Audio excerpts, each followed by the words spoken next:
Why, Mr. Cooter? Why? Alright, welcome back, or what's up? Been a while since we've done a fucking addition to the shoot interview series. Last time was all the way back pre-Christmas. Today's WrestleMania Sunday, 2023. So maybe a good April 2nd or 3rd.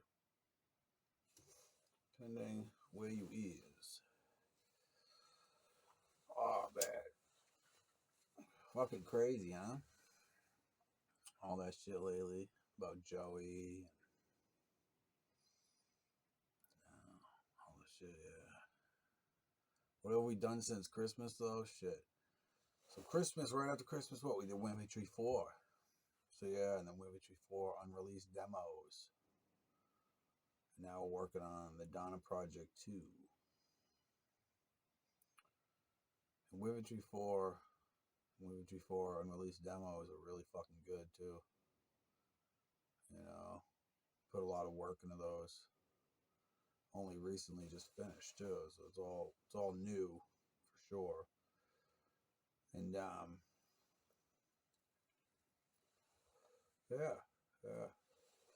Besides that, I haven't done a fucking thing. Besides, like, tweet, fucking eat, shit, and sleep.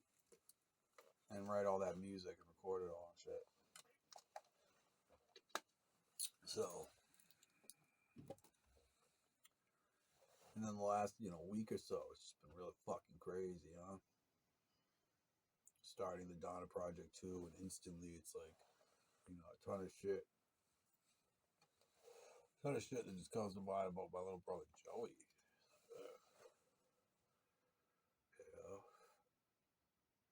Like how any of that can be real that I'd forget.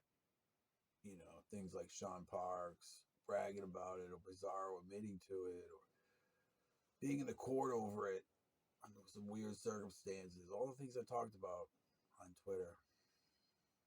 And,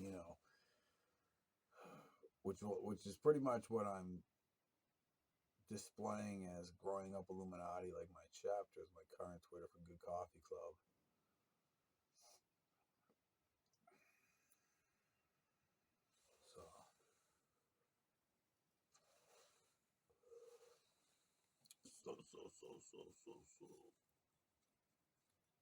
So yeah, but I feel like I've definitely burnt the last of my bridges and shit with some people. Some people.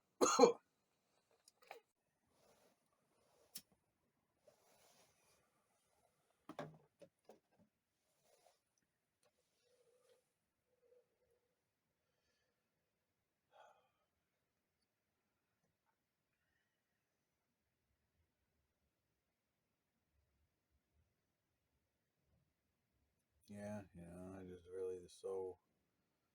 I mean, if you're reading along on Twitter or you're involved in any of the bullshit, you'll know right away, like, why it's so hard just to even.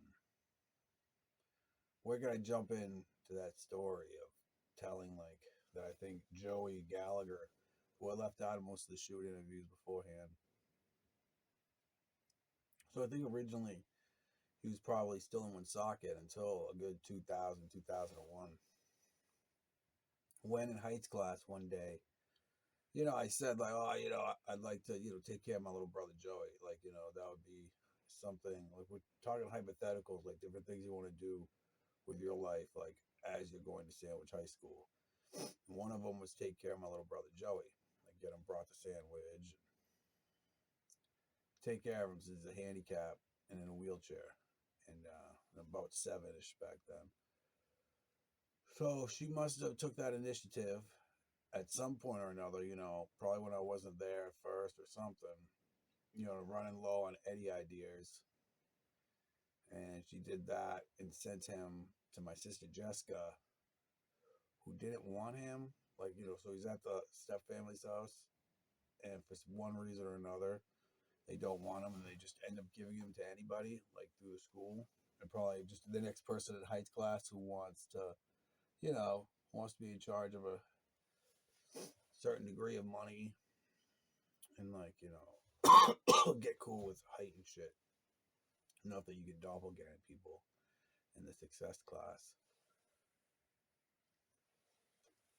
So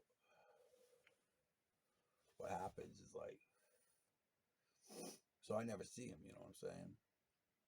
But a couple times I remember like, you know, you drugged, you know, or yeah, somehow you drugged and just told off the cuff, you know, in a shitbag way. They're like, oh yeah, yeah, I'm taking care of your brother Joey, basically. I just remember one time, because I never really hung out at his place, but one time I caught like a glimpse of his brother Joey, who was also in a blue wheelchair. I'm like, oh man, that kind of looked like my brother Joey.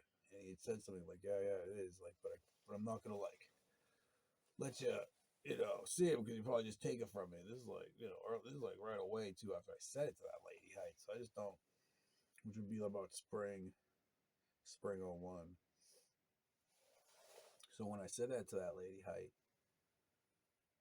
yeah, she must have right away got Joey or something, but it just doesn't. And I must have still been at the school or something in between that time with the TV show and shit. I don't even fucking know. So yeah, you know what I mean. So probably gone for a few days, and they do that. They give him to a foster home before I even get back from doing the Blue Night TV shit in spring '01. So he's already been put someplace else and not with my family, and no one's mentioning shit to me or something. I don't know. I don't know. But so in that mix where I talked about where Sean Gallagher gets killed later on in, you know, early spring '02, in like a mad dash to take over the house by a random collection of, you know, guys that want to move in or party or use the house as some type of flop house or, you know, drug preparation house. So during that situation, you know, Joey must have gotten killed. Like Jessica had said something, or they're just lying and putting it on her. You know what I'm saying? They might just be lying, like they killed him anyways, because they got kicked out of school and shit, and they were just mad. The kids that were taking care of him, like towards the end of the summer, or it could have just happened at way after this, in the summer after this spring. I am not when they do the jungle juice stuff with Joey, but so I want to say so. Okay, in that situation, right, where Sean gets killed, at that point right then she said, you know, kill my brothers, you know. So Sean gets killed in that melee, and you know I'm still alive because Sean was able to hide me or something, you know, because I was sedated. And then when he came back upstairs, probably got shot. And then so fucking so fast forward, I'm at the prices and shit for a while. It's summer working with these. And now they want to bring you back because obviously you got a dead kid and your other little brother's dead, so that's why they bring you back from fucking Weymouth, living with them. But they're also trying to kill me up there, do the same fucking thing with my cousin Jonathan and like me, and he's gonna go to Sandwich High School. So their whole fucking thing is just as crazy as what they're doing there.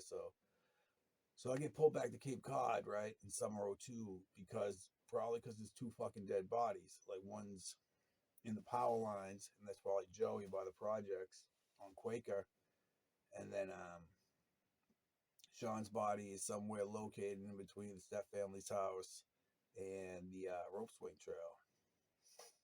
And yeah, yeah. So I'm dragged back there, you know, because I'm still alive. But then when they present the Joey stuff that I'm only remembering now recently, you know, they're saying it to Jessica right, and you know, it's your fault way, and it doesn't really come off like that. It comes off like they're just insane and they were mad about the day of school, the last day I had been there before leaving. This time, like they're dragging me back. The last day I'd been there was a hand-in-hand day, and they're just mad how like lame they look on like the alum tube for Sandwich High School.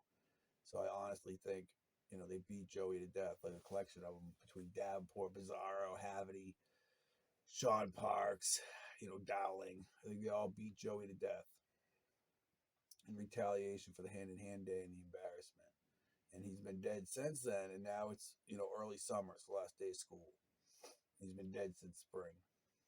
And this all just happened within a couple, within like 6 months, like I'm, Sean dying, and then me and fucking Weymouth working with my mom's family, and now here we are in June, you know, and they're kind of doing that whole like you drugged and stuff too because it's a jungle juice, so you beyond drugged, and I drink it a whole liter of rape Terry juice that Will Feldman had set me up to drink. So I'm just out of it, which is pretty much embalming fluid. So you're confused and you're out of it for fucking weeks. So during this period, though, those people point out like what they've done and why,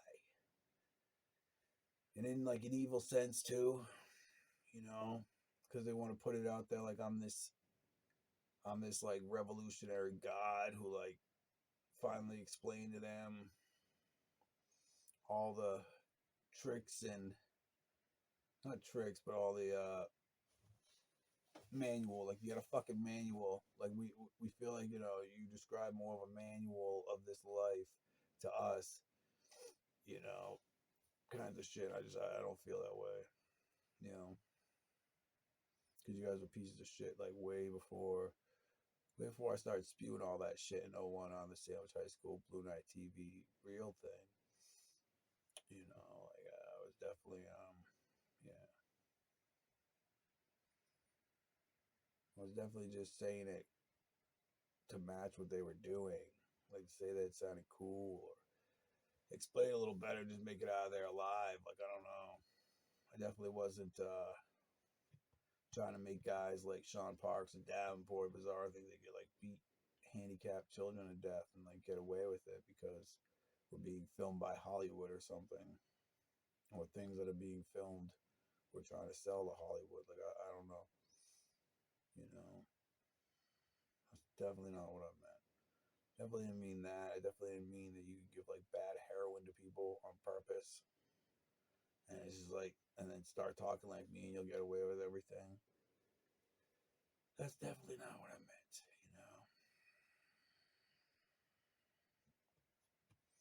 And definitely not how I like live either. So, and I'm not sure how these people live nowadays. Sure, you know. But I hope like recently I've added like constant fear to how they live. Like that'd be great because I lived in constant fear for a long time, man. For a long, long time I lived in constant fear. Probably 2010. I want to say, or like yeah, constant fear for a long time, dude. For a long, long fucking time. You know, for like good 7 years there, like 2008, all the way till fucking 2015. I lived in constant fucking fear. And I just couldn't understand what I was afraid of, you know? And it must just be like all this shit that I'm living with that like I finally remember and like acting as I would if I'd known all that the whole time or saying what I would say. But those years, man, I just lived with crippling anxiety over nothing, you know? I just couldn't pinpoint on what it was. It's like it's all this shit. But now I don't really have anxiety. It's more just people running at you with knives or pulling out guns that want to just fucking kill you because suddenly you're not unable to say something.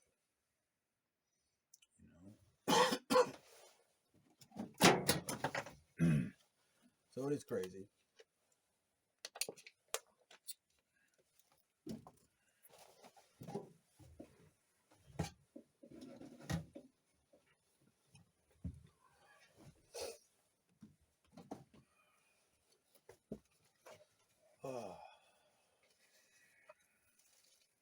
It's sad. Definitely been definitely been led up to this though. You know what I'm saying? Because you think it's like, man, if you really believe that was true, wouldn't you just be destroyed just as much as you were when the whole thing about Carrie and like her missing and the doppelganger missing, but now she's back. But the original one who you were friends with probably died, and we're pretty sure she died somehow with Eric and Will, and Will drove Eric to Kylie's camp, and Eric like dumped her in the fucking water or something. And like Will's gonna say that like she was already dead, and like they can't figure out who the fuck, what year she died. If she died the summer after eighth grade, like the last day of eighth grade, or last day of 10th grade. And it's like, man, that's fucking horrible. And like, but so I mean, and then these other bad things, like that's what I mean, that have led up to Joey's whole fucking thing. Like, okay, because I already know about the Sean thing, and I remember about the fucking Carrie stuff, and I remember, yeah, and then I remember the Joey stuff. It's like, wow.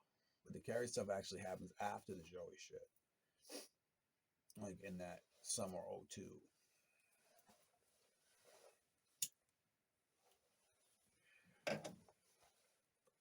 It would carry, to the best of my knowledge, right? Okay, what I had said. So we all had a friend, right, in middle school named Carrie Leary. She was kind of like short, but funny, and she was popular, but not popular, like middle of the way popular. She had like the popular, halfway popular group. Okay, so like I was saying, the best of my knowledge, right? We grew up with a girl from 5th grade to 8th grade named Carrie Leary, and at some point she didn't make it to high school. Okay, she there was never a Carrie Leary in high school. Carrie O'Leary was in our class for Heights class, but Carrie Leary wasn't. And I never met the girl who came in to pretend to use Carrie's name and stuff, like in the class later on. So if it's 10th grade, all of a sudden there's a new Carrie there. And she's not usually the same last name and stuff. And I'm pretty sure they're related to like Ruan and like Nelson or Nelly, Luda, whatever you want to call him. Whatever. All right. So as I was explaining, right, from about 5th, 8th grade, we went to middle school with a girl named Carrie Leary. We all knew her kind of well. And then by high school, she never made it to high school. And then by 10th grade, there was a girl who was related to her, now pretending to be her. So you see where the confusion is as far as like why that made no sense.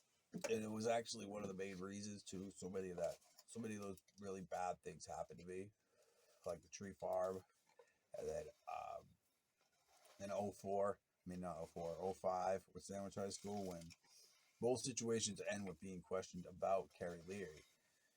And like, you're telling me more than I could ever fucking know. Because here we go. Like that day they're talking about, right? I must have, this is it's a part of the story where I go to Meeting House.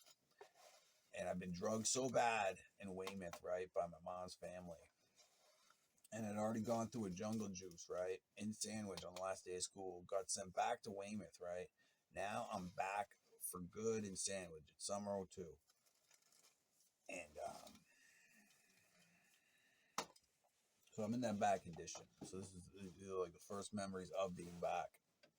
So I don't remember anything until, much like the last time I seen the original Carrie, just crossing past. We're at that rope swing, and it's on a ledge because we're going the dirty way from behind Blackledge. If for some reason Coughlin's got me by the shirt, or Dan Wood, one or the other, had me by the shirt, because she's like demanding again to see me. They had just done modeling pictures of her at the high school, and this is the 10th grade version. The other version is just an 8th grade version, but of the same thing, but not being forced there.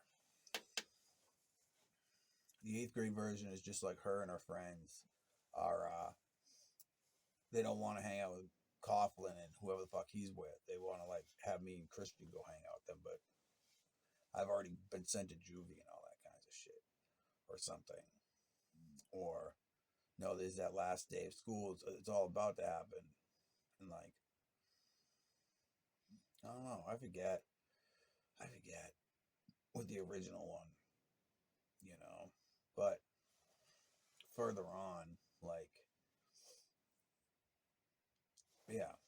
So the second one on that day, right? So Coughlin, so I see the girl, right? Coughlin throws me off the ledge, like, and like, picks me up, like, oh, there you go, happy, here's Eddie, and that's probably when I come to. And she's talking just about how fucked up the school year had been. It looked like her, but didn't look like her. And like, okay, Dan Woods definitely got me right. And the whole point is, she's like, okay, here's Eddie, I got Eddie now, right? And Dan Woods got me by the shirt, leading me up the trail, like back to that cement, because she wants me to go show her where Blake lives, where Blake Reardon lives. But and she'd already tried living like at the Step family's house, and that was before they emptied it. It's empty now and shit. And that's where I'm gonna be staying or something. But this is like, I don't know where Coughlin's getting me, is what I mean. Like, I don't know, because I'm at Meeting House. The next thing I remember, Coughlin is throwing me off that like couple foot ledge into her, who's standing by the tree that had the rope swing hanging on it. And yeah, she talks about, like, well, she tried to start a gang, Sandwich High School, blah blah blah. Wasn't getting along with Kylie Milburn, who she kind of lives with. Gonna go see if she can stay with, the Reardons, even though she's never met the Reardons, because like the other one was probably friends with them, but this one wasn't, or hadn't met him yet. She just like knew the names of, people who used to be Carrie Leary's friends. And so okay, so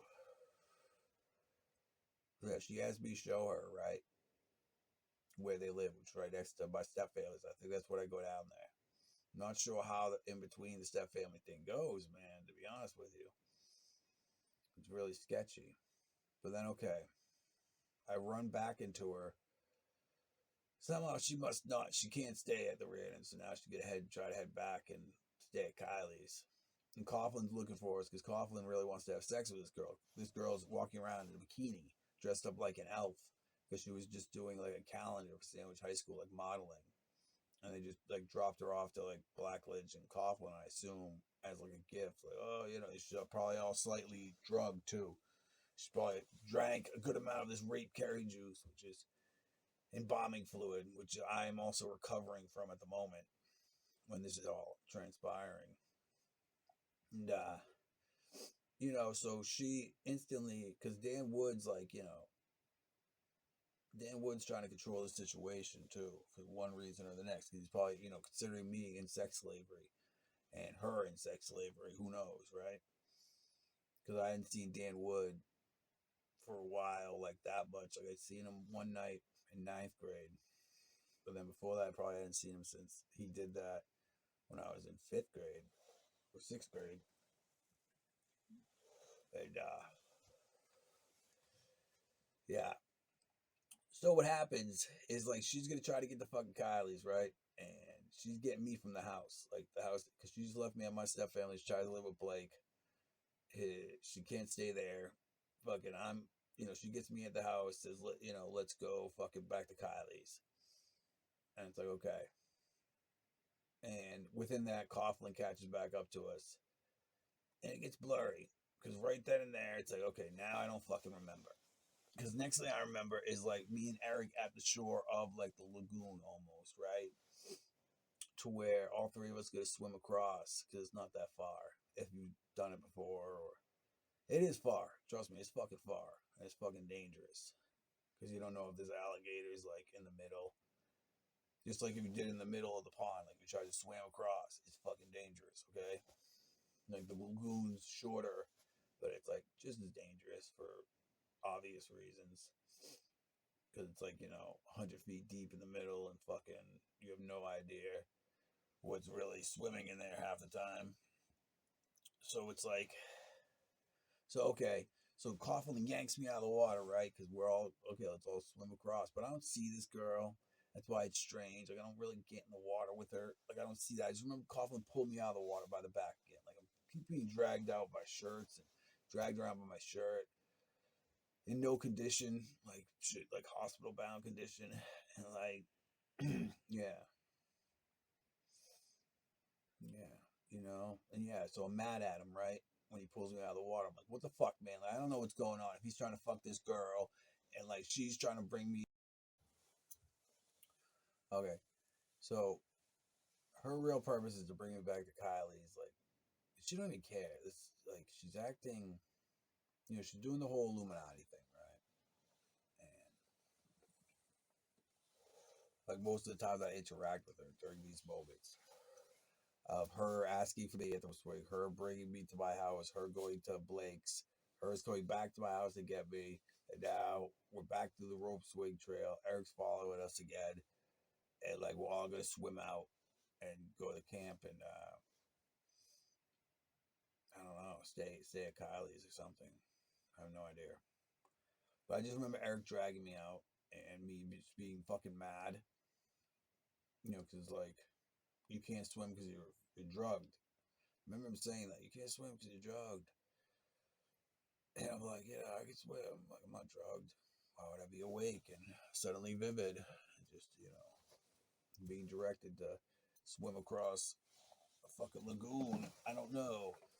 So I'm mad at him, and I just try to get out of the fucking trail. And he chases after me, he's like yelling and shit, like what? And it's like, why it just doesn't seem right in my mind. It's like, because he wants me to think, right, that this girl drowned right then and there. This girl must have drowned, and we're just leaving. And it's like, I don't believe you, dude. I honestly don't fucking believe you. Because then at that point,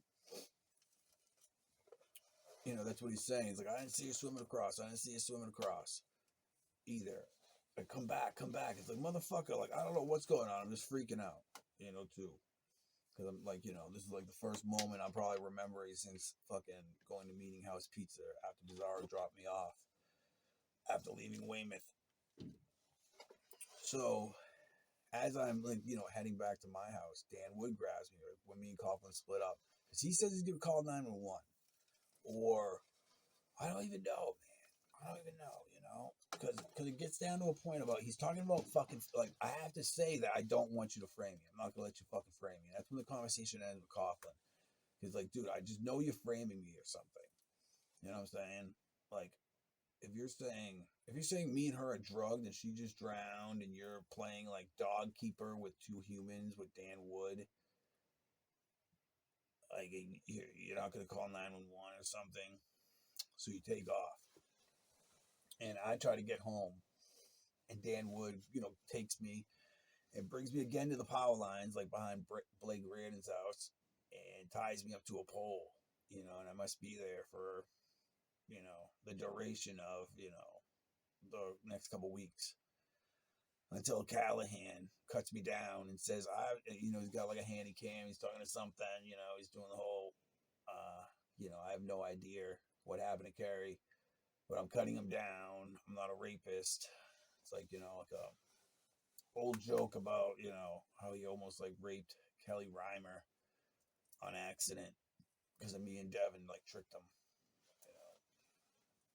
Let's go rape Kelly. Do it. He runs to rape Kelly, and then we got to stop him from raping Kelly. It's like, see, look at it. He's a fucking weirdo. Is what he was mad about, what he was talking about when he said, like, I'm not a rapist and I have no idea what happened to Carrie. But it's like, I don't know. If it's Will, Eric, you, and all year raping her with rape Carrie Jew shit, you probably know something more than I fucking do. I mean, I've been tied up for 2 weeks with Dan Wood, right? I mean, not with Dan Wood, but by Dan Wood until this fucking moment. And a lot of these like evil fucking things are happening where people are Cheeto monstering me awake and doing the fucking shticks about, talking shit about like things that I'll remember today, and and that they're all planning pretty much to be dead. And it's just psychotic ass shit, you know what I'm saying?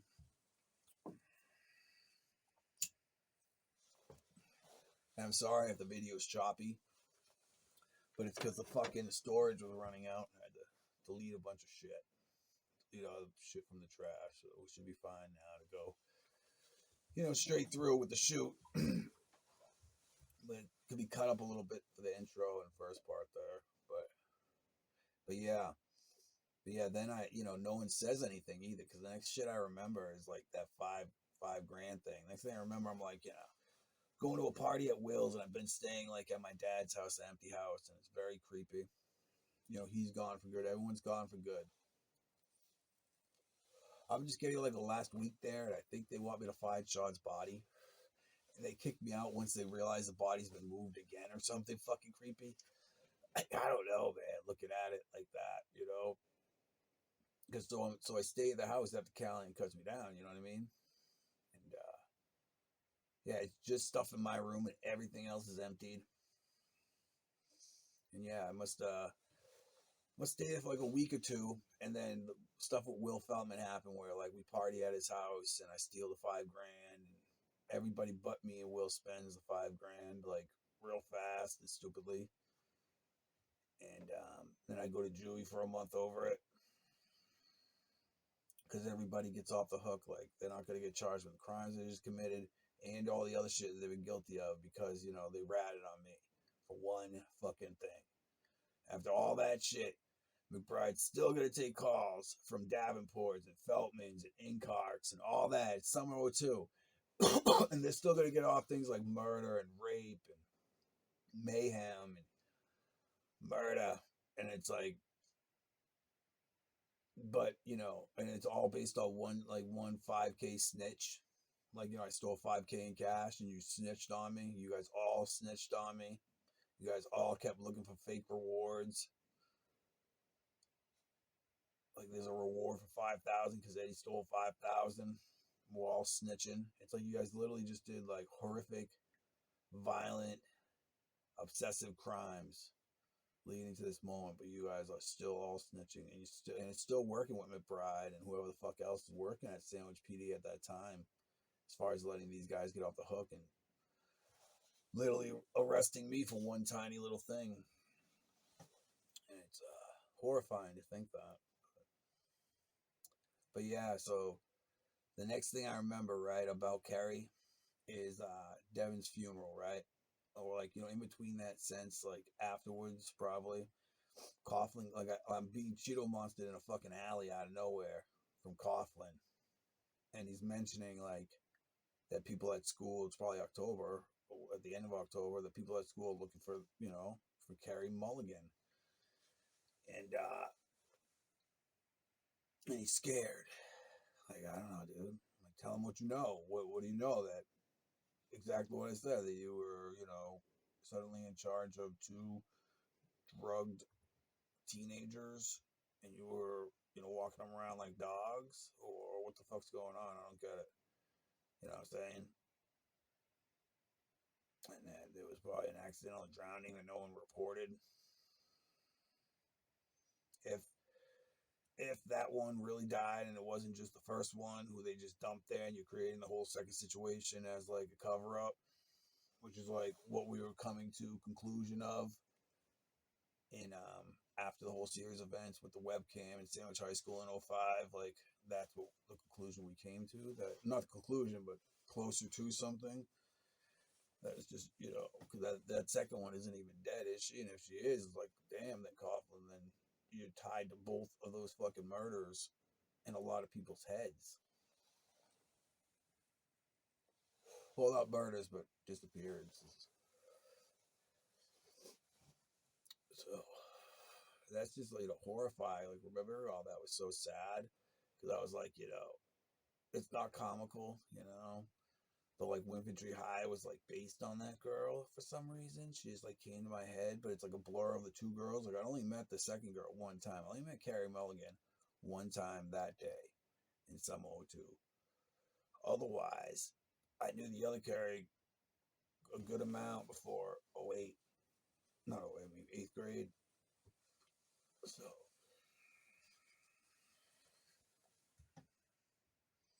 yeah. So somehow, some way, that was like a surprise, like main character. And like, it's so fucking sad. Scary too. Because I haven't really, it took a long time to like really figure out, because so much of Infantry High is just so Just like all my music, like real arrogant, real fucking, real sexual. And then all of a sudden it's like, man, it's like, no, like I don't remember being that like arrogant towards the girl. Except like seventh grade, I was arrogant towards everybody. It was like just part of my first swing at like poetry and writing. I literally tried to write a Bible like an asshole. And it's like that's how uncreative I was right away in seventh grade.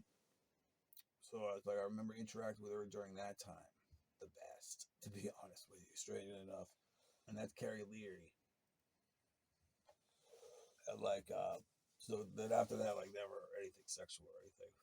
I wasn't there that whole year in 10th grade. So if Coughlin was driving her home with Will Feldman every day from Heights class, right? And he had all that embalming fluid shit. He was putting in Gatorade bottles and making it look like blue Gatorade. And Will's cranking the heat in the fucking car. Girl gets in, Coughlin's like, "Damn, you want to sip of my Gatorade?" She's like, "Oh, sure, it's so nice of you." And then she ends up fucking drugged for, good 5 hours, and they probably know who her foster parent is, and they know she don't give a fuck. So, they take liberties with that kind of shit. I assume, and rape her all that school year every time they drove her home, probably.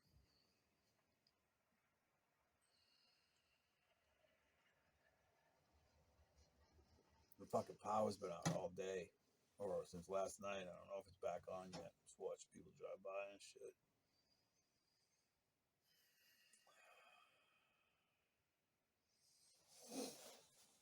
But yeah.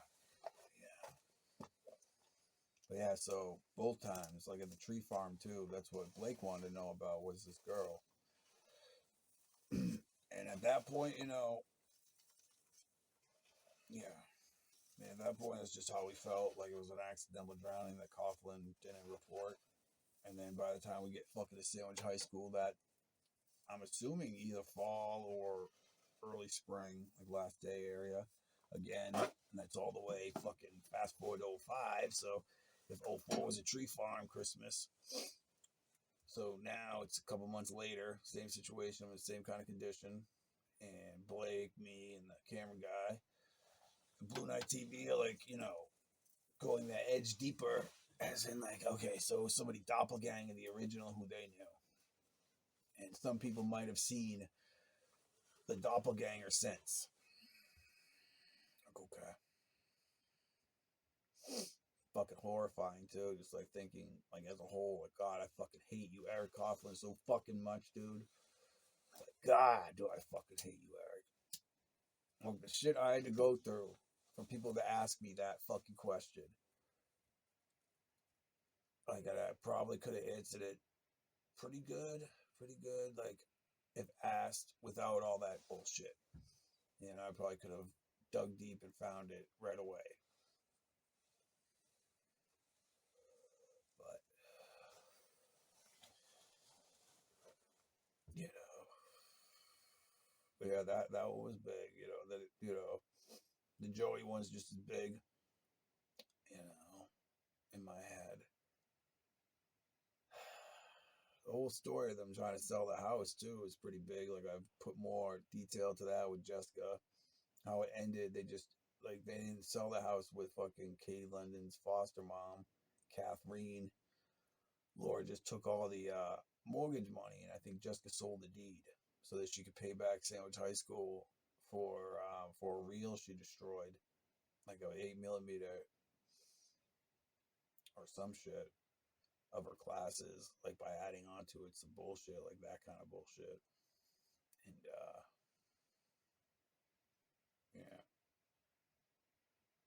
I don't know how that really ended. Just she didn't really make any money. She felt stupid. Laura gets away with like all this shit. She probably has some kind of strange connection to them that we don't have. I don't even fucking know, possibly. Like, like how could you have worked that out between yourselves quietly, like with nobody, not even dad knowing? Not even dad knowing. Dad doesn't even know that you sold it that way, or I don't know. Didn't sell it at all. Just drained the mortgage and sold the deed. that somehow you got a deed of mine from somebody. So it's like I don't really know how to feel nowadays. Besides fucking angry, sad, trying to make music, keep it going. Why not, right? Why not?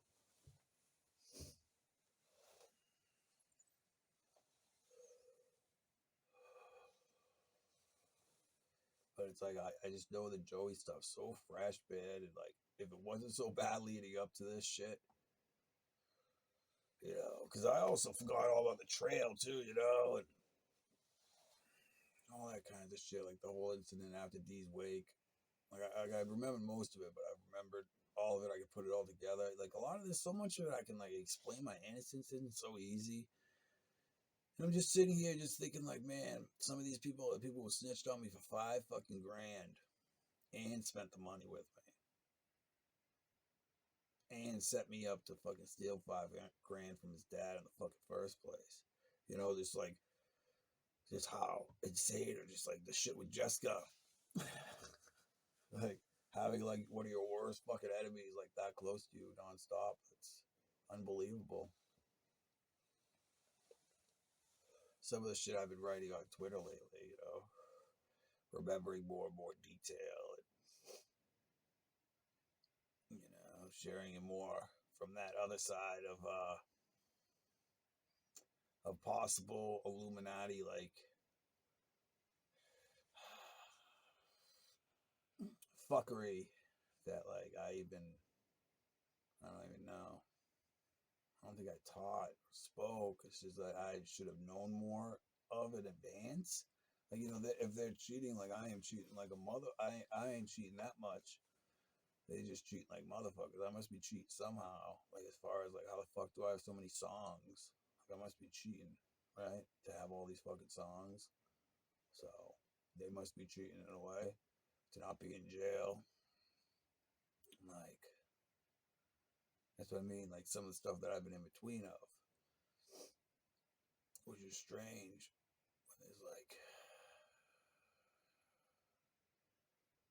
When there's like times when I've talked to Jess and like we've agreed that she'd at least like somewhat work with me at the end, but it's like explaining some of this shit, but she's not gonna do that now. But it's like things like that, and then all the Cheeto monstering is what I'm talking about. Like Alicia Hale, when I tried to get my GED in 2012 in St. Johnsbury, dude. Story I was telling about, how bad that was and how they just stole everything out of my folder for education. Like by the end, I only went to 3 classes there at the most, dude. So I didn't take a GED test, but like I just remember being Cheeto Monster buyer, which is like you're drugged and somehow you're back in there and they want to launch all your old websites, right? From 2002. And they want to launch like the trash bin, which is somebody's just, shit that like they probably wouldn't use it. Just some fantasy bullshit. I have no idea. But they want to launch all this garbage in there on a disc, right? And it's like, okay, but not okay. Like, the whole Illuminati story behind that, as far as the content that was on it already and that kind of crazy shit.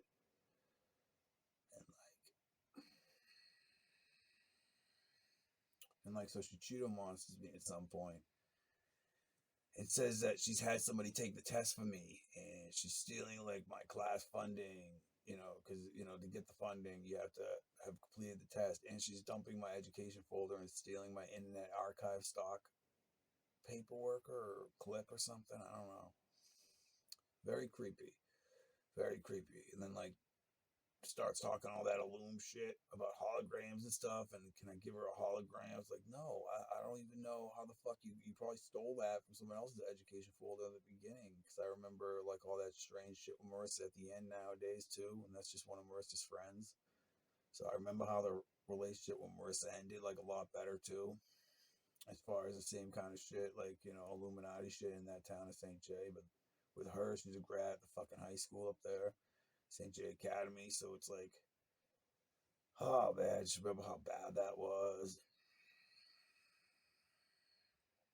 And like the use of that hologram too, that bitch had stolen from somebody, and it's like a hologram to do something with me, and she needs the hologram to like be a villain against me, and it's just never gonna fucking work, and it's all creepy. And it's that chick Alicia Hale. That's what she's talking about. The GD, like, can I have it back? And it's like no, and then like she starts flapping around like a fucking dragon, dude. Like if I had a hologram, I look like a fairy right now. I'm an Illuminati fairy. When you remember this, you can be my friend. And I remember, and I don't want to be a friend, by the way, but I remember after that shortly. So that's 2012, getting a GD, maybe like 2013, 14. I see her because she works at drugs, like the drugs pharmacy on Railroad Street in St. J. And or she used to, is what I mean. So I'd see her there, and she had said something about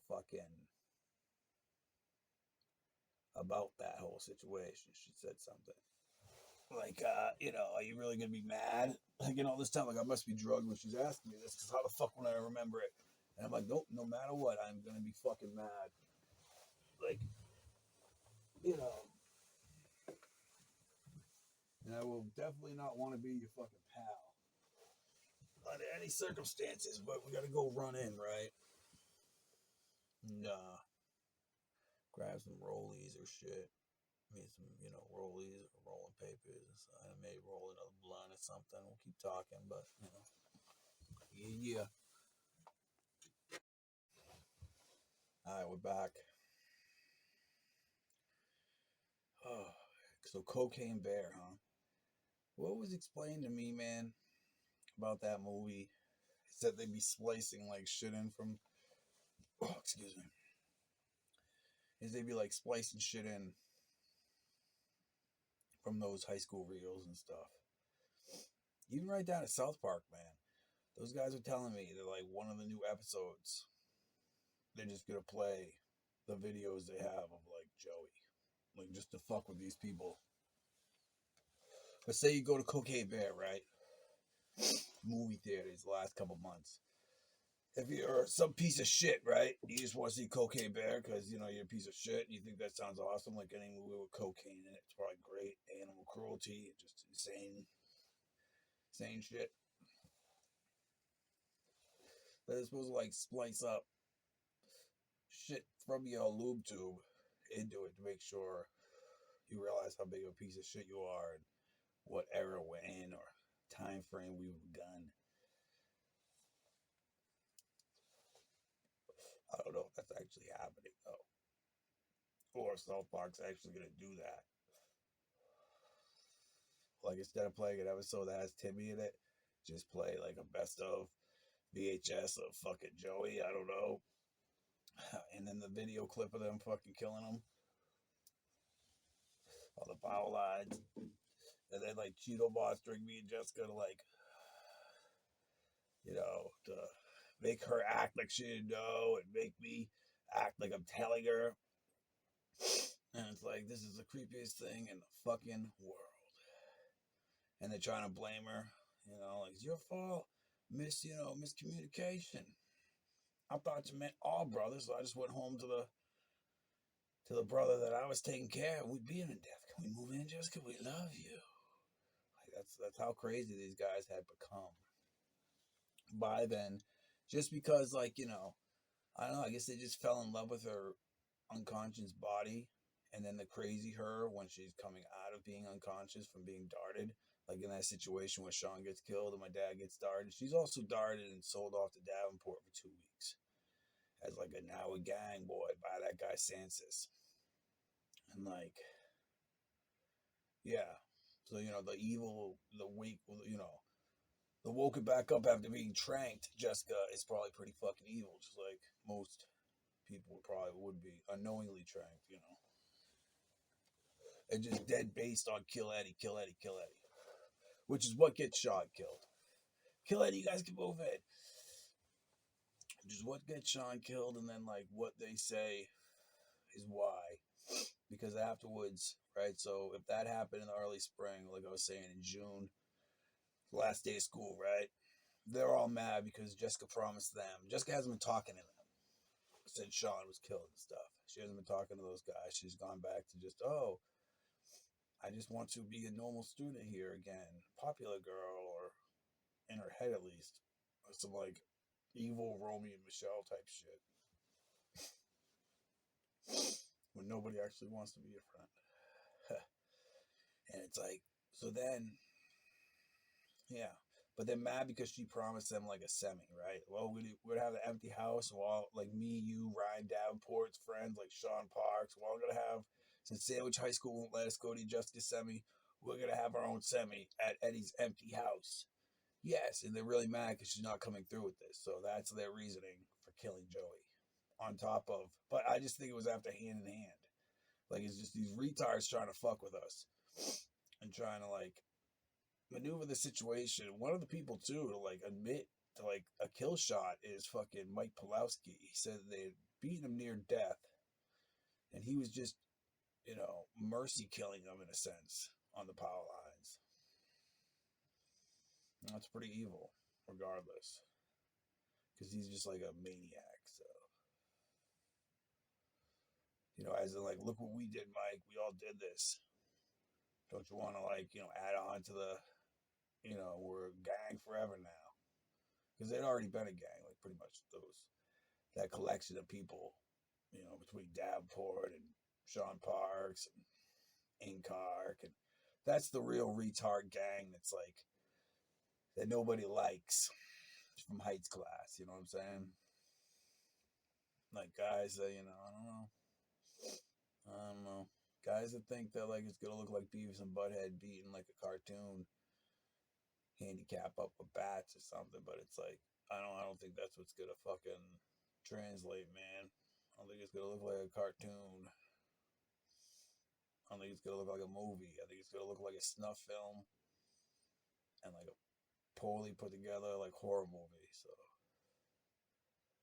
definitely not a cartoon.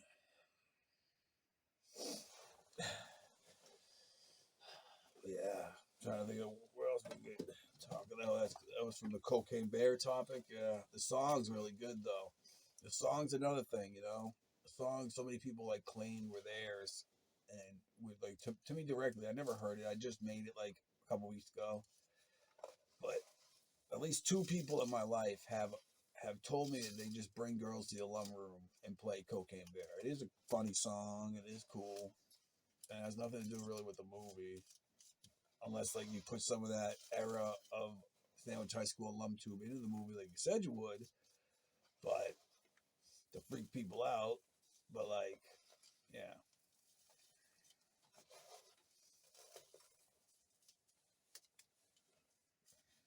Kind of forgot what I was saying there.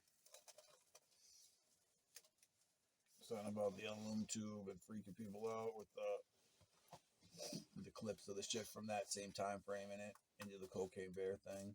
Which is the time frame when like Mike Dowling and the guy from Sandwich High School, Bear, who like films all the shit at first, those first couple of years that I'm there or around there.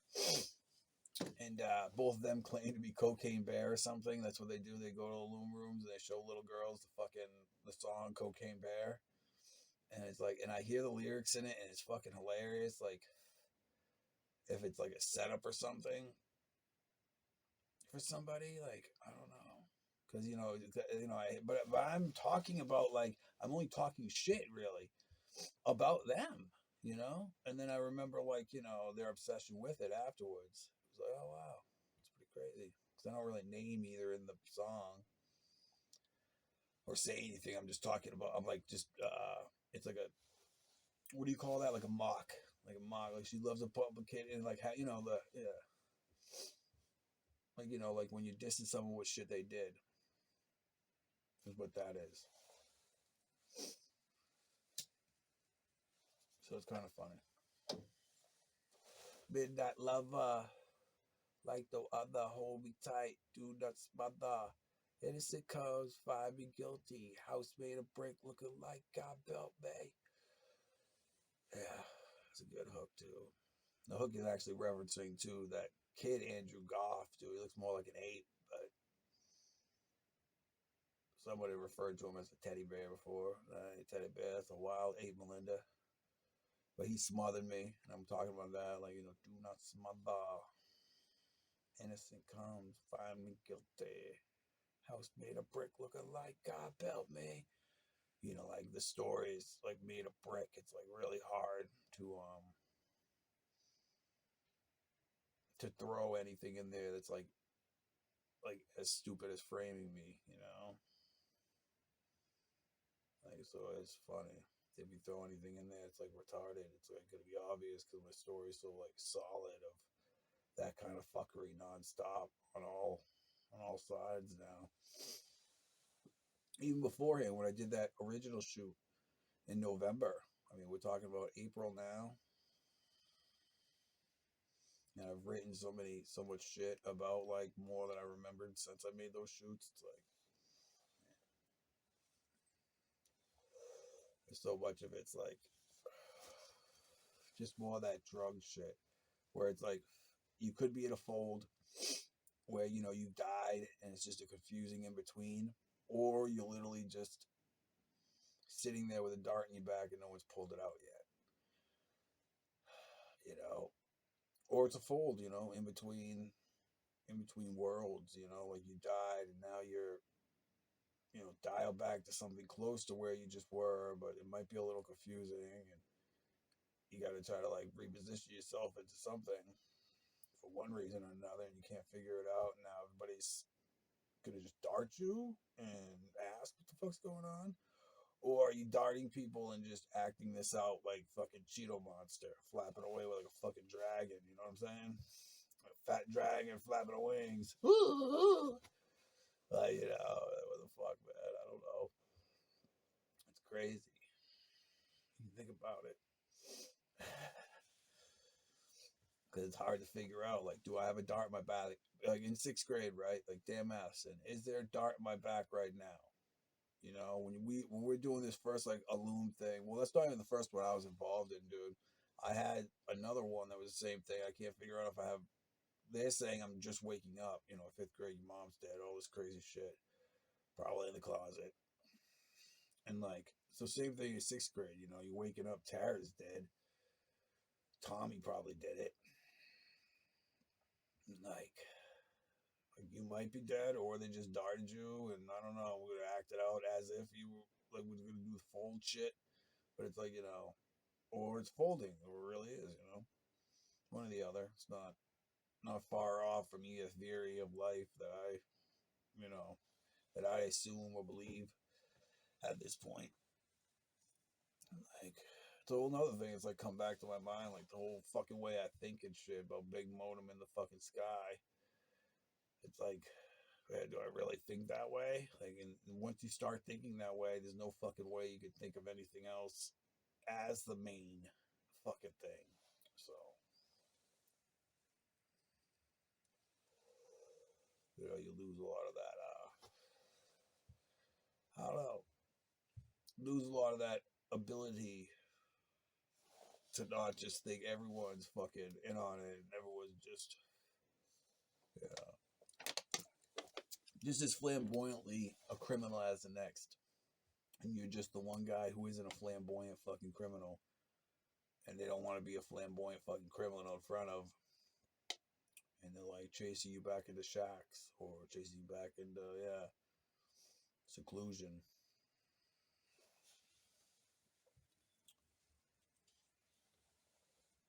Still waiting for the power to come back on this WrestleMania Sunday.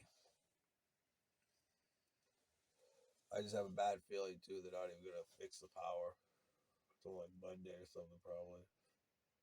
Really fuck with people. Not the biggest deal, but compared to what I've realized with life, it's like this is the most I've been outside too in months since I made Infantry 4 right after Christmas. This is like the most I've been outside since then. That's strange, right? I've been inside that fucking shack. I can't. Sometimes I come out here and sleep, use it as like a cryo chamber if I've been up for fucking like too long and I need to like go into some kind of deep fridge sleep. But sitting out here is the longest I've sat outside, man, since 2022. It's my first time outside for this long in 2023. Like, think of that, man. That's why the music's probably so fucking good. Like, I'm just that obsessed with it, or that pointless of this situation being worth, like, I mean, there's nothing here. There's a fucking dirt road, river, it's cold, it's winter.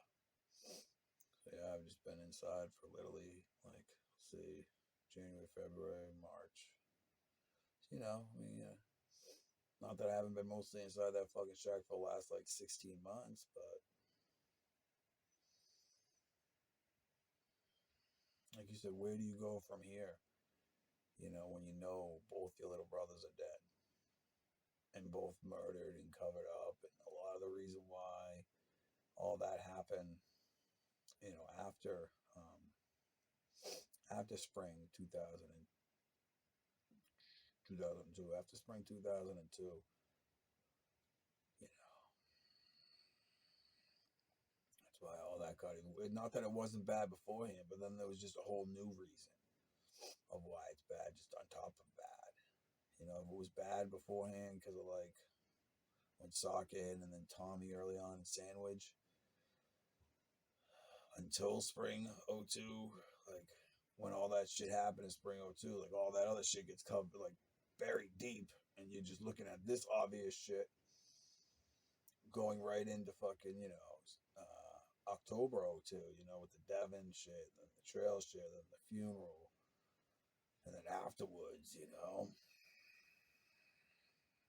for those couple weeks until I go back to Brockton, and then eventually Vermont by March fucking '03. So, yeah. I just kind of felt like, I needed to give like an update here. And like, because I keep showing the shoot interview to everybody. And it's like, I kind of just want to give like a current day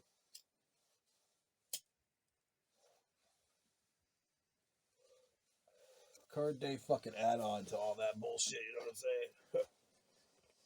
Oh, yeah, some kind of fucking, yeah.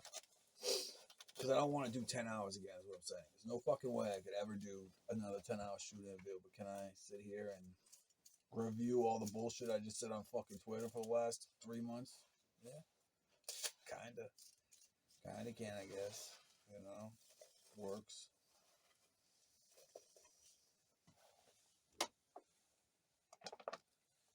I'm just trying to think of some more of the hot topics that I've like recently discussed. Like that are so big parts of other things.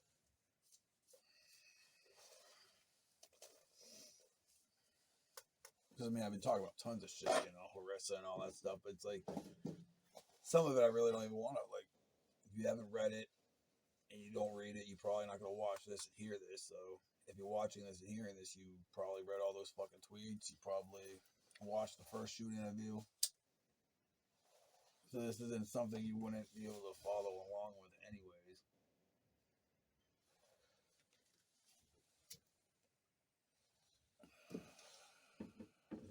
I forgot to get was fucking some weed. By the way, it's I was gonna roll out the blood.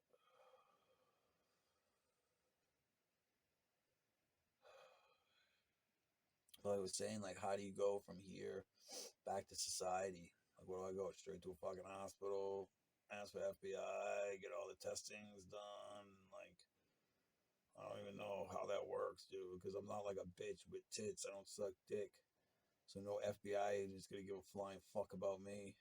And I'm not famous, you know what I'm saying? And like, I'm not that big on that whole fucking talking to people for an advantage, like, or start like telling you the stupidest shit. I'm just, coming from me, it wouldn't even be stupid. It'd be good, like Illuminati wise and shit. It's like, yeah, I don't want to like have to do all that, or I don't think you can do that. It's like the strangest fucking thing, man, in my fucking head now. Like, how would I go about just being in society now? When all those fucking bad things have happened. And I just, yeah, like, who do you tell to? Who do you tell to? Like, what do you try to do? Get famous and just snitch? Basically, get the fuck out of wherever you are, and get money, and live quietly and privately, and like work and shit, like on the same shit that made you famous. Like, okay, okay, okay, that sounds more likely than me going to a hospital, somehow getting an FBI agent to the hospital as I'm like, giving a physical, and then I snitch. It's like that doesn't really make sense, dude. Like in the least fucking bit, because it's not that person's not gonna give a shit. Like you said, the only chance you have is get a little fame and have it play out that way. Like, man, not really worth it in so many ways. It's fucking cold out here too. It's not worth it. Talked a lot about like the Nevada shit.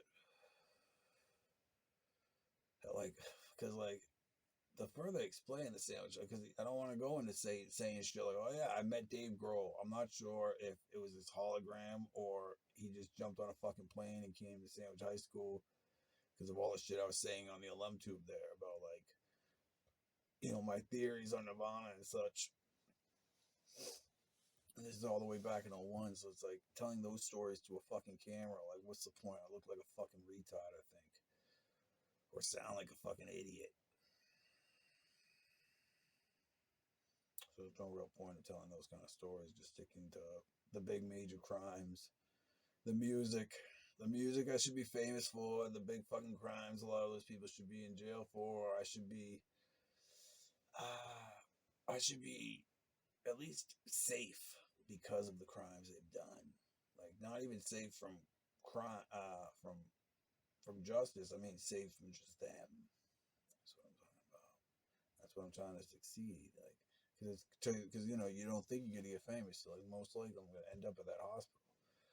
And I don't want these fucking nutbags like being able to access me, like in the very least, and murder me or something. Whatever the fuck they do, stab darts in you. I don't know. But I don't want that to happen. So it's like fucked either way, and may as well, put things out like this until I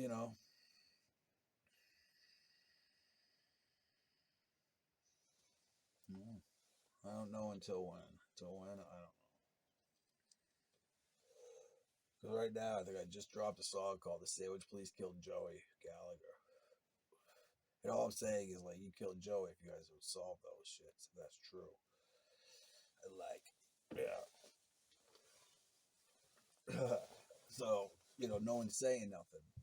And it's not, and I don't feel like, I guess, I didn't say nothing threatening. I'm just talking shit. And, like, talking shit. Which is, just freedom of speech. So,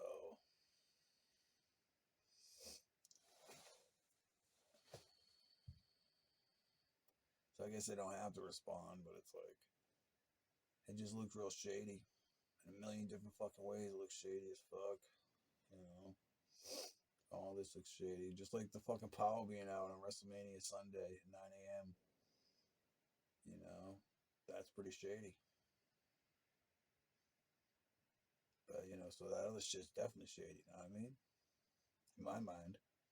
Like, if I find my electricity being out for the last few hours on WrestleMania Sunday sketchy or sus, just imagine how fucked up I see all that shit that happened and was covered up and purposely done, or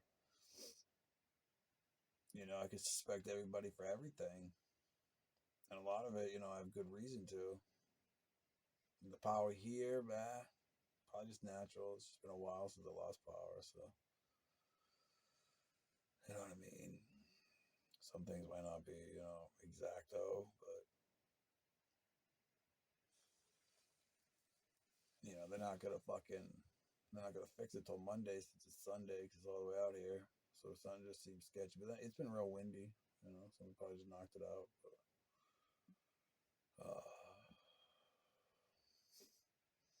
anything, but like reliving those Joey moments right now because those are the newest, and I just see as reasoning for Carrie, and like like being included in the Carrie shit. I just see that like Joey stuff and Sean stuff as a reasoning for that now, since it was so that shit happens in spring and then so much happens in summer. Then all of a sudden the Carrie shit happens. I was not there for the Vinny and Ryan stuff that happened after I went to juvie. But Ryan, Ryan described it pretty good to me. You know, described it pretty good. He was expecting some kind of like response about like me killing Devin, like some kind of equally crazy story, but far from it. I was just coming from the wake of a friend at a foster home, got stranded down a sandwich via my idiot sister telling people that I killed Devin, trying to get the rumor going with Sansis. So, but the Davenport story involves Jess too and stuff. So, he said there were a bunch of people there. Then he comes mad that like Ryan fucked up his reputation by snitching on me with all those guys, and all those guys end up taking off because like he's trying to like discipline Ryan. Vinny's only 18, but so he's smacking Ryan up and shit, and like just got his night school diploma or something. So he's probably totally out of it from like night school partying or whatever, however that worked. And just pissed off in general that high school's over with the state, but now it's not over. He's still part of Sandwich High School, so he's just extra pissed. This is how Ryan's describing it. I can just like see it in my mind, dude. It's so fucking creepy. But okay, so he kicks everybody out of his house, just having fucking Vinny. But Jess gets downstairs too. Vinny says, "You did this all for her, like man, all for this rag," and he makes Jessica like suck his dick in front of Ryan. Ryan's like, "No," and he tells Ryan to leave, like, "Get out of the room, Ryan. I'm gonna bang the dream girl on you." So Ryan's like crying in his room. I guess he runs upstairs from the basement and goes and cries in his room. Then comes down and Vinny's like raping his mom, and like that Ryan runs back upstairs and sees like a Sandwich High School like thread for Nightlines, like Ryan Davenport ruins Vinny's rep again, and like in his mind it's all fake, but I mean it's just as fake as paparazzi, MJ in court again, whatever, dude. But so I guess he beat Vinny to death with like a billy club. Like he'd run downstairs and Vinny was like chugging his juice at the fridge, and he beat him to death or something, or near death. And then him and Dowling somehow faked an accident with Vinny's car and shit, and left the car and Vinny's dead body there. I guess is what Ryan was saying. That day in October 02. That's what I kept saying. Like the thing that stands out is like the website Nightlines. Like why it's like such a bigger part of my thing when I'm not really involved. I wasn't really that great of friends with Vinny. I really hate Ryan. I wasn't there. I was in juvie already, so it's like, stories that like aren't really part of mine. But Ryan had told me that, thinking I was gonna like equally tell him some shit, but I didn't have anything to say. More or less, just really confused by the situation that night after Devin's wake, having to see Ryan again after that summer.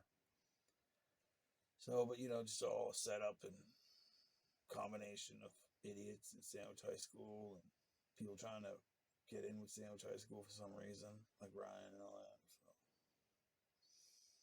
but yeah, I could verbally add on, I guess, some shit.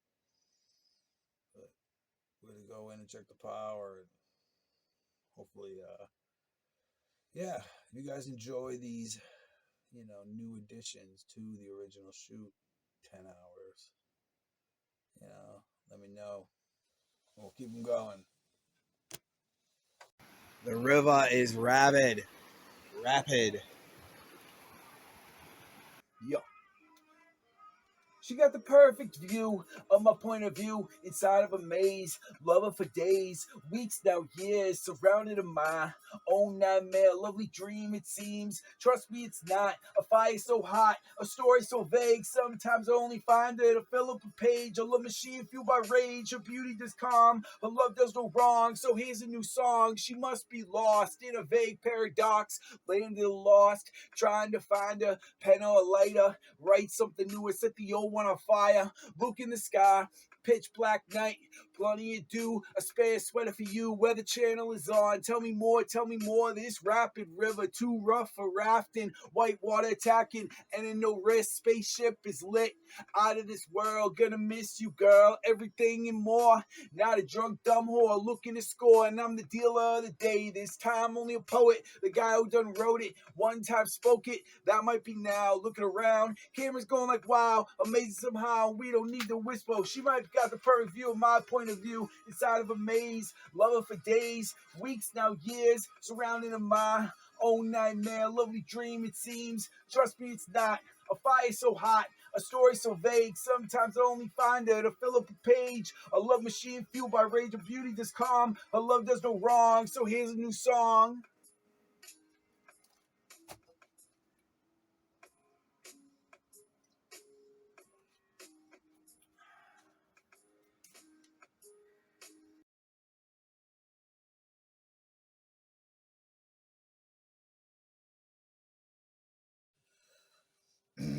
What's up? What's up?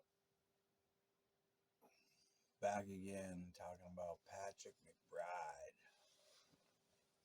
of the Sandwich Police Department. Detective Patrick McBride.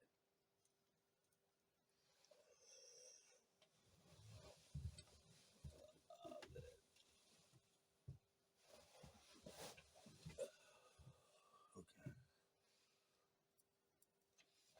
So yeah, Pat McBride, I met in 6th grade.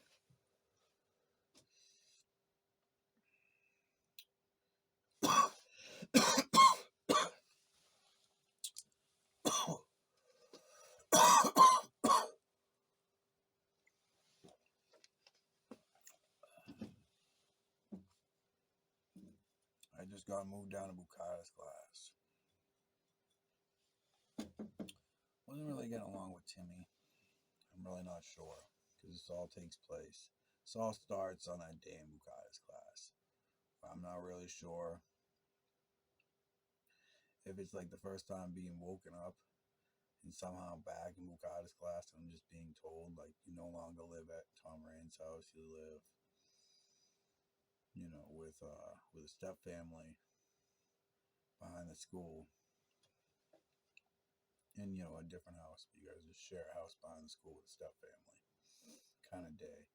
Similar to one in 4th grade after my mom had died. So, but this is when me and Timmy start interacting about how messed up things are. Like, because, there's other students in the class that have concerning lives and issues in them too that are similar. As far as no parents and just living there with their younger siblings. And just all the bills are paid, and once in a while they get, not once in a while, but so like a family member who lives local, like does the shopping and basics for them.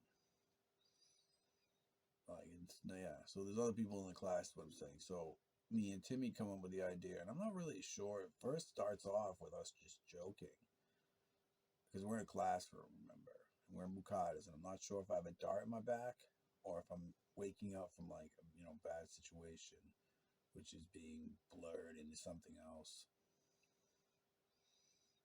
In my like first couple of days in Bukata's class in 6th grade, so we start joking about like the gazelle, like referring to McBride. Like is he around to like be a part of this then? Like at least there's like a cop presence. Like I don't even remember. Yeah, because that's one way you look at it, or that's all fake, and me and Timmy legit got into a fight that day, or we just faked out a fight with everybody knowing, and like just to get McBride there in general. Again, I don't really know, because then okay, so I haven't met McBride yet, but okay, so I do meet McBride after this fight, right? And he's a strange dude. Because I meet him in the principal's office, right? And this is just strange too, like all in together. Because Timmy's gone a little overboard. Timmy's like, Timmy's gigged himself to a point with a pencil in his ear, okay? To make his ear bleed. He wants it to look like my music or me personally made his ear bleed because he thinks he's funny. But that, that's a bigger deal than just, I don't even know, it's not, than anything else. Than us, like, wrestling around. So, this is the same kid that leads off to be Prom King Timmy, and this is the same day we first talk about Prom King Timmy and all that kind of shit. But first off, this is what we're trying to figure out, like how to get McBride into the class. So I meet McBride talking to Huggins and Landry, right? The vice principal and principal at Oak Ridge at the time. And McBride comes in, right? And man, he goes off with the whole, because yeah, it's the creepiest shit ever because it's hard to see it. On one hand, he's just full on Timmy. He already knows Timmy. He's trying to help Timmy, trying to make me look like this horrible bad guy villain.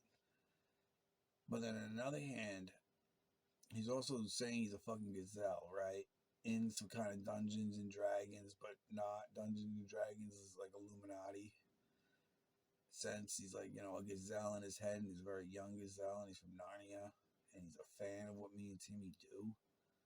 Or just in general, like the whole thing between the middle schools and the high schools and the alum tube stuff. But in his mind, he's a gazelle. And that is how we officially start off. And he's saying shit like he's gonna, go that way about everything too. Like everything's your fault. If I'm like the cop man, I have to do all this. Like everything's just your fault, your fault, your fault. Right till I wake up, right? And like 02 again. Like now, if it's 97, like it's gonna be a few years before you even realize that like this whole gazelle shit. But even though I remember them taking it a step further because they thought it was funny at Sandwich High School by 01, they used to like let the fucking gazelles loose. Like they get wild gazelles and set them loose and make McBride figure out what was going on, what the fuck with them. So it's probably what he thought. I don't think he ever didn't think it, but in his mind, his role in our class was to like, somehow take everybody's crimes as a whole and arrest me for something totally, completely like to the side and not as important, or I don't even know, as what just happened. And what's whole point is that like, yeah, like you're the piece of shit out of everybody right till he gets fired, like, probably in his mind is what he's gonna do. He's kind of worried about it too, in a sense, but then clicks back to, I guess we're back to acting, where he's just a real piece of shit, and trying to pretty much like befriend anybody based off the need to play me. Is how I would describe McBride, so that he could somehow replace me in situations. And it's, so he's there a lot, right? He starts, because he already, he just, he becomes part of the class very quickly, where he's like, watching us eat lunch every day with the vice principal and principal.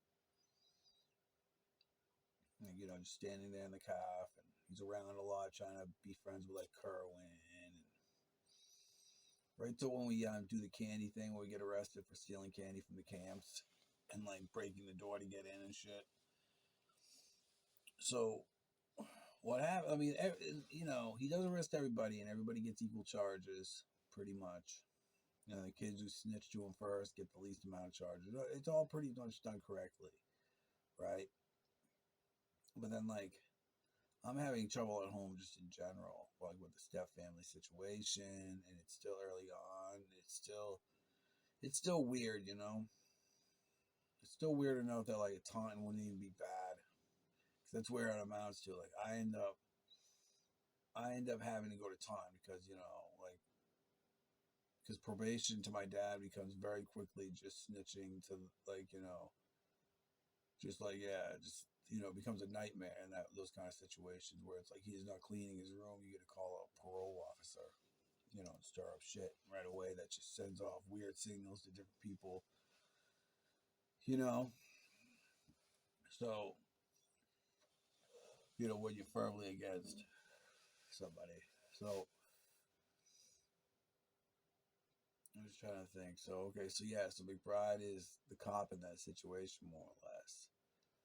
At least he might not even be the cop in the situation of the break-in and like the candy and stuff. He's just the cop in the situation where, like, when I'm being arrested for like breaking parole or something,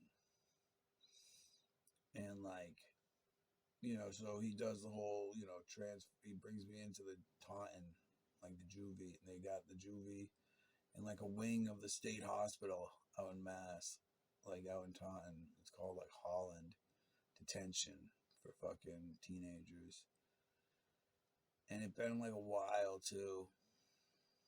I give it seventh grade. It's been a good like 2.5 years since I've even been around like black people or any kind of other race besides white, mainly, and just something under white, if anything.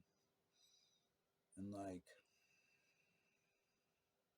it was dark too, because it's like right away I get along with like the staff more than I get along with like the residents. Like, I'm more interested in meeting all the staff and befriending the staff than I am like a lot of like, or it's just naturally happening.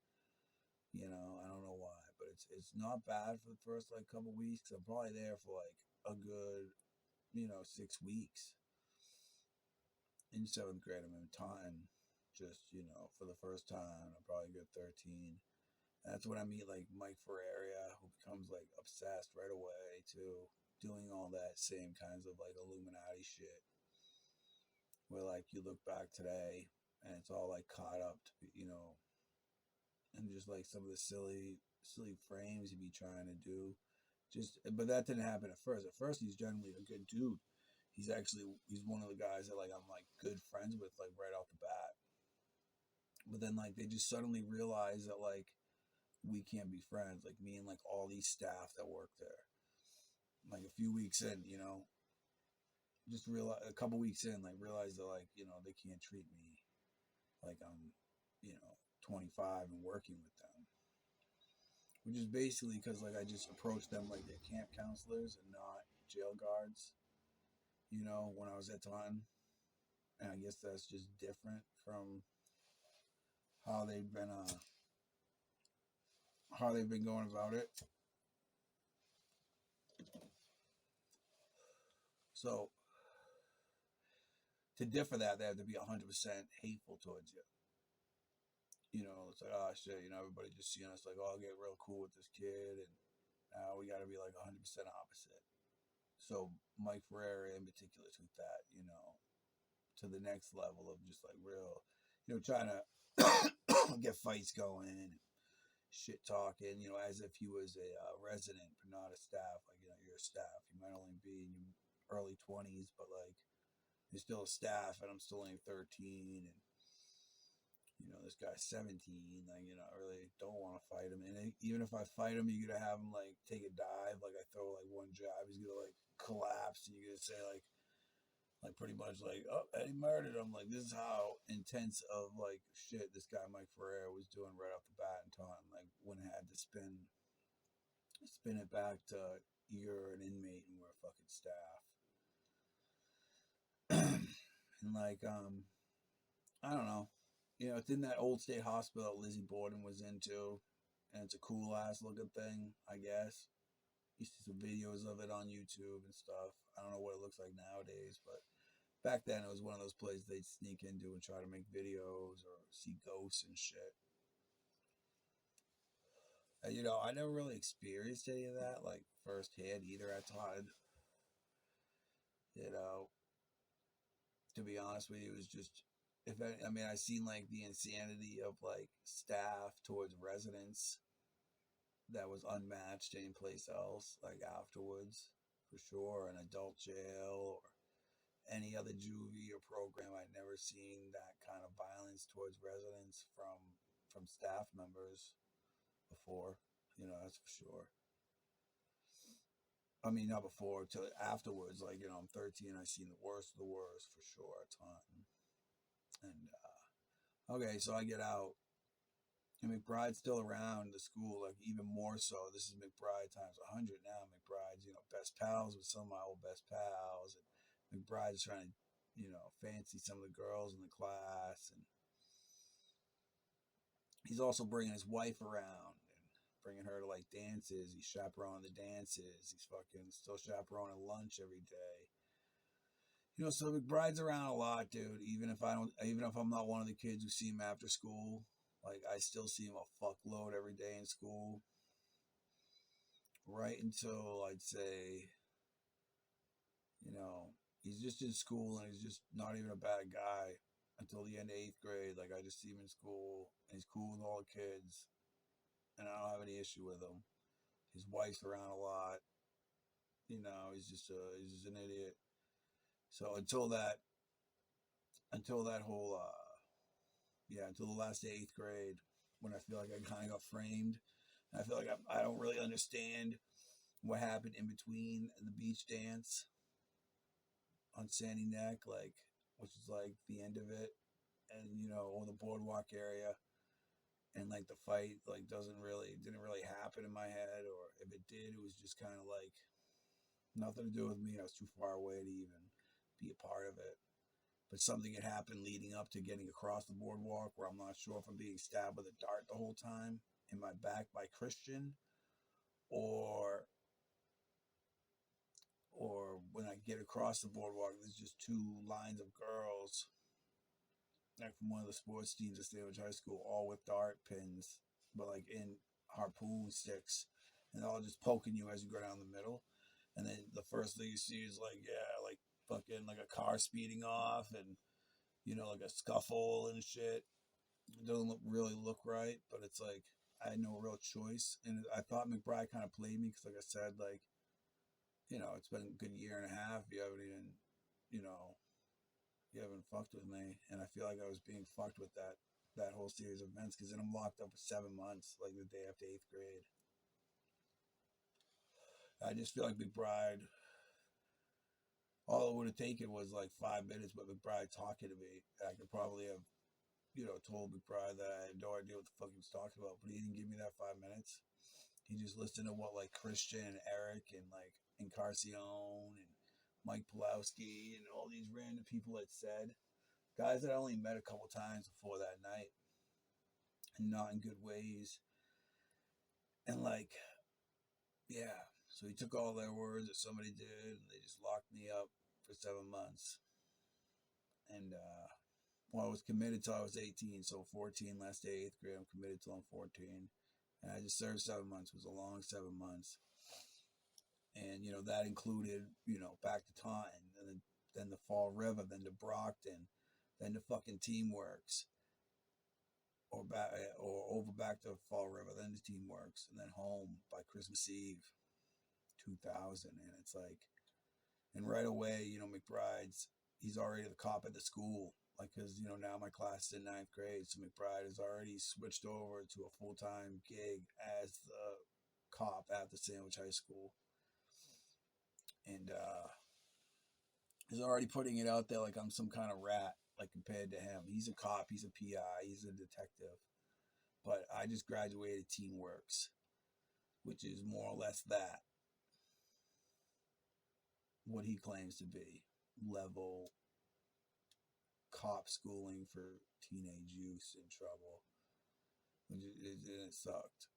But not sucked, to skip all the details of all that and just get right to seeing him at Sandwich High School the first day I get there, the third term of, not the third term, I don't know.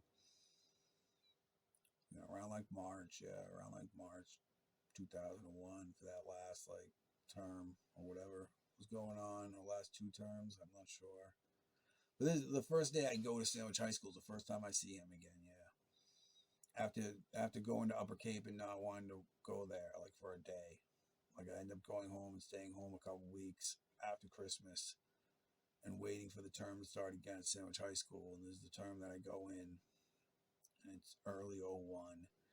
So he's the first fucking guy I see standing there with all them and shit. And Kerwin's even there for a special appearance just to see me.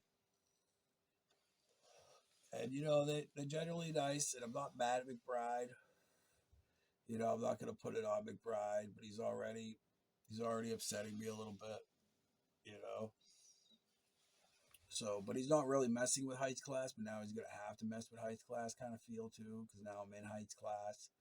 And before that, he was just focused on like the normal classes and shit. And now, like, he's got a big handful of height shit right away, right when I get there. And, we don't even interact, dude, until the day they try to frame me for Black Tony. McBride, obviously stood in and was like, okay, I'm not gonna like just frame him with nothing but Eddie did it. And, I obviously have way more connecting you two, like Height and Christian, to this situation not being as well explained as you both like. So it's like, that was pretty cool of him to help out there. So that was like another Howell situation where McBride's the actual somewhat cop, and Howell's just writing Eddie did it on statements and just please help, help, help. And that was one thing McBride wouldn't do.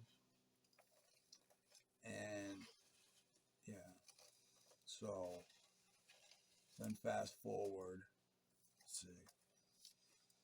Then do I see McBride again? It's like, man, I might not even fucking see it. And okay, yeah, but then I see like the next time I see McBride, yeah, it's the TV thing, we're talking Gazelle and shit, and they're talking how they fuck with him and stuff, and he's telling me how Laura Harrington is pretty much his like not adopted daughter, but like, man, on that weird shit, on that since her dad had like, because we're telling the story, because I'm on the fucking, I'm on that TV thing, the Sandwich High School Blue Night TV thing, and like obviously drugged, and obviously we're just going through stories and shit, and one of them's fucking Laura Harrington's dad just disappearing on a fishing boat or some shit, and like relating it to my story because we were the same age when my mom just died.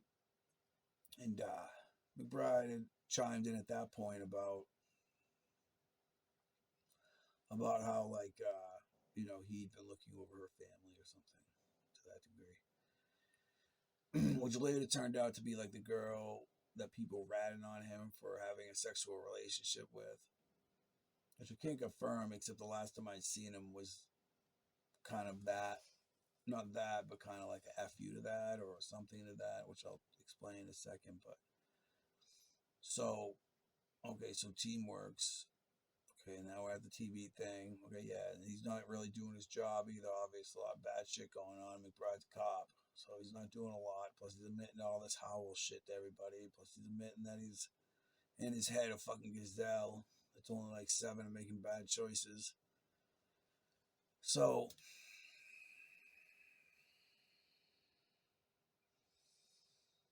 I can't remember if he's the fucking cop that arrests me.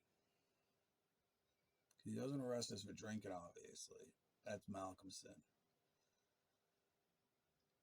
Like right after the TV show, the idea is like, all right, just arrest everybody for drinking. And hopefully Eddie goes back to juvie, but I don't go back to juvie. I'm back for like another 3 weeks. And I can't remember McBride's the guy who arrests me for Feltman's family, which is pretty much just for a bunch of shit that Eric and Coughlin had just done. And like, and that guy Callahan probably. So I can't remember if that was McBride or not, but I might not even see McBride again, dude, until that hand in hand day. Might be the next time I even see McBride. And like that's all the way. No, actually, no, it's not because before Sean gets murdered, I probably see McBride, right? Because I'm in Davenport's basement with the dart in my back, right? This is after Leap. So after the TV thing, there's about 3 weeks where where I don't fucking see McBride, but I'm still free. But then I go back to Leap, right? And that's a correct DYS for the Feltman shit. And that's a good 7 months. I go through Leap and I have to go through the whole Taunton, Fall River, all that bullshit again, Brockton. So, so I'm back from Leap, and now I've gone from being a cop in McBride's mind to being like the ultimate gang leader. You know, I'm fucking, yeah, I'm the gang leader of a million, but you can only say something. But on the other hand, I'm not. I'm also the fuck nigga who's only friends with Dugas or something. So now your gang's super powerful. That's what he's walking into when he comes down the basement and I'm at Davenport's and a lot of these kids are CIs and shit. And I got a big dart in my back and I've been drugged and he's got the decision to either, help me out somehow or be cool with all these guys still. And pretty much like makes it about snitching. Like, oh, I guess I'm just not snitching. And it's like, man, you're still a cop, dude. And it's like so evil. Because afterwards, like when Sean gets shot in that melee, not long after all that shit, McBride coming down there just to say, like, because I hadn't snitched on a head injury at Leap. So, I mean, I did. It's just, you guys think it was a bigger deal than it was. Like, I mean, I generally did snitch on the kid Dugas for that. I just didn't make shit up, like, along with it. You know what I'm saying? I didn't let anybody say it was, like, for a gang or anything. I just told the truth that he probably done it for a 10 bag or something silly and it wasn't gang related, you know? And, like, so they're mad about that. And McBride even mentions it, And so they're just mad in general that I didn't rat or something, get myself killed, and I'm home. So, he left me down there. And I don't see him again either till probably, 2 weeks later for the hand-in-hand day when they have all the kids that were tied into Davenport's and Sean Parks, all those crazy people coming in to sign in so they can join the Prom King Timmy Madness and be a part of Heights Class 2.0. And the star is Devin Murphy, freshly out of Teamworks. The same place they had the biggest issue that Eddie went to just a year ago. Here it is. Woo. And I show back up because I'm still alive. And that's when I'm in the office. By the end of it, I'm in the office with McBride and Boris. Like my last seconds inside of Sandwich High School. Not Boris, Driscoll. Driscoll's mom and fucking McBride.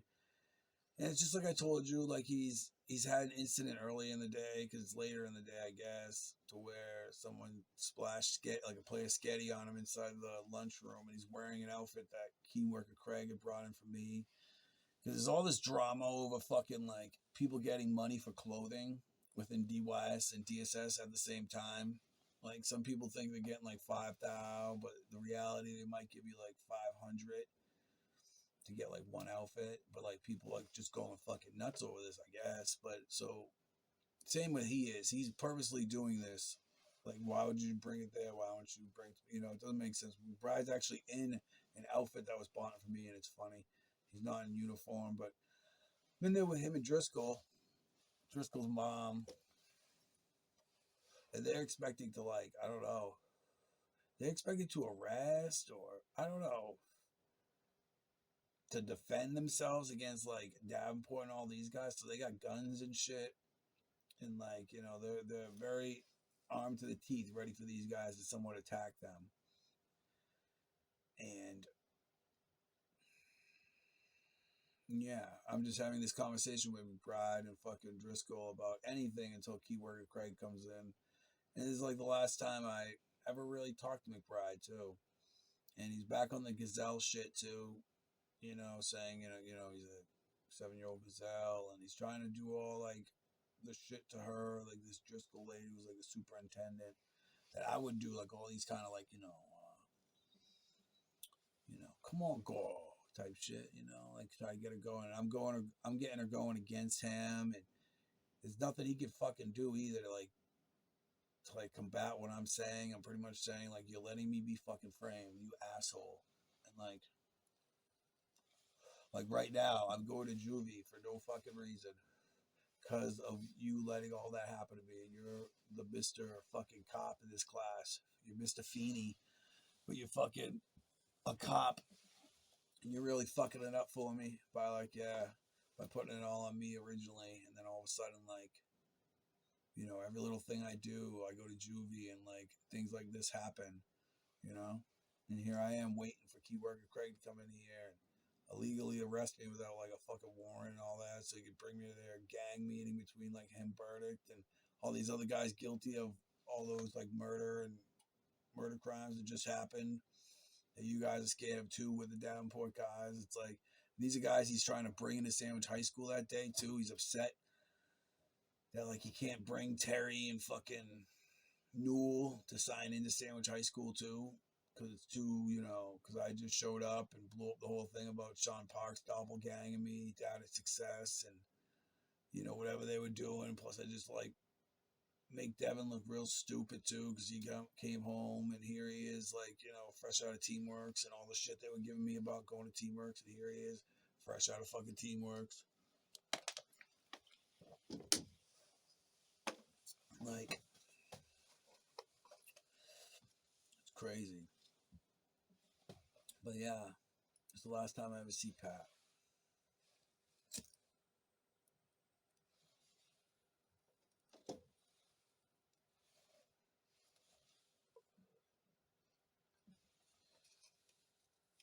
No, it isn't. Then after Devin's funeral, I see Pat one last time.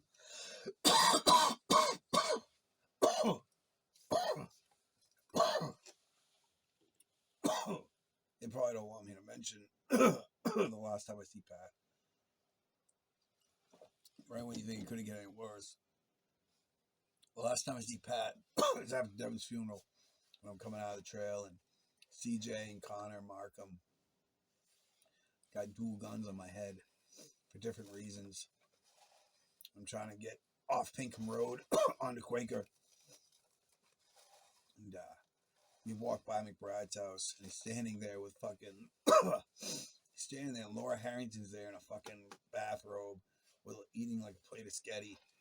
And like fucking McBride's like, hey guys, want to go in the back and play target practice with pictures of Eddie? And some of them like, you know, Eddie want to come back here and rack up some, you know, kill Eddie bullets. Because we make jokes and shit about like, you know, how that day in hand, like the guns weren't working. I was like, oh, it's because I've never shot any guns. It's like, you know, it only matches the amount of bullets I've shot. Like, say I've shot a gun 100 times, then you can shoot 100 bullets at me. If I've never shot a gun before, then you can't shoot a bullet at me. And that's like the last thing I remember about McBride, is making a joke about that. You come on back behind my house, and you know we'll play target practice. You can rack up some bullets where I can actually fucking shoot you, like making a joke about. The last time I just seen him at Sandwich High School, he's just making it's completely fake joke, you know. And Laura Harrington with the sketty, and that's when Connor's like, you know what, fuck it. He's like, is that Laura with a fucking plate of sketty? And Bride's like, yeah, man.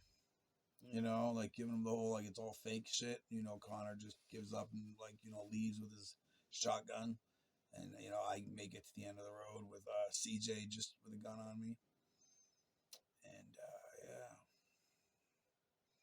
yep, that's McBride's story.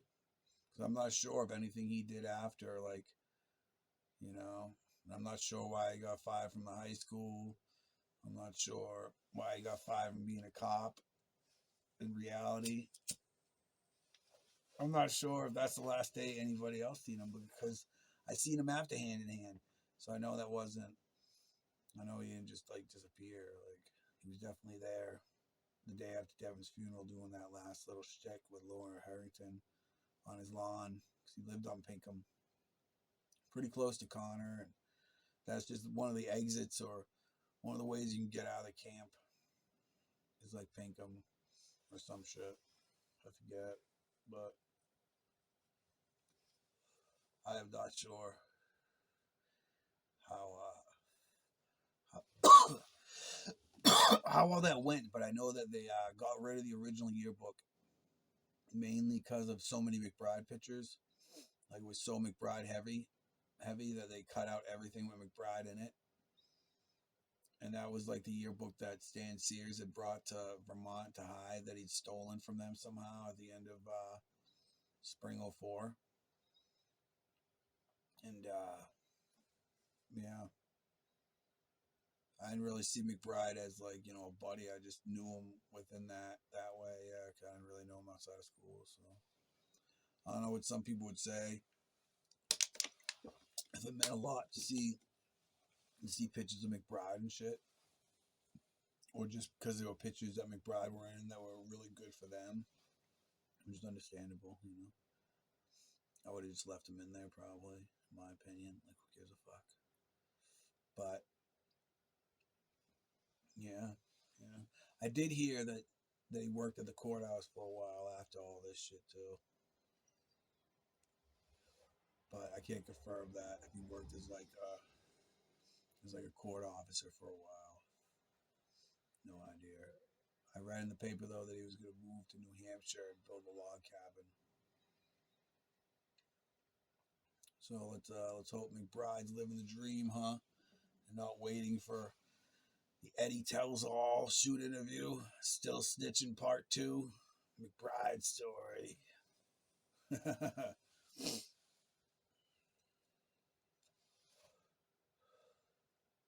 All right. Talk to y'all later. What is up? What is up? What is up? Welcome back, huh?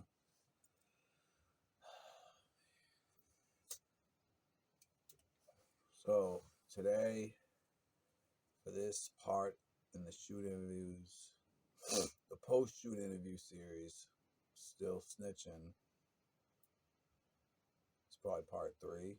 We're going to focus on DYS, which stands for Department of Youth Services.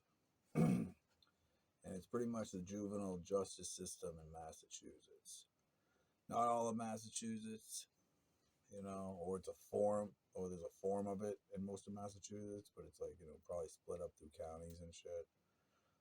But DYS, as I grew up, was Department of Youth Services. And it pretty much stood for like Taunton, Brockton, Fall River, New Bedford, and Cape Cod areas like Plymouth, and then, all that shit.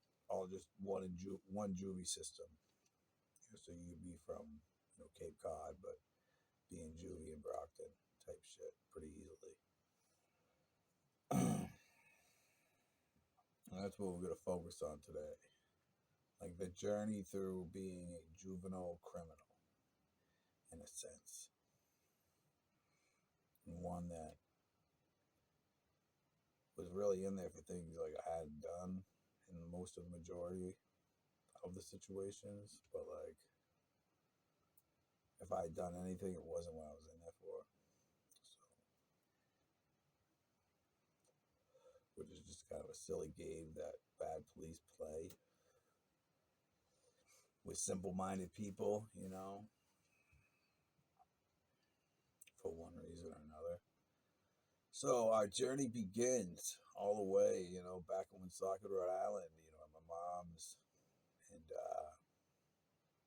it's a good 93, 94, I'm a good 9 years old, heading into the 4th grade probably. And, so my parents are divorced. So this is a second situation of like a new boyfriend, coming into the situation. Like if Peter is now stepping back, right? Like this is probably after his kid's born. Like my youngest sister Amanda, and but the family of the people who are claiming to be Serena's family, my second youngest sister, and what happens, right, is my mom's kind of like single. My mom wants a boyfriend that's like normal, that's not Peter Avenue, basically. So somehow she gets hooked up through the store lady, Rosie. There's this lady at the store, Rosie, whose son or nephew is getting out of prison. He's like a wicked big pedophile. He's probably getting out for pedophile shit. And she's going to set him up with my mom and shit. And this ends up being the guy who has the spider tattoo on his face originally in his gang, but I think they make him take it off because he's like a pedophile eventually in the jail. I'm not really sure because at this point I'm already taken out of the situation for one reason or another, like around this guy mostly, and whatever cop this is, it's like because there's somebody else in the situation. But so what's going on, right?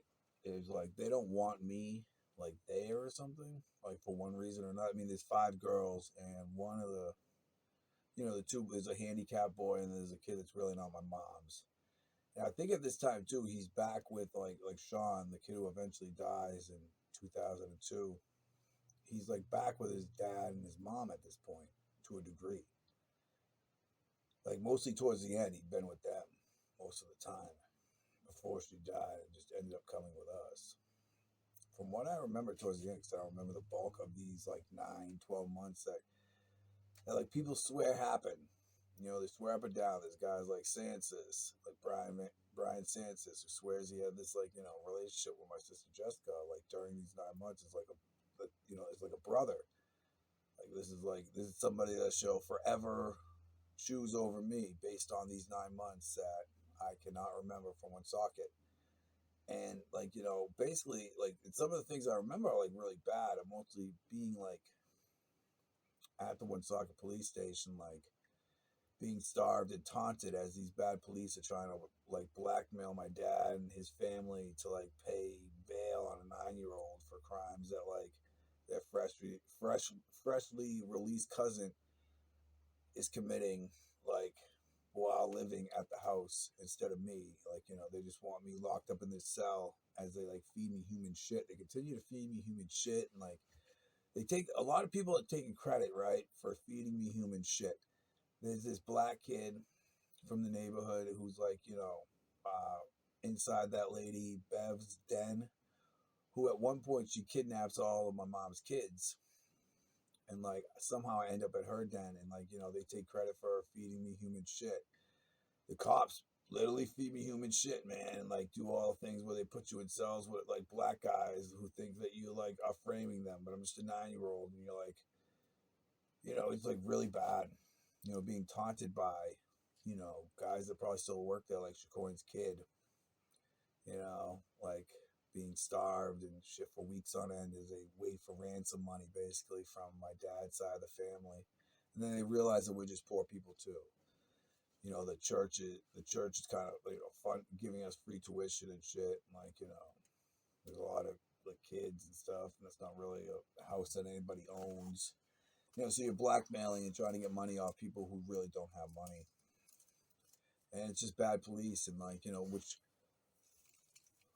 is my first experience being jailed and being involved with bad police, like going after people that frame them for one reason or another, mostly just to rape your sisters and take over your house, which is like a repeated pattern, repeats a good 2 times after that, leading to like, Sean and Joey's death.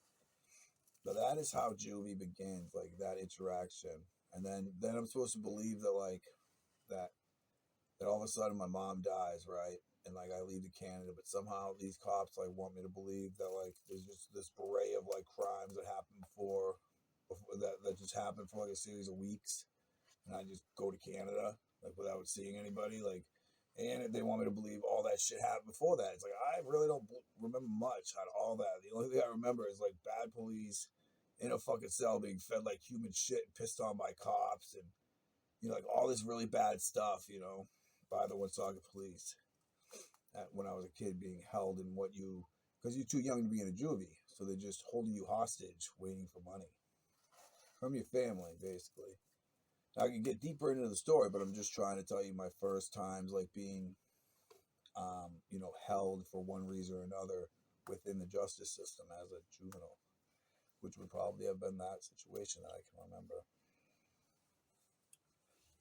The good old Chacoins, top-notch police. Okay, so the next time I'm in juvie, right? I'm already on Cape Cod. I'm living in Sandwich. We're in 7th grade, and the candy thing happens. And so I'm at Taunton for 45 days, which is a lot different. There's a lot to explain. Like if I'm doing this correctly, I have to go very fucking slowly, go over what Taunton's like, what's Brockton like, what's fucking Fall River like, what's fucking Teamworks like, what was Leap like. We're only like 10 minutes in, but this could take a while. I'm literally starting at 7th grade in Taunton. So, what I remember is like McBride brought me there, okay? And I had broken probation for the candy related stuff at the camp. And, it's a cast of guys that work there. And guys that stand out the first time would be like Mike Ferreira and John Black, I think.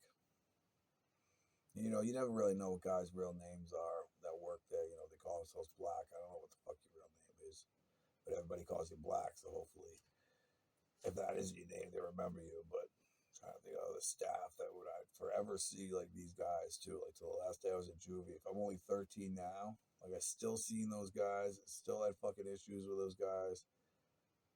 Right till the day I left, like, after Devin's murder and shit. I'd still have issues with those guys trying to murder me and trying to fucking put hits out on me or trying to tell like ridiculous bullshit stories. But that experience in 7th grade wasn't like bad in Taunton. Because I'm not committed, so you're only there for like 45 days. And, it was a good learning process for what I'd have to do the next summer, which was going to be like, 6.5 months for something that I had nothing to do with really. At least with this candy thing, like, it's believable in my own head. But like the next thing, if I wanted to skip over everything, like I don't remember really meeting any kids that first time, except like Chapman.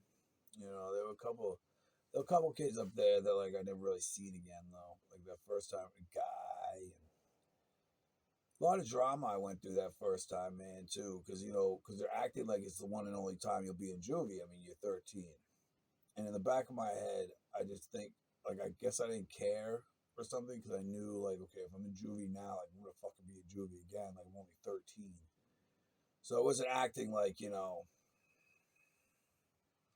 I'm learning a lesson. I'm just acting like I'm waiting to get out from breaking this fucking parole violation. Like not really caring at that moment, because you fucked now anyways. You got this crazy lady, Susan Davert, as your fucking probation officer. She obviously does not like you. She obviously will forever be a part of your fucking life. Like from this moment on, as 13 on, like like she really likes putting you in fucking jail. She really fucking likes fucking with you. She really likes every other fucking criminal but you. Terry Burdick, Randy Newell, and Rafael Morales. Like she literally likes everybody else but you guys, and that is fucking insanity. And even at that, she likes them more than she likes you. So, you don't even want to be on probation. You'd rather get fucking committed at that point, like the next year in 8th grade. So I get committed for that fight that I really wasn't in with that kid Brian Hughes in Sandwich. After the last like dance that was taking place at a beach, and like I said, it was very Illuminati. Like I'm pretty sure I got stabbed with darts going across the boardwalk, and when we get to the boardwalk, everything's like, like so blurry. And I don't remember anything. I don't remember going home. I don't remember any of that shit. You know what I'm saying? I just know for a fact, like I'm like kidnapped. Like as we're going across the boardwalk, Christian's like stabbing me in the shoulder with a dart. And when we get to the other when we get across the boardwalk, there's like a line of girls. When you go down the middle, they're just gonna poke you, and then who knows? I don't remember anything after that, to be honest with you, about that situation until we're running away. Until it's like nighttime, and it's not the correct night. Like it's not really the last day of school. Like I have no fucking clue or something. But it ends with us running around in Spectacle Pond from a cop and like all running away. It's like 8 of us. And like, some of the people like in Kark are there. Coughlin, Jessica Bizarro was there, me, Blackledge. There's just a whole shitload of us there. who, but they're all just trying to like play me out early of high school. They just don't want me to go to high school or something or another. So I end up not getting caught though. Like I run away and like I'm the only one who gets away out of everybody because it's like a foot chase around the fucking pond, inside the woods and shit. I actually get away. Like I hide underneath a car after like falling off a cliff and like fucking up my leg really bad. You know, very similar to like Mike probably, like just because it's so dangerous. Like you're running and it's all of a sudden like it's flat, but cool. Drop a good 10 feet down, you're laying on your leg wrong. And like, I did. I just like hit underneath the car. It really hurt. It's really hurt that whole summer too, like being in Taunton. Because after that, I go to Taunton. Of course, Ferrari's there, and he's he's an asshole. Black's an asshole. That's where I meet Cerbelli that summer too, John Cerbelli, and that might even be the kid who got murdered in Brockton fifth floor at the end. Like that, why all those people are scared. In reality, like Carl and all those kids that took off. So I meet that kid that summer, and then can't really say much about Taunton because I knew I'd get committed. And the second I get committed to, you go like straight to fucking Brockton third floor, and it's like so much different than a Taunton, because at least Taunton you go outside once in a while or like every day, sometimes twice a day. Where it's Brockton, it's like you don't go outside, man. Those are indoor gyms, those are indoor pools. It's an indoor bag. It's an indoor everything. The Brockton YMCA, like you do not leave that fucking building. Like at least when I was 14, and the first time there on third floor. That summer on the third floor, man, like I'm in 8th grade, and I really would have loved to have been out and shit. And but it wasn't bad. It's like it's a lot of the kids from camp too. Because you got McVeigh there, you got fucking Rafael Morales there. God, just like a array of fucking people. There's like Sheen Montero's there, like Johnny Oliveira, because it's like the whole cast of motherfuckers who end up at Teamworks and shit. So we're all in Brockton. Fucking, YMCA that summer. As they like, because when you get there, first thing they do, and there's a lot of fucking dudes here this night too, because it's like gang night. Like, there's like a bunch of new people probably. I'm definitely like just a new kid there. And like, they're doing the whole thing where they play Blood In, Blood Out. Like, it's like an old school 90s gangster movie. About a white boy joining the Vatos, more or less doing time, getting raped and fucking, I don't even know how the fucking movie ends. It's like a real long movie, and it's like, it's not really that good. And it's like, just like Davenport and like Sethwood, it's like years before that. There's like a group of white guys who just fucking make fun of it. All they want to do is make fun of the Vatos. They just want to yell Vato, Vato Loco all fucking day, and just like clown anybody who's fallen for that trick. Like, them showing you this movie and you think it's a fucking good idea to join the Vatos Locos, And, it's the equivalent of like a skinhead showing you American History X and saying join American History X. But not, I don't know. I mean, not, yeah, join the Aryans or whatever. Like, yeah. So, point is, I don't join the fucking Vatos and don't really watch all the movie and have like my first experience with like guys coming into the juvie just based on gangs. Like, they're only there for like a couple days and they're literally just there like put pieces in place for their gang or something there. Like, I'm not really sure, but you think they're just residents, but they're not. They're just extra numbers or some shit for the evening. I don't even fucking know. But so you're left there with like, one dude and you. And like, for some reason, the Vatos really don't want to fuck with you, but they want to fucking kill this dude who's been yelling Vato Loco for the last 2 weeks around like 6 fucking like big white dudes. And now he's like, kind of a average sized white dude. And I'd be like a small white dude. So it's like, it's kind of a shitty situation either way. how that ends for everybody, because I end up going to the fourth floor, which is like assessment in Brockton, which is like 30 days, and they just find out what kind of kid you are. And that wasn't a bad experience, you know, because there were a lot of young kids up there, and obviously they're all going to be like 14 if it's their first time in DY. So they're averaging around age 14. We're all on the fourth floor. It's probably, you know, midsummer. I don't even know. End of June. I don't even fucking know.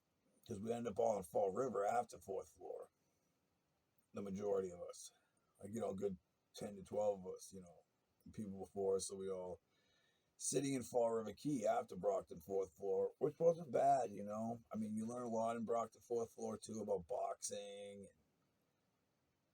like the whole system and just how to talk like that. I don't really know how to explain fourth floor back then. Like, you know what I'm saying? Like they explain like how a lot of these programs work, and you know, they feel you out, and you know, like if you know, it's different areas. It's like that. You know, they just try to figure out what kind of kid you are, more or less, for like 30 days, and keep you an extra 2 weeks if they really need you. So after mine, they say like you got to go to fucking Teamworks, you know, but you don't go straight to Teamworks from Brockton fourth floor. You got to go to Fall River Key, which is like, you know, which is now like a women's shelter, but back then was like a DYS lockup for like kids transitioning between like Brockton to fucking programs. And it's hot when we get there, and it's a hot summer. You know, it's fucking crazy, man. And like it's not bad though, because like, you know, because it's like, you know, it's like Brockton, just like, you know, there's not like white people. There's some white people, mostly like just Italians and fucking and Portuguese dudes, kind of working there and shit. But not many of them, because you don't need that many. You only got 12 kids, so you need like, you know, 2 or 3 people a shift. And so we have a lot of fun. You know, we play a lot of cards. And that first year in Fall River, it's crazy because that's when that shit happens with Christian's mom, when she comes to visit me. I lie to the guy, and I say that Blackledge's mom is like my fucking aunt, and like she comes, right. She brings me a pizza. She brings me fucking bacon and pineapple, and I chosen it off the fucking menu because like nobody ordered it. It wasn't like a thing yet, like pineapple fucking pizza. Like this is like an original fucking moment. So I pick it out of the menu and tell her to bring me, you know, fucking large bacon and pineapple pizza. And at some point, she like put a lot of like mercury or something on there to like fuck my stomach up, right? And I ate the whole pizza, and she ends up like admitting it. It's like really creepy, like to the staff, and the staff's just like a younger dude, probably like early 20s, and he's only working there too, because like, you know, just like hang out and shit, and like get along with the kids, and you know, normally it's like, you know, video games or fucking movies at this point in the night, but like they're doing visits. It's probably like a visit night. And like the lady's like, oh yeah, because you know, she tells me that she did it, and I'm like, and why, like Christian's knee, and I tell her what really happened to Christian's knee, and then like, you know, she gets kind of like, you know, feeling bad, or not, I don't even know, crisscrossed by the situation, like playing the whole I didn't know that really happened to Christian's knee, I'm being lied to. Don't believe you. You're still a scumbag, lady. But yeah, so like I ended up in the hospital for like weeks, dude, like in and out of the fucking hospital at Fall River because of my stomach and like all the damage it had done and shit. And it was like really weird, like the situation afterwards there. Like we weren't all friends now. Now everyone's like fucking breaking up in gangs and shit, getting ready for Teamworks, but they have no idea what the fuck Teamworks is like. The worst thing to be doing right now is joining fucking gangs or anything. And like, you know, me fucking getting all fucking fucked up. Like I'm going there like with like a torn up stomach and on like 8 new meds and shit. It's like, oh great. And all you guys have joined like fucking gangs. So we're going to Teamworks. And I get there sometime in August, but the day I get there, right, makes my 90th day Christmas Eve, which is odd, you know, and it's 2000. So I'm going to come home. So after 90 days of Teamworks, if I complete the whole fucking thing, I'm going to go home on Christmas Eve. And it's like nobody else is going to go home on Christmas Eve. Because we're all coming in like, you know, 4 or 5 days or a couple weeks apart, you know, and like and I just happen to be like the first guy that get to go or something because I also get committed first. Like I don't go to trial for that fight. I just fucking plead guilty right away and go right to fucking Brockton after 2 weeks to a month maybe because I just know that's what's gonna happen anyways. I'm like I just know I'm gonna get committed. This lady Susan Davern's gonna make me go on trial for this fucking shit. Even if I'm not guilty, she's gonna say you had a curfew violation and commit me. I'm gonna do the 6 months either way. So I'm banging it out. I'm getting out Christmas Eve 2000. Like, who would want to fucking get home Christmas Eve 2000? Nobody. Who would want that heat from a group of dudes? Nobody. But by chance, I have that fucking heat. I have that kind of anxiety. Like, I have to go home Christmas Eve. And everyone sees that. So all these niggas, it's gotta be 25 of us. So all these other motherfuckers are gonna not go home Christmas Eve, but I am. You see what I mean? Already they want to kill me and just assume my life and go home Christmas Eve. It's like, thanks guys. So at first it's there's guys, Teamworks. All right, yeah, okay, I'll tell you what Teamworks is. Teamworks is in Plymouth, Mass, right? And the staff are built up of old ladies and guys from Bridgewater State College, more or less, who have psychology degrees and shit like that. Guys that went to school for 4 or 6 years from Bridgewater and now they're at Teamworks because it's the best job they can fucking get. Teamworks is out in Plymouth, right? Out in Miles Standish Forest, I think. And it's next to a boot camp. Same type of thing, just a little bit longer, probably 120-day boot camp. But that's run by rogue military people. Teamworks is run by more or less Bridgewater students at this point. And God, it's all based on wearing cult-like uniforms, snitching, because it's a peer leadership thing. So you gotta wear uniforms for one, most of the day, or the whole day. Yeah. So you're just always in there cult clothes, they have outfits of the day for you to wear and shit, and times you wear them. You can only wear this at night. You can only wear this during the day. Real creepy shit. But not creepy shit, I guess. It's it was actually helpful in different situations when they do that. So I'm trying to think. But then also there's the snitching. There's a hierarchy. The program is pretty much you do a bunch of things to make the staff trust you. I don't know, you read the pamphlet a bunch of times and take a test, let's say, and you go do a ropes course, and now you can be a peer leader. And a peer leader is someone who fucking snitches on people for every little thing. They stand in front of the room, and everybody else sits down. These guys staring at you, looking. They see you do shit during the day. They snitch on you. And then when you get to a meeting, they snitch on you to everybody. And it's who the fuck would want to do that, dude? But so I mean, it can be funny too.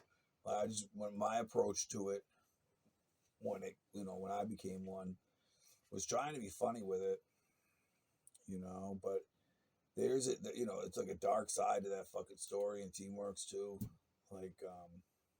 because they're doing the hypno code number shit, they have this shit and they're offering it to people, to tune you out with some ghost snitch, fucking you don't care if you snitch stuff, or just be hypnotized to I don't know, man, all the worst kinds of shit. And I definitely, one of the times I definitely agreed to partaking is there, you know what I'm saying, for a variety of reasons. And so I'm trying to think, they had really good food there, Teamworks too. There were a lot of good things I remembered. You don't want to hate or nothing, I had a lot of good times there, playing Oregon Trail. And it was a cool little souped up version they had fucked with at Bridgewater when they were in school. So it was and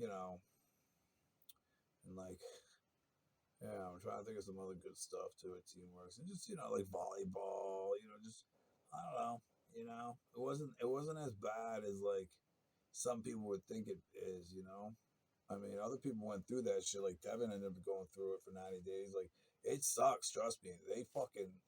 They really do use all that hypno coding shit, and they really try to break spirits and shit. Like, you know, when they take those badges from you and shit, they really try to fuck with you, man. Like, say you become a peer leader and you're not a peer leader no more, like they take your little peer leader badge and shit. They like really fuck with you, dude. You know, they really do. It's really, really bad, and like, you know, it is a really, really, really evil situation at Teamworks. You know, being and then like, you know, like when you leave Teamworks, people think that, you know, you're like fucking warped to want to just rat on everyone for everything. I'm not sure if that's how it goes, or you want to be like a peer leader. Why are you drinking? Why are you smoking? Put out that cig. You know, get the beer. I need to talk to you personally over here about how you just done fucked up, or maybe say it in front of everyone. It's like I don't really know, you know, how to explain that, because I don't really like it when people do that shit. So it's like I don't really want to do that shit, because most people that do that shit are just fucking huge scumbags too, and they just play it to their advantage, you know. But it's like it, you know, a lot of the guys yeah. I mean, who knows how many fucking people went through that program is what I mean, and they all think the same fucking way, you know.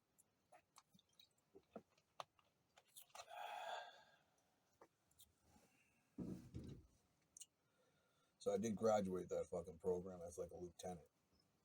I had to go back to like get my badge back and shit, and get tortured in many different ways, you know. And one was if like one way, right, was like sitting staring at a wall for like 2 weeks. You know what I'm saying? Like no one talks to you and shit. They just talk shit in front of you. Like no one can talk to you. Can't talk to no one. You just have to sit there in a fucking chair and stare at the wall for 2 weeks as everybody like just talks shit about you openly. And like, I don't know. You know, they probably thought I'd crack and start like freaking out, but I really didn't. I could care less. The day I was bad, we were like doing like light showers. I just got back because I graduated but got sent back. And it was in between like Sandwich High School shit. So I was like mad, like right before Sandwich High School, yeah. So I was like really mad that I had to like go back to Teamworks to like lose my badge and shit. And like, like we were doing light showers, so I'm in the shower with light shampoo in my hair, and you're supposed to sit there for 10 minutes, and there was this kid Travis like fucking with me. So I just like got upset and just started like talking that shit, and you know, like for the rest of the night, you know, I want to like fight him and the staff. This like ex-Marine guy who's like a fucking ass clown, but like who I remember from like being there. He had just gotten a job, and I was nice to him, and now like, you know, you come back and you know he's been working there by himself. It's like, you know, and a lot of these guys are just used to being like under my thumb, and like I've been gone for a while, and then I get back and they're not under my thumb. They can just act like fuck faces, like I was. I don't think I was really fucking with them, but maybe, dude. I don't know, because they're not really fucking with me like violently or nothing. But I'm the one who wants to get violent because they're like fucking with me, and probably the same way I'd fuck with them, or not them, but other people. So, but so yeah, so I get out of team. So yeah, Teamworks, you know, was pretty evil, but I do leave Teamworks twice. And the next time I see Teamworks people in real life, right, is like at Devin's wake, the one that Jessica like left me at in Wareham. I seen several of like, you know, I seen like Mac and not Miss White, but like the other lady, like the secretary and shit. And like I don't know, you know, if they were sad or just concerned for me, like it was strange, that interaction. And then okay, so yeah, out, and then you know the next summer is just as fucking crazy, man. And like Teamworks is really fucked up too. There's like a part of Teamworks because like in Fall River there was a riot that summer, like after I left, like McVeigh had faked and shit. And like Teamworks is really fucked up at one point because of that. Because like we have to start like figuring out things that we've done. Like to like do like fucked up shit. Like when you're in Teamworks, like you're pretty much there's like a part of Teamworks, dude. That's like hard to explain because they're doing all that hypnocoding shit, but they're also trying to figure out all the worst things you've ever done or like being accused of. One of the things like is very prevalent with McVeigh, and this riot and shit, and it's just like, man, they do the same shit to me, but they like the night with McVeigh was like what stands out when we made McVeigh cry, because like man, they like someone like this kid from Fall River more or less just put a picture on McVeigh's pillow and said like, yo, he stole my sister's picture, jacking off to it, and like so McVeigh's in trouble, and like for something stupid, it's not about Fall River. Like we're not even gonna talk about Fall River, but we're gonna someone make it about Fall River and just fuck with McVeigh. And like the point is like that shit. It's like man, but that ends up playing into. That's why it's like I have to explain that when I get to this part. Like the following summer, like so I'm that's like so I get out of Teamwork, so I go to Sandwich High School. That's the time I'm at Sandwich High School. Blah blah, and I get locked back up by that summer again. By the end of the school year, like I'm back in juvie by we'll say June. So the whole journey to Leap begins from there. Like I can't remember if I go to Taunton. I don't really remember running through Brockton the second time either. Well, but I do remember Fall River the second time, and it's like really fucked up because like a guy named Frank there, and like the riots that happen and shit, and like there's like a new guy working there, but he doesn't work there. He's just there to figure out who the fuck started the riots, right? And like who assaulted his like grandmother who was working as a night staff. So like one old lady working or something, and they throw a riot, dude, and they beat the ladies.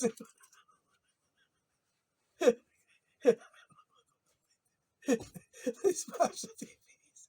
It's like, dude, it's like, fucking. Are you fucking serious, dude? Like this guy doesn't even work here.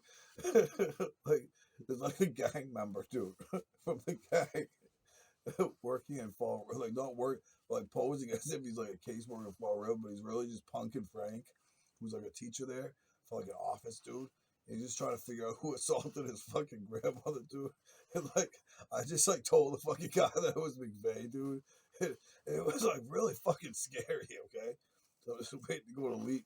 And I'm just explaining to the guy what happened. Like, I think they like faked a fight. And that's how I got popped off. I'm not even thinking about what they really did. Because they really explained to me what they fucking did, dude. I just thought they like smashed the TV and like said they wanted to go outside till the cops came. But it's like, nah, dude, they like assaulted my grandmother and all this fucking crazy shit. And it's like, oh man, my bad, dude. Because Frank's all mad and shit. And like, oh man, so I don't remember because the next thing I remember, I'm sitting in the fucking class, right? It's been a long summer, and we had some good times leading up to this too, like everybody in general. But like they were trying to figure out what happened to my stomach, right? Like why McVeigh saying like all this shit. Like I don't know, they tricked me. They said McVeigh said you were lying about what happened to your stomach. You weren't sick. Like, I was very sick. That like I can't snitch on the staff who didn't really say anything. When Betsy did all that the year before there.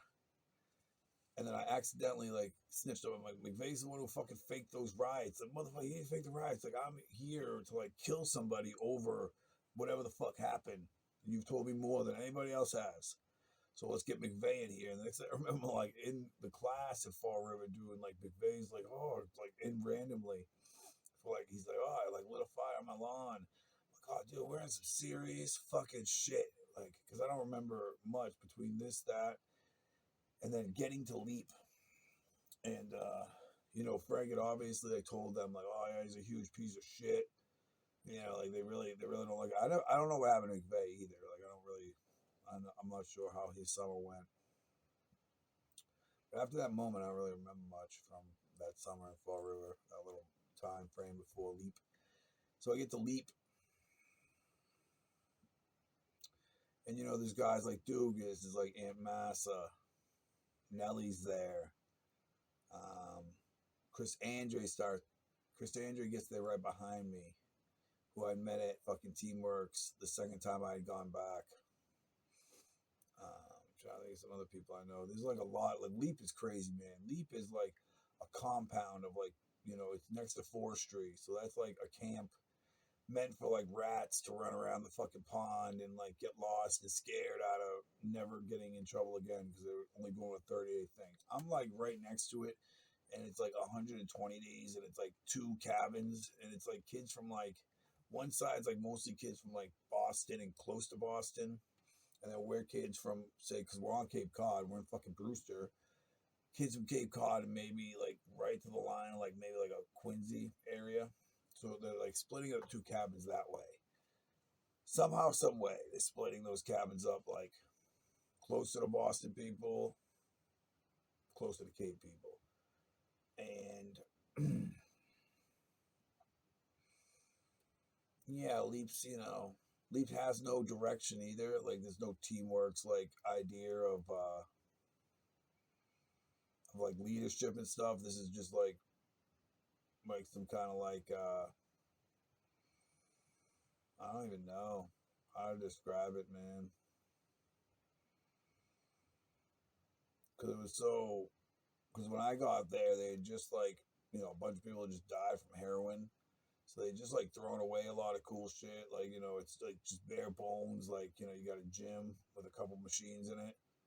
Like there's just nothing. There's nothing to watch. There's nothing to do besides like a couple different workout machines and go to school during the day and play sports against each other. And like once a month, we're all waiting to do like an Ironman contest against each other. So we're all like, it's really weird. Like I get hurt at Leap. 9/11 happens during Leap.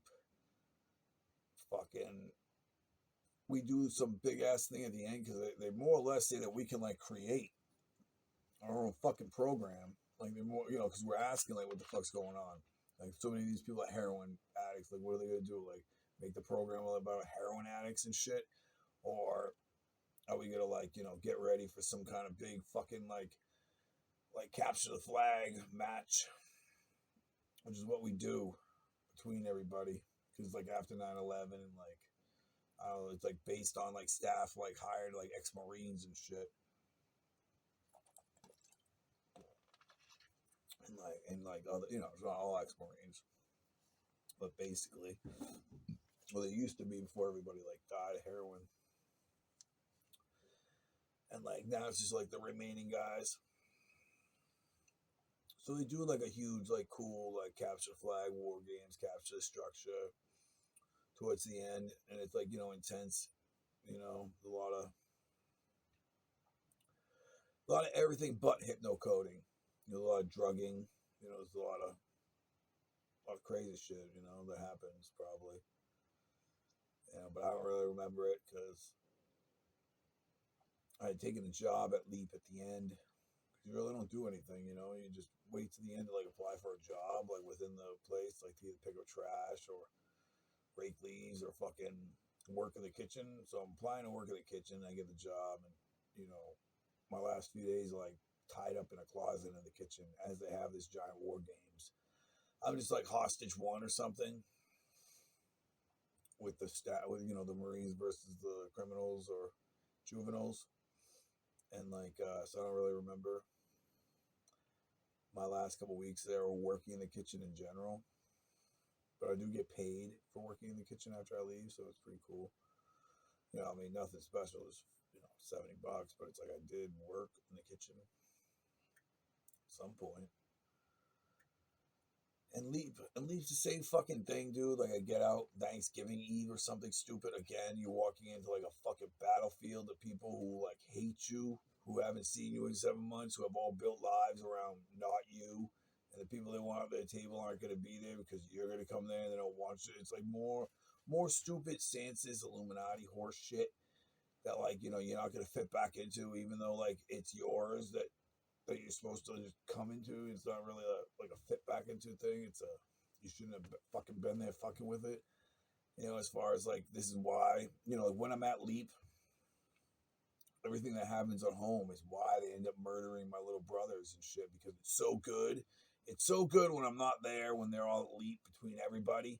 Like You know, it's so good to have Jessica sucking all the dicks, or Melinda, you know, fucking everybody, or you know, everyone agreeing that like you know ragdoll is cool and shit. It's like I don't really know. I'm not really sure because I'm not there, so I'm not really sure what's so fucking great that like you know I get home. You know, I get home out of DYS, like, you know, because, you know, and like what's so epic about Leap either, I don't really know. Like, to me, Leap was backyard baseball all day at fucking school and reading Harry Potter and books. Read a lot of books there, Leap. You know, it was a lot of things, but like gang in my mind. Like, I read shitloads of books.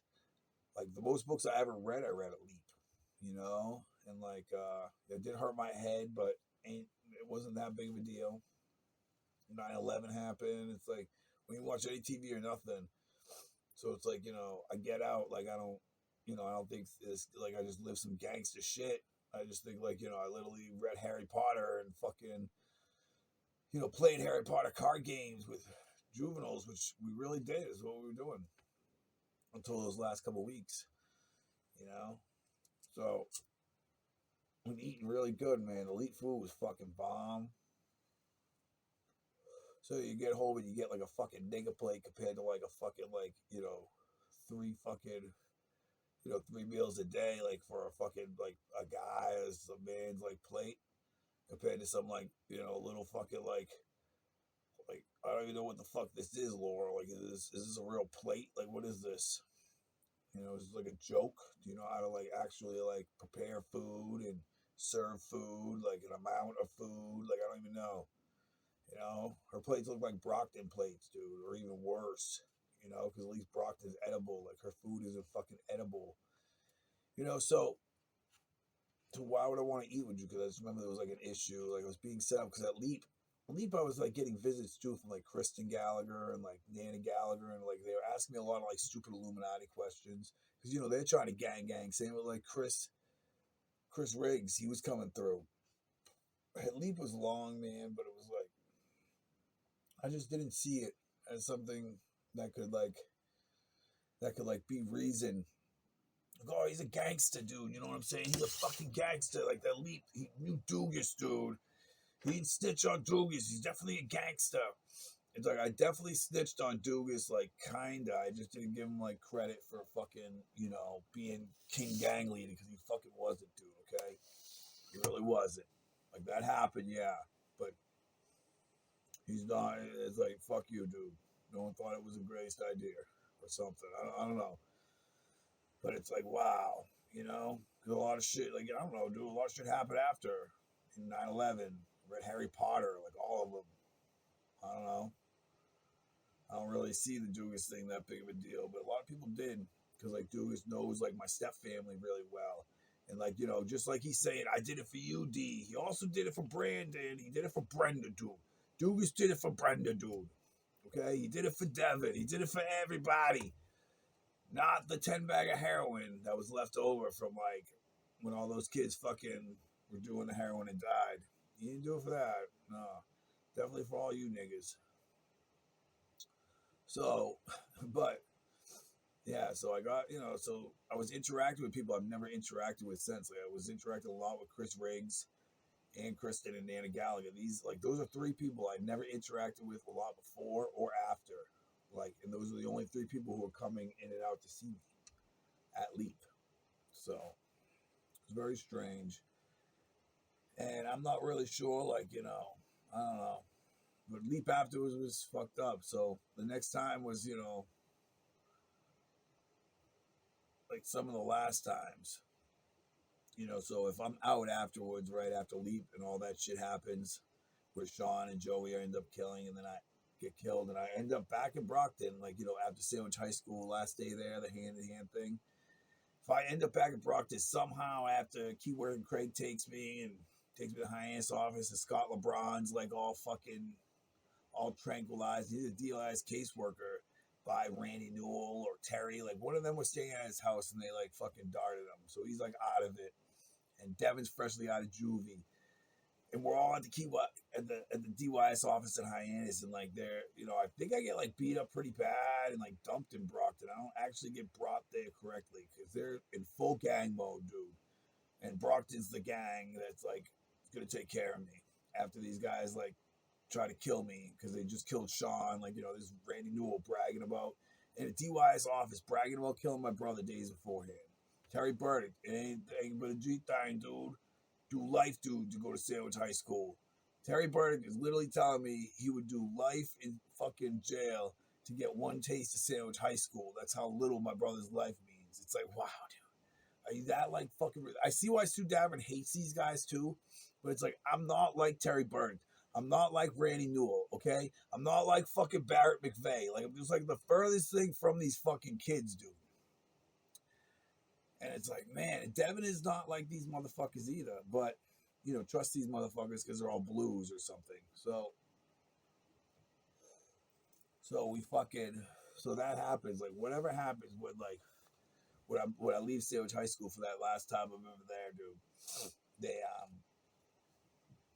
I end up going back to Brockton. I'm only there for a short time. Where am I?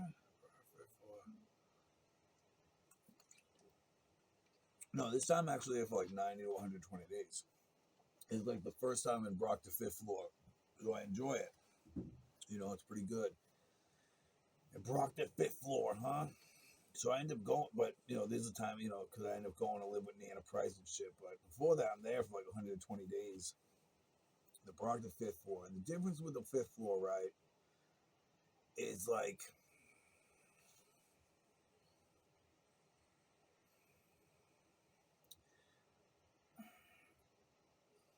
it's not, you're not waiting. Like, everyone knows how long you're doing. And 5th floor, it's like, it turns into a situation where it's like right away, it's just like, because you've already been to 2 programs. So this is just like we don't want to pay another program to run you through it. Like, we just got to go up to Brockton 5th floor and sit up there. See what I mean? So you're already there to save money. And Brockton's notorious for like pinching pennies on this fucking place. So it's like, it's just like, yeah, it's just like a long version of a fucking day on the 3rd, but it's like, I don't know, towards the end it gets a little crazy, but, I work in the calf a lot during like my first times there, and like, like it's not that bad, you got like PlayStation and shit, but when the chance comes to leave, you want to go stay with your family, so I end up leaving and stuff, and, I get tight with a lot of people, dude. That first time in Brockton 5th floor, like, get along with a lot of these motherfuckers. I work in the calf. I get along with Kevin Oliveira, who's like been in charge of the calf since the fucking 70s or something, dude. And I don't know. Everyone thinks he's crazy. Like, I don't really like him either because he is crazy, dude. And he's obviously using guys like me to like just to have drugged and be raped, like that work in the calf and shit. And like, I don't know. He's a lot older too, so like I'm not like boys with him. Like, I'm boys with some of the other staff and shit. But the first time goes good, dude. Right? Or does KO get replaced like the first time, or like is KO replaced the fucking second time? Because it's like a short time, right? I'm just trying to think if KO was there. KO was not, because then you're the guy. No, okay. The second time KO gets replaced, right? Because I go to. So like I'm like like I said, like I know these motherfuckers really good now. Okay, after this like span of time when I go to my grandmother's too, like now I've met like a lot of these kids who like not kids, but a lot of these guys and a lot of these like other kids who have been through Teamworks and shit and like all the other programs they fucked up. So you get and you see some of the other kids like repeated faces and shit also trying to fit in the same crowd of like black guys and shit who are running this fucking floor, or Puerto Ricans and stuff.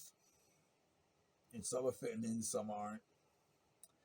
Then there's just random staff like from different gangs, and you can juice it up as much as you want, but it's like just a complete and utter fucking mess, dude. Like this whole Brockton 5th floor thing. Cause like, like wow.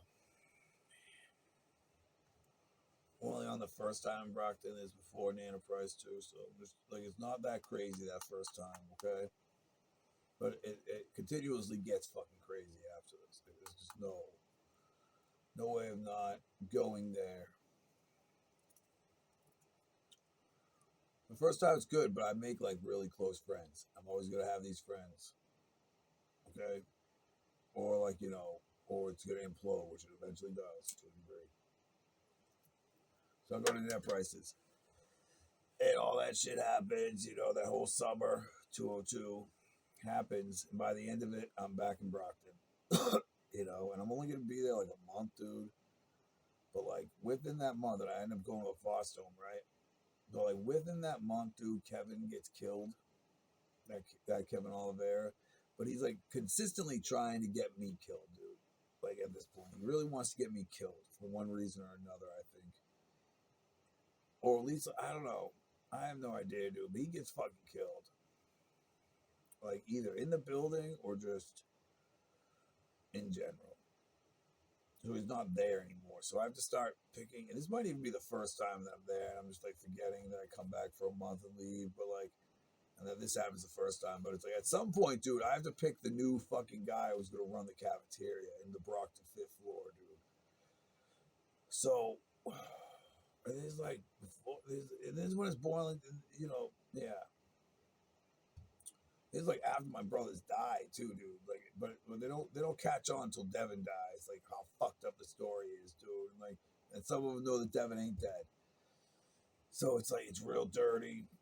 And that's like the last time. But this like little month that I'm there at some point after the summer, before I go to a foster home in Middleborough, it's like all before Devin dies and shit. My last time up there, which is like really fucking insane. We'll get to it in a second. But so Kev definitely dies one of those times, and I have to pick the new fucking guy. Basically, I pick Mike Pagan. Definitely do. People hold it against me. Like I think I'm picking my three friends, like smartest one in the group. It's a good idea. He's gonna get them all leveled up too. But instantly, these are grimy guys, the grimy niggas, the blacks. They want it now. They wanted that fucking job. He's not gonna be able to get them. He's not gonna be able to get them better jobs like that quickly. I realized that afterwards. Okay, there's just like a desired job to have, and even though you guys were downplaying it, like pick my boy, you meant pick me, like you're just being silly or something. I don't know. And like I don't really think it was up to me, dude. I think it was just up to whoever the fuck was hiring people. He probably had the best best resume or the best chance of doing the schedule. I don't know. But basically, like every morning a little early, and every afternoon leave it a little early. It's like I don't know. So I don't think I think someone else hired him. It wasn't really me, but it's being put on me by the last time. So the foster home happens and D dies, right? Or they fake Devin's death. And so it's gonna be my last time on the 5th floor. By then, Pagan's already like the main guy running the calf and shit. I'm gonna work there, and it's like the whole issue comes up with like Newell, and like a really fucked up thing happens, right? Where upstairs, the 6th floor, right, is a homeless shelter. So they are using the homeless shelter, right, to hide kids for one reason or another. And they're trying to figure out what really happened, I think. And like Newell's trying to like become me, right? He's trying to convince. He's brought Katie London right to the 5th floor. There's Newell. He's not in juvie, but like Terry's there and I'm there, legitly on the 5th floor. So they round up anybody else. Like they got Morales, they got Ryan Hawk, they got me, they got Newell. We're all and probably a variety of other guys that I don't even fucking personally know. They got us all on the 5th floor, right? And Randy Newell's had like Katie London suck all these dicks. He's like demanding that he's like a leader of the gang now. And these guys fucking bug or something. And but Randy wants them to kill me so he can pretend to be me and go, to Vermont with Melinda and Katie or something. I don't know. After all that they did, so they make the decision to beat Hawk to death, and they literally from my memory, dude, they like it's just yeah, they like beat Hawk pretty much really bad, dude. Because the gang, it's not like staff and other. This nigga is like really fucked himself, like big time. This guy Newell, right? And he's fucked his boy because it's like Eddie's not in your gang, and you need someone in your gang to replace you, or you need to replace somebody who's in your gang. So they just like beat and rape Ryan Hawk to death. He's in the shower. Go get rid of the body, Newell. And I don't really know because I've seen Ryan Hawk online since, so it's a real shady situation. But that did happen, among like many things, towards the end. Because towards the end, is the whole D thing, whole fucking Devin thing. So that did happen, that little thing. Like I said, like all these guys, like my friends are mad too. The guys I think are my friends, they're mad because they don't have the job in the calf. Like only one of our boys got like a promotion and raise. So they're ready to turn on me for, picking him, even though that was like the group's decision. And, they're just, blaming me because they like can't, and they're slowly starting to take over this fucking place too. This YMCA. It's all being run by like a white guy who eventually gets killed during the mayhem of like Devin and shit. And the whole, and this is before Devin too. That the floor is being taken over, right? More or less by like, because because like all of a sudden like Sandwich High School's fucking with us, or the high schools, you got Randy Newell trying to do moves and shit, you know what I'm saying? And you got Chad Bennett's brother, Paul Bennett, like working the floor as a caseworker, like working high up in the hierarchy too. Like all of a sudden they're noticing, so a lot of these black guys are reverting back to high school activities. A lot of them went to Brockton High School. So they want to make the same kind of Brockton High School Illuminati moves that they've seen done before, or that that they really always wanted to do. And and it's like it doesn't really come across good when you're working with like kids. All of a sudden, you're just a fucking deranged like crack dealer, and you're just not even gonna like pretend like you're not, or you're just like a fucking dude who has a GED, and you shouldn't be working up here strip searching teenagers and shit. Because I could talk about strip searching kids, like in juvenile sense, but it's like, I'm not going to get into it because it's like the only place I'd really say anything bad about is Brockton YMCA. Everywhere else, it's like, I don't know, it's not that bad. Made sense. Brockton YMCA, them doing strip searches, and you just know it's some hood nigga dude who's like, probably got a GED at best, if or not, just a gang member filling in for somebody who does have like degrees and shit, or not degrees, or just a high school diploma to work there. And it's just like, like I don't know, it's not, I didn't really think that was like, I don't know, dude. But considering just everything else, I don't know, just beginning of the problems, because like, so they automatically want to do Brockton High School gang shit like with kids. And it's like, so murders have caught up with them. Like I said, KO's dead, his kid's dead. They're like rape dolling kids like to the gay staff. It's getting pretty crazy to try and junk out white staff. They're just doing everything they can do, and they're all going in and out of Brockton High School's alum room. And of course, the only thing fucking in there is gonna be like my rap music, dude. That's like standing out to you. So like they really don't like me, dude.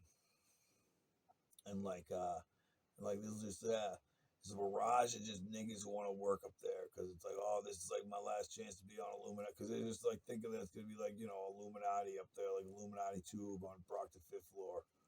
That's how they're all acting. Then the series of events is like the last thing I remember, man, is all that really creepy shit with Devin, to where, okay, yeah, I'm trying to think. So I'm trying to get out of there, right? Because shit has gone the fuck down, dude. There's that whole lighter thing where they swerve me. Like, there's this fucking kid, Dave Tavares, dude. And, like, he's asking me for a lighter. He's from Teamworks and shit. And, like, I just know it's, like, some kind of, like, setup on a setup. But But like, I don't get him a lighter, dude. I just say to Blast, like, yo, all this shit, right? I'm like, Blast is like acting like a fucking crazy nigga before this too. So it's like, he's just like waiting to like, I don't know, like rat on rat on rat on rat on rat on rat. Like it doesn't matter right now. This nigga's got a lighter and wants cigarettes. What are we gonna do? Because he's trying to set us up, right? I mean, you have been fucking up, or you start fucking up after this, and I can't put the days together, Blast. But at some point, this Blast dude is losing his fucking mind, dude, because like he's a crack dealer, and like people are acting like he ain't shining, because like he's only like just a staff member, but he thinks he should be running the fucking floor because he's like a crack dealer or something, dude. And but doesn't like he's not educated. Like, I don't know. It seems like my fault that he's not running the calf. He's my boy too. Like we were friends or something. I thought we were, but he didn't take it like that. I thought he was like a chump, or just because he is too. It's like just a tiny little black man that looks like Yoda. It looks like a black Yoda, like straight up. Like something comical when they show the South Park guys as black versions, like Black Park or North Park. This looks like a black Yoda. So he does the lighter thing, right? Where I think he just like where he goes and gets me like a hot soda afterwards, and I don't remember a fucking thing. He must just have me like raped and doing a bunch of Brockton High Illuminati shit because why not? It's like probably stacked up. Hey, look, this is that guy, Extendo, whatever the fuck they kept bitching about. So I've never used that name, but I just called it an Extendo remix because I make it really long. Because it's a remix on a real long version of that Always Stay song from that chick. Like,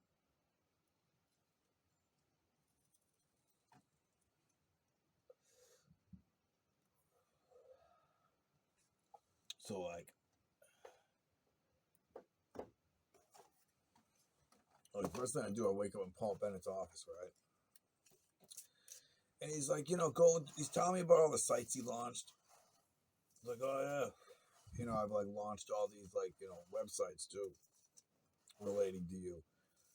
Just much like fucking, much like all those guys did, like in Sandwich High School. Somehow, some way, like you want to say that my sites, but like I'm not sure why and what Illuminati sense we're talking. And again, you're probably just looking at my old Twitter, thinking shit's mine.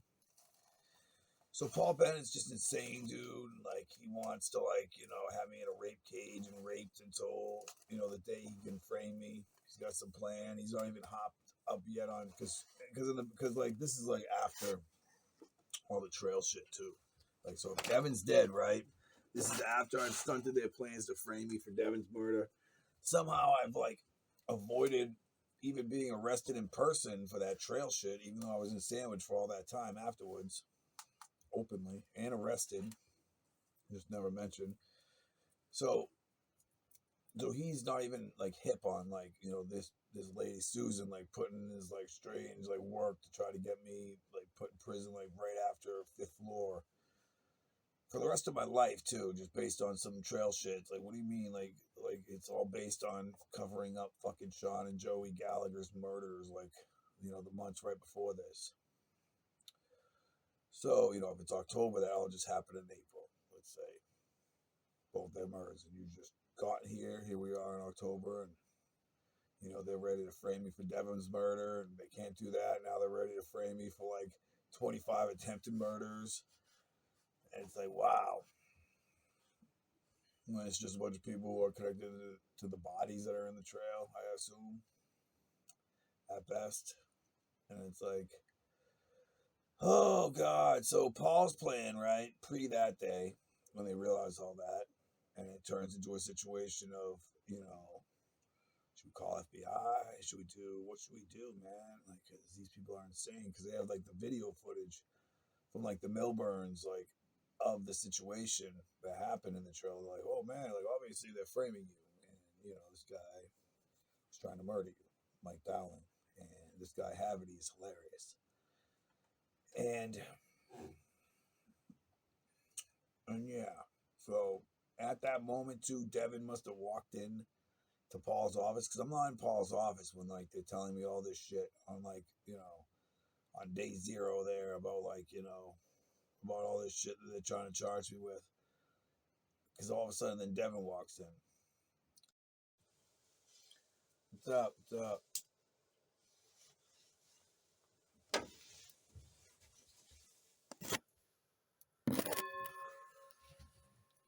All right. Oh man, so we got talking 2010, the Juggalo book today, huh? Monday morning, May something, 2023.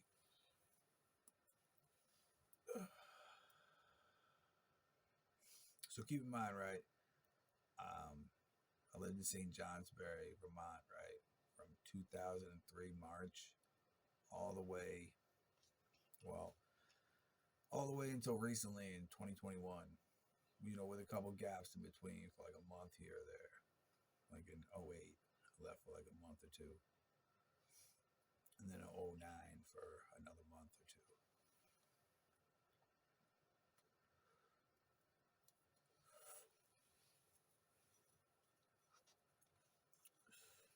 Coming to Vermont, right? Originally, I lived in Sheffield, Vermont, which is, a little more thorny, a little more thick-esque woods compared to like St. Johnsbury and shit. And St. Johnsbury obviously has like a full-blown town, but Sheffield and Barnet, aren't like full-blown, Illuminati towns or nothing. But it was a nice property compared to where we'd eventually live in St. Johnsbury, 2003. It was a shithole. So what are we going with 2010? Okay, so fast forward through all that bullshit, right? Which just includes everything: music to finishing high school to being kidnapped to Marissa to the tree farm to the CDs for the DUC to all the Bill and AB drama.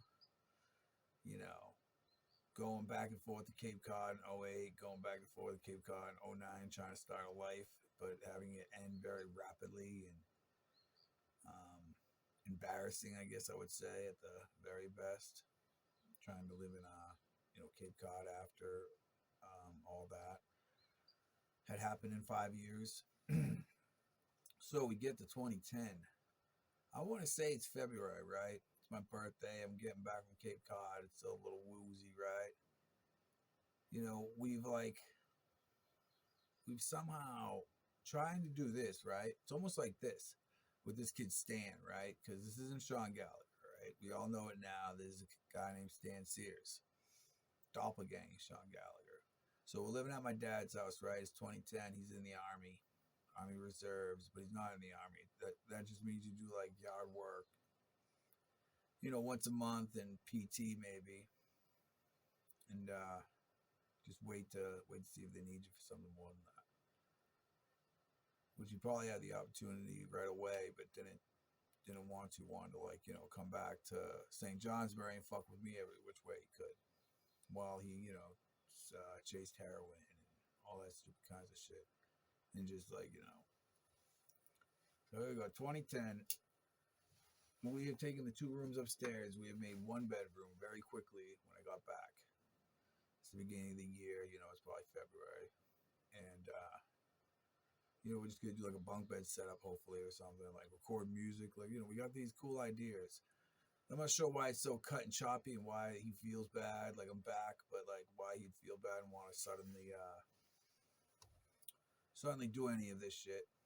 He wants to, pretty much do this, let's set up a bunk bed room and set up a recording room and just, you're in the Army and we're working hard. We'll just do that together. But that doesn't happen. All right, right away, he wants to start going back and forth to Cape Cod to see Christian Blackledge and Eric Coughlin and probably swinging to Sandwich High School and troll a bunch of people. And I had already known about this a little bit because I had seen Christian in 09 in the summer. And it was a real sketchy situation where I was moving Melinda out so she could flee to fucking New York with Kristen, and Kristen just showed up, and I hadn't seen him since high school. And he showed up to just help Melinda generally and like move her furniture. So I had to help Christian move all Melinda's furniture, and I hadn't seen him in like fucking 7 years. So I get in his truck right afterwards because they're leaving. So Christian's like, "I'll give you a ride wherever you're going." At the time, I stayed with Josh Pizarro. And then, but Christian has like he's driving like a Bronco S type fucking truck, right? He's got a loaded fucking seat too, so like you sit back, and of course there's a fucking dart in the shotgun, it's your back, so you pricked enough, you get pricked with a fucking dart, like a trank dart. So you're already confused when you're in Christian's shotgun. So he takes us to like Dollar Tree or something. I forget what we're grabbing. He needs some shit like just basic like pawn shit for some I don't know what he's doing there, I forget, or soda or something. And then we grab Burger King or some shit, and we're just toying around, like I'm seeing what the fuck's on his mind, he's seeing what's on my mind, and he ends up bringing me to Heights House, man. By then I'm out of it, right? And I have to talk to this fucking kid, Prom King Jimmy, I think. He was like a super redux of me, Devin, Christian, Prom King Timmy. Like everything Height can't stop fucking thinking about after everyone leaves in fucking 04. She has like put on this fucking kid by 09. Like she has put everything like, oh, let's just redo all of it because it was so fucking awesome. Like, no, it wasn't, lady. It was a fucking nightmare. And like this kid is scared shitless and is holding a cat. He like wants to meet me because he's doppelganging me lyrically or with the physical CD, just saying he's me. Now I'm back around, and like it just looks really bad for him or something. I like it. So we're at Heights, like we're at like a house, right? It's not Heights House. It's like a house they rent, right, out on Cape, and they just say it's Heights House, I assume, because this kid Jimmy's just there. And she won't come back, like Caroline won't come back because the school year's over and it's probably like July, and like this guy Jimmy's like out of his fucking mind. Like he's realized how played, like Prom King Timmy lost his mind after he won Prom King 2. So fucking Prom King Jimmy has lost his mind like 4 times as much. From what I can gather, this motherfucker like really hates me, but he's like pretending to be me musically somehow. And I kind of get offended, like be nice, be nice if you didn't hate me and like did all that shit. That would make sense if you were like a fan. You were like helping me not do anything in this life, and you're just a star dude, and you like you let me relax and like play video games. We're like boys, we're both in on it, and we both got like this badass idea, like dude, you're gonna fucking run up there, and you're gonna work the thing, and I'm gonna be like, not doing anything. But we're both know, we both agree, we're both boys. Like you're not gonna try to kill me and just like at a random time so you can steal shit from like an Illuminati room, like content wise, or steal everything I just made and put it out like again. I have no idea. You know what I'm saying? As far as the way of thinking of why Jimmy or any Stan would hate me. Who's taken a CD that we had made, like DUC, and showed it around to everybody and tried to get into the studio. And you get into a studio and like they have to like, actually rap, or these motherfuckers want those songs, you know what I'm saying? They want to hear you re-record maybe, or the distance. Oh, you got that beat? All right, good. Spit it again, do all that shit again, because I'm gonna make it mix way, way better, bro. Like there's a fucking, there's a $100,000 setup that kid was using a, fucking $100 worthy bullshit. You know what I mean? So it's like there's always gonna be those moments. So it's like they're gonna fucking hate you no matter what, because those moments come quick sometimes in those situations, because they're usually set up by the people who just want to bring you to the fucking studio and fuck with you. You know what I'm saying? And I'll never understand like that whole idea, because I never get to see it play out. I just run into a motherfucker who's been like pretending to be me for 4 years, who like absolutely fucking hates me just for, because I run into somebody who's a big fan of like him. I'm just getting a coffee or something, and then like, 2 and 2 together, like, oh, And he just like hates you for that. It's like, I don't know, man. You should have thought of a better plan than stand, kill a guy. No seem right. So, okay. So yeah. So Sean Stan Sears. It's going back and forth to Cape Cod. Like it's early 2010. Like, you know, we got the bunk bed set up in the 2 rooms. And you know, we order a fucking USB mic. Like it's the first USB mic on the market. It's the M Audio. It's the first one that isn't just a fucking audio plug. You just plug it into USB. And it's got the headphone jack and everything. So it's all one thing to record with very quickly. And right away, you know, he's not, I don't know. Right away, he's not really a team player, and I don't feel comfortable around him. You know what I'm saying? Like, you know, you want to feel comfortable, and you're coming off of drugs and shit, and you're realizing a lot of shit, and so is he probably. So you instantly don't want to be like, you know, that close to each other. So you just split, you know, you can keep all that. You can keep everything in your fucking room. Just go back to having nothing in this room. Because I really don't like you. I just remember that. My bad. And like, start using the computer in the basement or downstairs, which we end up replacing, and I take to my room. So I have my own computer now. Problem solved. Like, I have my own computer. You have your own computer. Fucking dad's got his own computer. There's no computer that we have to fucking share anymore. It's 2010. Okay, and like, you know, and suddenly you're not gonna be making music with me because I can't fucking stand you, or I don't fucking trust you, or you know, because you're going back and forth to Christians, and then Bill dies. All right, because I'm like making music and shit. You know, and then because I start making music right away, right in 2010, and I joined Shadowville Forums, which is obviously some kind of sandwich high school like Tide site. Like it was the site designs definitely from 2001 or 2002 and sold to them. And some of the beats are probably Illuminati beats and all that kinds of crazy shit. And like, so I joined the forums to use their beats, you know, solo shit and stuff, and maybe Corey will do some music when he's not like when he's not so embarrassed of me, yo. Like, so I'm making music, right? And I'm not no, I'm not even thinking of Corey. I'm not thinking of anybody, man. I'm not even really talking to anybody. I'm just making music and having drama on the forums and shit. And then Bill dies. It's that summer. So that all started in February. Whenever Bill died, we'll just fast forward right through all that bullshit. Cause I'm mostly just using the internet, arguing with fucking kids. But it's stirring up a lot of beef that'll forever last. Like that causes all this, you know, because you're on forums, right? You're around talking shit to everybody, you know. You know, it's 2010 right off the bat. You talk shit to just about everybody that wants you to feel lesser than them, and everybody who doesn't want your like music to be shared.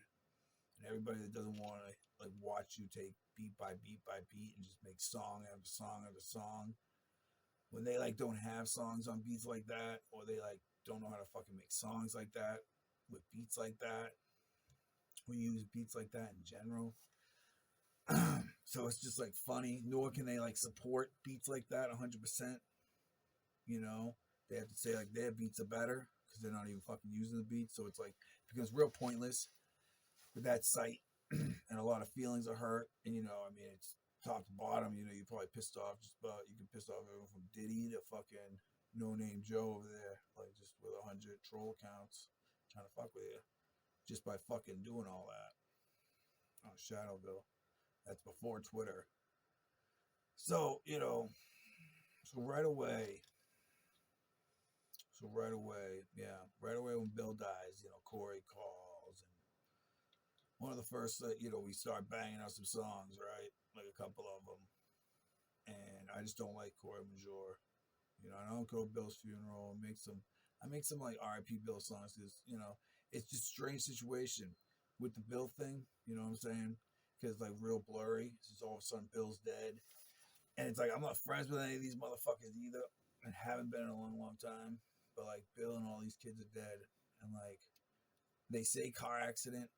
And I'm just like, in my head, I'm like, there's no way it was just a car accident. Like, I see the most demonic and like fucked up bait and switches and like Illuminati fucking with your shit over and over. I don't see a fucking car crash. And if I see a car crash, I see at best them trying to film a music video maybe, and they crash the car, and like everybody else wants to be quiet about it. You know, I see like guys chasing them from the bars, like Sleeper or Tatro, like fresh out of jail, like wanting that revenge, like they're fighting over rags or something, and it just gets, you know, they start chasing each other, and someone crashes. It's like I just don't see like, because they don't really say much, you know. So it's like, and then some of the graphic things I see is like, you know, the whole situation where you trick everybody, you know, like, oh, we got Eddie, right, and it's Bill, and they like, you know, it's like Bill in a body bag, and they're letting Bill's best friends like beat him to death, you know, shit like that. I just see the worst kinds of shit because, like, you know, that whole SNITCHING. I'm just always like, it's always been bad. I've never been able to accept that that it was all like really taken badly, like right away. If I RIP Bill, or if I do anything like anything out of the ordinary, then just like go on and make music. So I'm just moving a fucking heater over here. It's like chilly out here. So yeah, so if I RIP Bill or anything, it's gonna look fucking weird to people and shit. Or if I make songs, all of a sudden like something must happen where like for some reason I lose like all the Corey songs, all the new Corey songs like don't really stay up on the line. It's like there's all these issues, you know. Early on with me and work with Corey, and all of a sudden again trying to do Bill shit, and like a lot of it just does not, you know. A lot of it just like, yeah, it doesn't really make sense. With that part, yeah.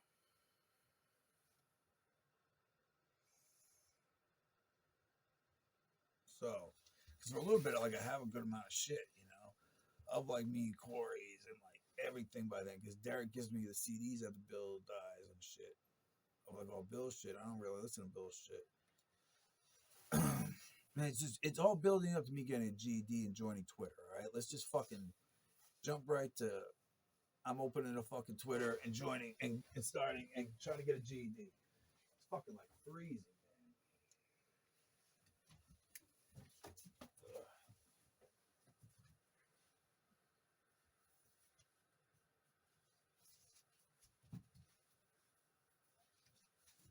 So fucking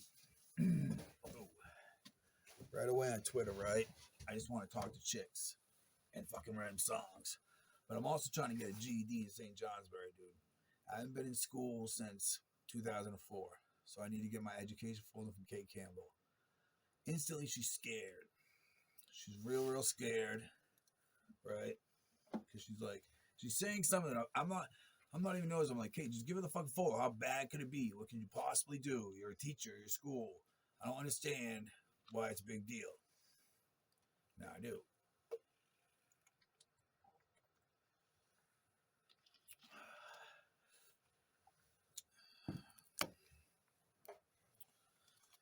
It's a big deal because there's all that website shit in there.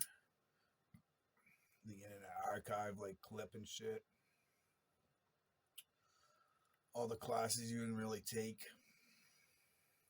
Some credits are like, you know, yeah.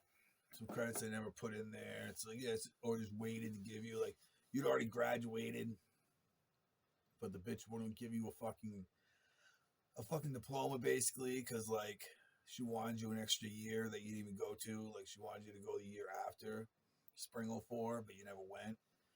So, like, you know, she just wouldn't give you a fucking diploma. So it's like, now you got to go get a GED, which is, like, fucking horrifying for someone like me, dude. It could take me months on end. It could take me like a good year of just like studying to actually pass one of those fuckers. Because you know, I haven't done much schooling after. So I'd have to fucking, you know, I'd have to like relearn it all, like on fast forward really quick. So I was gonna. But then, you know, you have all the music happening. Like I'm also making porn stars music for the first time. Not working. Try to fuck Aaliyah Love. trying to fuck Lexi Love, trying to fuck Melody Kush. I'm just trying to fuck porn stars. 2010, I'm a rapper. I'm only fucking 25. I'm like, I gotta try to fuck porn stars. First thing I want to do is write music, fuck some porn stars.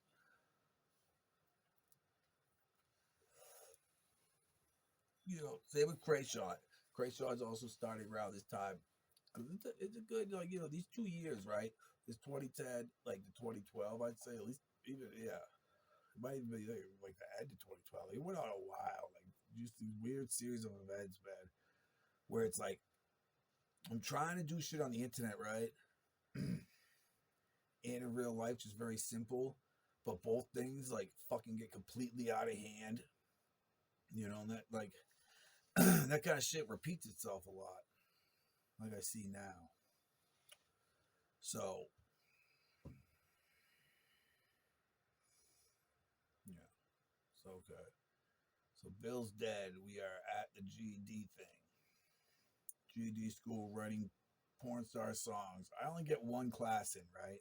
Because right away I noticed that it's like, I don't notice, but it's like the same people. Like it's like Mark Phelps's mom and like the library ladies and all these crazy fucking people, dude.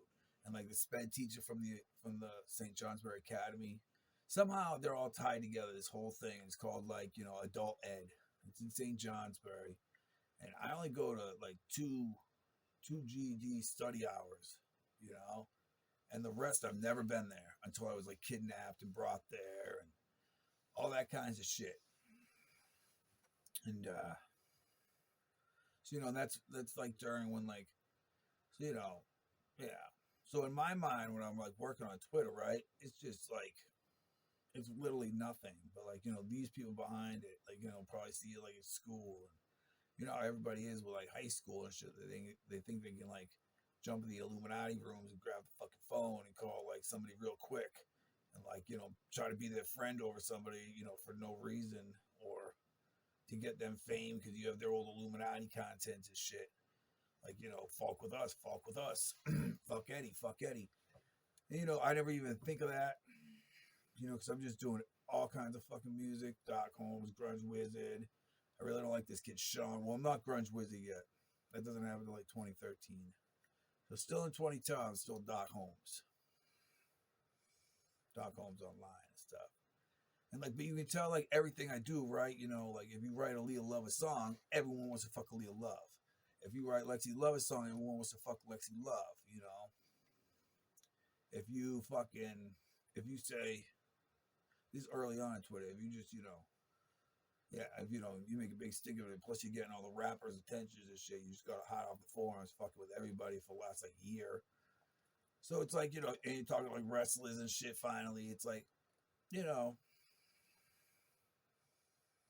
just don't, I just don't notice like how jealous or how fucking angry that would make other people thinking like, oh yeah, instantly this motherfucker could be way more successful and famous than any of us just by being a fucking dickhead or showing his real character or making the music in front of people, proving it's him and not really us. Like really, basic stupid shit he can do that makes us look like fucking idiots.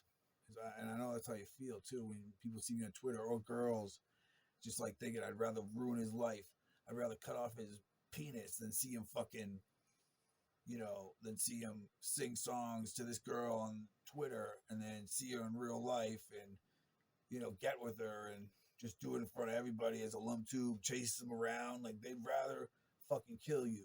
It's like, is how it feels towards me in real life. Like when I'm just trying to use things on the internet and when people see it, they just want to like fucking kill you. They do not want to like be a part of it. They just fear the fact that like, as they're not being a part of it, you could fucking somehow possibly succeed. All right, sorry guys. Fucking the camera dudded out there. So what I was saying, we're at the GED school in St. Johnsbury, Vermont. It's sometime between 2010 and 2012 when me and Sean get in a fight and I'm last arrested and I'm last convicted of any crimes there in St. Johnsbury. So it's not hard to trace back of when this ended. at least in my mind, for enough time to separate from Sean or Stan Sears for permanently, pretty much, until later on when this would redux somehow and be a very strange situation with juggalobook.com and such. But so it's a GED school. It's 2010 and 2011, and like I said, I'm writing songs to girls on Twitter. Crazy John Ali Love, like, Lexi Love, I'd say the main girls at the time being.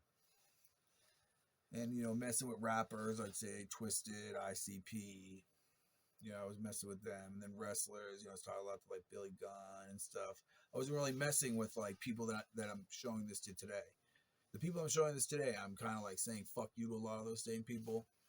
So, that not messing with, but just, socializing with, not really worrying about them, dialing up the alum once they find out you're saying Jay or something, because you're using Illuminati content.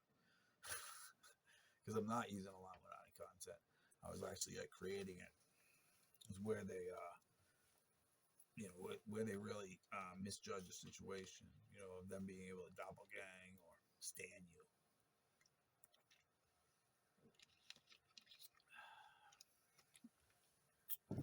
So, but that's when I get like Cheeto Monstered by Alicia Hale. And I remember her dumping out my education folder, saying that she'd stolen my class money or my GED money and forged my GED test and was going to steal everything and be a millionaire. And that was inside my folder and dump everything else out. And that I should be glad and that she doesn't kill me. And if I want to be a friend in 20 years or something, I can like try to. And she's like a real ugly girl. Like it's like a 300-pound, like orange and white, like I don't even know what that fucking is, man. It looks like the South Park orange cow. And it's like some kind of comical ass shit. But it's like not funny, because I'm drugged somehow there and I'm in the midst of all this shit that they're first doing. Like they're up there probably at the academy from the SPED GED thing, like trying to launch those fucking sites. And that's what I think they do. Like they launch like Tweet My Song and all these different things that are made for Doc Holmes to get famous. But instead, they get all these other fucking people famous, like a Krayshawn, like a Meek Mill, or extra famous by releasing this Illuminati content they had from Sandwich High School inside of these site folders that they stole out of my education folder that were meant to like get my guy Doc Holmes over like big time. And it just had like a couple things for me, but a shitload from them. So, or enough for them to like not really need me, but they're not going to have like half as much cool shit if they can't use the shit that I'm on.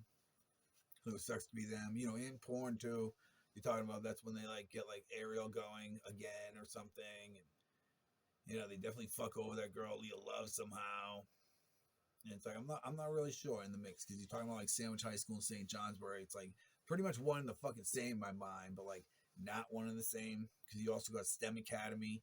I'm not even fucking sure if they're doing that in St. Johnsbury Academy too, or if that's St. Johnsbury Academy, like vice versa. I'm talking about because Vermont's very like fucking crazy. You just think Vermont woods and like hicks and like really stupid whores like Marissa Nori or Marissa Gadapi, whatever fucking name is.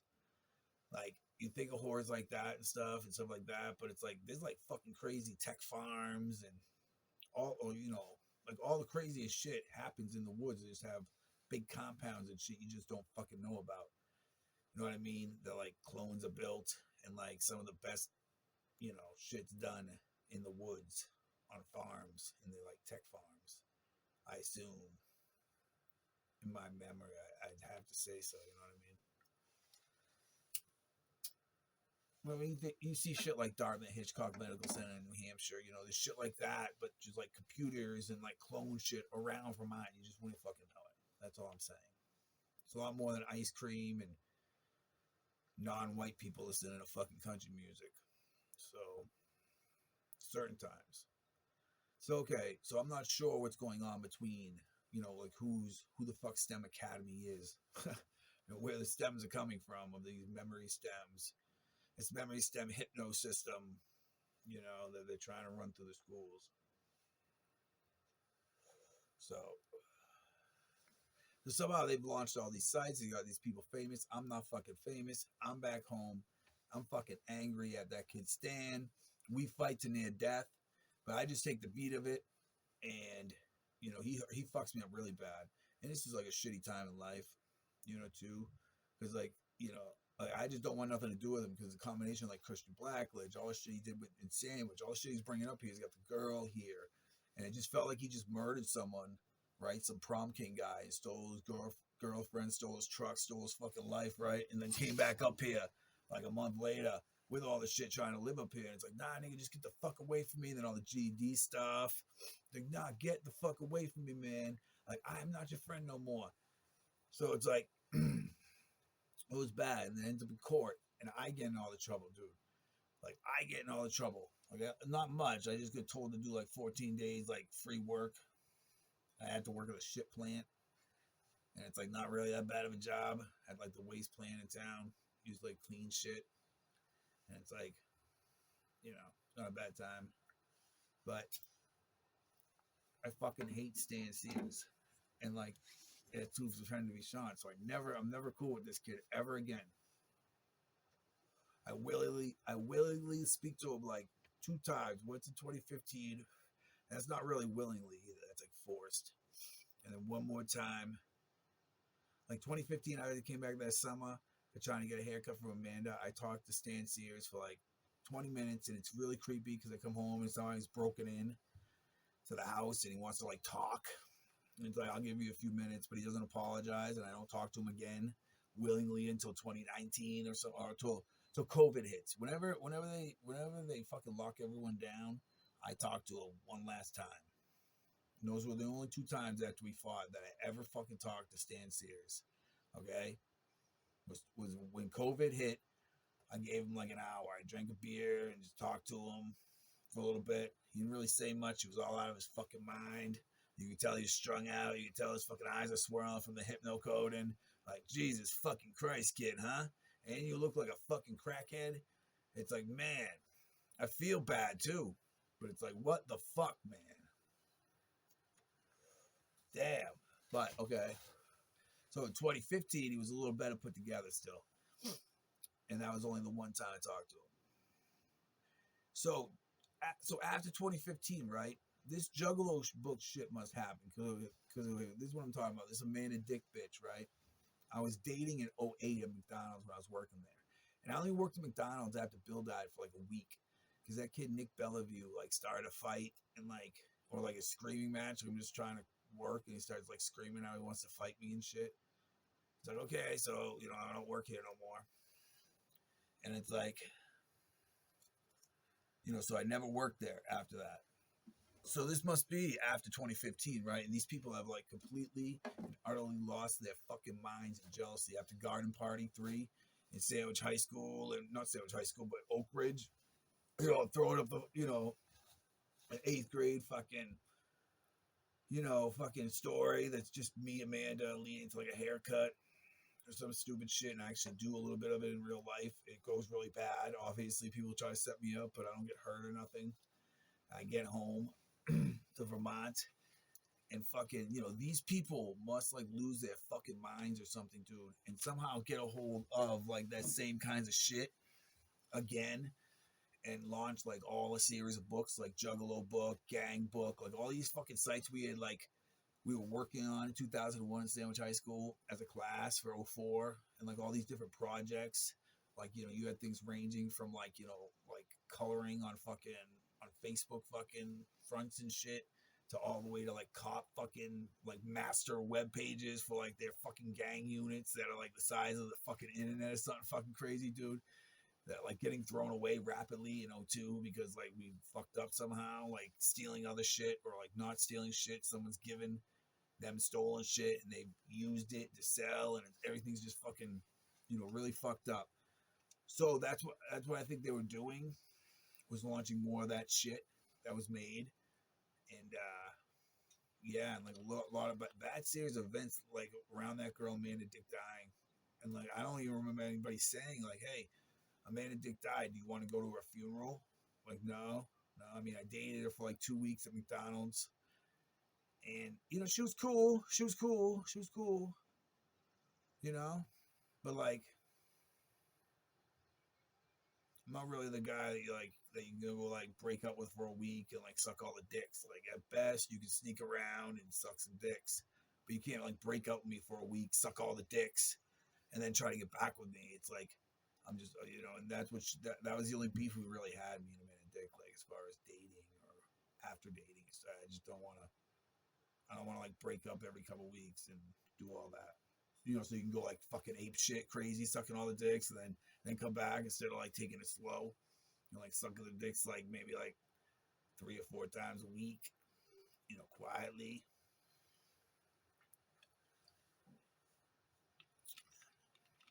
You know, suggestion, because it's like, that's what she was doing. So that's why I never really talked to her that friendly. But I talked to her in 2015 during the garden party, which is based around an Amanda. So somehow, some way, this bitch dies. Not bitch, but you know what I mean. This girl, this ex-girlfriend of mine dies. And no one said nothing, right? And one of my, like, you know, like what I'm thinking, right, when I find out it's been like a good year or two after, at least I think so. I put out Womentree, I'm making Womentree, the original. And I see her thing, because I think I'm going to make her a song, dude, on Womentree. I'm like, oh, I'll make her a song. Like, where the fuck's Amanda? And because I need an Amanda song. And I hadn't talked to Jersey in a while, so, you know, I think let's get a hold of Dick and see what we got for McDicks, you know? She's dead. So I do a big, like, you know, big in the information bar for the mixtape. I put, you know, IP Amanda Dick, you know, blase, and like, yeah. So part of the conversation I'm having with these guys, because like one of the next memories I remember, right, it's like John Bellevue and like Nick Bellevue, like holding me hostage, and I'm at the McDonald's I used to work at, right, and they're trying to convince me that I've been working there the whole time, that we're friends. We're all cool, dude. We're all cool. And Stan Sears is doing this too, like a very close time frame. And it's all about juggalobook.com or whatever the fuck it was, and gangbook.com. So Stan's also doing this at the house at one point. Only one member of each would talk with these guys during this whole series of events. And I almost remember like also being in the Illuminati room at the academy, like, and you know, you got like faggots like Twisted coming in and out, and they're trying to pretend like they think that like I wasn't gonna be drugged and shit, but they just want to like be faggots because I never liked ICP or Twisted like on a personal level. So they just be faggots, and they're trying to fuck with these kids over me and have them load all these pirate sites, but they're like way too expensive to pretend like you just have that kind of fucking, you know, sway and sway to steal shit like book at the end of stuff. But Juggalo book, I mean, that's illegal right there. If you ask me, you can just put fucking book on something and make it look like something, and I think you're gonna get like in some serious fucking trouble. So, you know, they're freaking out for like 100 fucking reasons, probably. You know, plus I'm not like awake. You've overdrank me or something, dude. You know, so both situations, Stan Sears and Johnny Bellevue, McDonald's and stuff at St. J, they're trying to convince me that I've worked there the whole time since 2010. I've been working at St. John's Mary McDonald's this whole time, dude. All right. And you're our friend, dude. You're our friend. And Stan Sears, you know, I don't even know what the fuck year this is either, man. That's why it's so creepy. Stan Sears, he is 100% certain, you know, that, nah, dude, we've been friends ever since then, man. Like, and like Corey Major, you know, like we've been friends ever since like 2013, right? It's like, nope, we definitely haven't been. There's all these, and that's what Corey tells me, he's a legal immigrant, and talks about how Rustin's killed like Russians with that lady Lisa Warren, who's like a DA judge. He's like, for her gang keeps killing the Russian dormies, and I'm an illegal. However you want this to end, man, I don't even care, because like we fucked you over so bad. That's like Major saying that. Johnny Bellevue is so fucking mad. He's saying he's gonna kill fucking Cat Campbell and rape her fucking son over fucking, you know, going to jail like happily or whatever fuck Corey just said. He's like, nah, man. You know, because he's thinking he's gonna be like Elon Big and Mega Power, like, you know, God to everybody because of Juggalo book and all these fucking sites he just stole. And like his brother Nick thinks like he's gonna be like the next fucking, you know, the next Eminem, but you know, just with my music within the Juggalos or something, dude. And he's like losing his mind. They just think they're like the kings. And you know, this guy Larry at McDonald's and the mom's there, and like you know, they all know they're and they're this is called mayhem. You can't fucking dart somebody and move them around. Okay, that is called mayhem. Like that is assault and all this crazy shit, dude. You just can't do it. And so somehow, you know, I just power play him out and tell him how this shit works.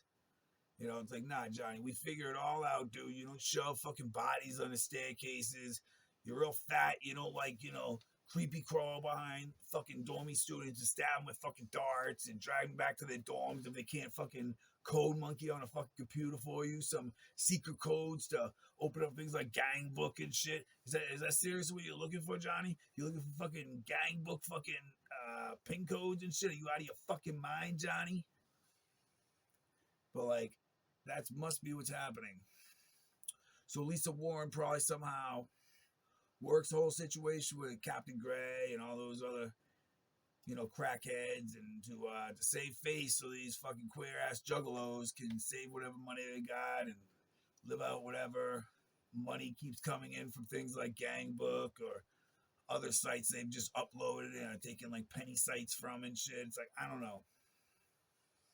Or they're all uploading to the Internet Archive the whole time, just the Academy and Sandwich High School. It's like the only schools that mainly do it too. It's like, okay. And some of this is so easy to like look at and be like, that's really sketchy ass shit. You know, that you care so much to pretend to be me, but hate me that bad. Something. But so, it's how I feel right now. You know, but Johnny's also saying, right, that that him and Nick tried to frame me for Amanda's murder. Like somehow they killed this girl, Amanda Dick, within that melee.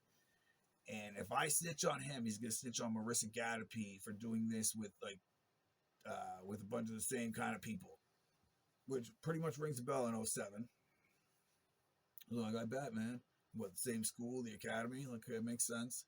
Because a lot of bad shit happened in 07 there, and that's why I left to try to live in Hyannis in 08, because like all that shit very similar to this. And you know, all this is very similar to Rhode Island when I lived in the hood and a bunch of stupid ass fucking niggas tried to do this. That got on a lum tube and just couldn't stop because the bad cops cool with it. Now we got some fucking illegals running. Oh yeah, ooh, everything's all cool, man, huh? Everything's all cool until like, you know, some fucking idiot, you know, starts fucking thinking they could be fucking Bill Gates just because they have like a disc that somebody else doesn't have, or a fucking computer, you know, that you can't do shit on because you're not Bill Gates. You have a computer and you have a laptop and you're just a fucking idiot. You're gonna look like an idiot. Just like the idiot that looks like an idiot when he fucking says he's me and gets in a studio. You can't spit a flow. That would suck. You look like an idiot. You know, it's all the same kind of shit. You're being set up to like look like a fucking idiot or something, man, that I'm not being set up to be. So it's very strange. Like I'm just like the guy that you're ripping off, but you're not even ripping me off. You're just ripping off somebody who was gonna like doppelgang me shit that he's hiding within my own education folder. You know, and then forgot. Now he's chasing it around like a fucking maniac with a bunch of other people who feel the same way. Like, oh, Internet Archive, man, we all fucking want it, dude. Yeah, dude, greatest fucking site in the world. Yeah, man. Fuck Juggalo Book, dude. Go on with the archive. What's Gang Book? We like rework this? Is really a paradise internet behind it? I don't know. Tell me, dude. But yeah, that's how it feels, man. But like, you know, somehow, some way, like they weren't able to do it because they thought I'd be dead. So they like frame you. They try to frame you for Amanda Dick's murder, right? But then at the pinch of the moment, Johnny just writes up an obituary and sends it to the fucking newspaper, right? And this is how, like, this is why they're trying to talk to me when I'm kind of like sober, but like it's not really catching. But like right before that, this is how Johnny this is how Johnny covers him with death. He fucking fills out a fake obituary, gives it to the fucking newspaper. They just run it, and like everyone is. So I don't even know how the fuck they get the body from one place to another, and how the fuck they present it, because I don't go to the funeral. No one says anything. I don't realize till I make Womentree. And that's like a good 2018 winter, so maybe even early 2019, you know, is when I first make that and do the dedication to her and realize that shit. Like, I'm not even sure. I have to look at the dates on Womentree 1. But it's one of the things he mentions. He's like mad that I have like an RIP to her because it's obvious cover. I'm like, why would you do that? Like, he's a big fat dude, John. His brother's really retarded, Nick. So it's like, but they probably have a better chance of getting in and out of fucking alum rooms and computer labs than I would, you know, during any point. I mean, they had a better chance of taking over McDonald's. I wasn't able to. They somehow like their family found out a way to take that over and drive it right to the fucking ground because they're idiots. So, yeah, it's okay. So after that, it's probably pretty blurry, right? We get like, you know, and we wake back up at Camp Womentree, like, right, and COVID hits and shit. Like, is that what I'm gonna say? Like, I made all that fucking music in between, obviously, but some other shit was weird. So, and then, you know, this shit happens, and now I'm here, right? It's 2023. Sure, we'll just leave. Like, you know, there's other things that happen, right? Like, you know, those years afterwards, like 2018, that, like, a lot of shit didn't make sense. You know, the Andrew Goff stuff where he suffocates me and attacks me at the bar and nobody cares again. That's 2017. You got all those fucking kids with Sandwich High School that were at the academy and now they fucking hate them. So now have them all homeless, working in town, trying to sell you fucking like glue as heroin. So it's like, it's very obvious what's going on in 2017. Have them ratting, have them saying they're me, have them saying they got skills like this and shit when they really don't. They're fucking crackheads, dude. And they just run around pretending to be me. Get the feel here. Yeah. So it's like, yeah, so that's 2017. So it's like, that must be after that when I try to go out and Andrew Goff tries to fucking kill me, dude. And it's like, why, dude? Why would you like, you know, because the girl's there, like fucking fake DePietro's there, dude. That's who's screaming in front of me, that's distracting me. And Goff runs out and like tackles me outside and like crushes my chest, dude, and covers my mouth with his fucking like hand and shit, dude. This is a big fat black dude. It's like, man, fuck you, dude. Fuck you, man. And that motherfucker was trying to press charges after. I just couldn't even believe it, dude. It's like fake DePietro. Who cares about fake fucking DePietro, dude? All she's doing is screaming. I said, get your girl, not anything else. I said, get your girl. Fuck away from me, dude. She's my face screaming. And you come running, charging like fucking the Mario Princess in trouble or some shit, nigga. You know, and you gonna fucking like do a murder crime in front of everybody and think it's all cute and shit. Like, dude, arrest Andrew Goff. So, and far from that, like, you know, and then I just really hated the town, you know, like motherfuckers, because like, you know, the healthcare shit really sucks, dude. Trying to go through the healthcare because they be doing the same thing as the courts. They want to help illegals, man. Like, they want to steal half your fucking, or just crackheads. They want to steal your real medication. They want to fucking give you the fake shit. They want to fucking, you know, charge up your fucking, they want to steal some of your insurance to give it away if you're not using it right away. Like, oh, he hasn't used this yet this year. Like, get fucking, you know, get Andrew Goff in here or get Nick Bellevue in here and give him some of Eddie's shit. It's like, you know, I don't believe in that within the Medicaid system or the Medicare system. You shouldn't be committing fraud. You shouldn't be exchanging real pills for fake pills. You shouldn't be doing anything like that. Like, without an excuse.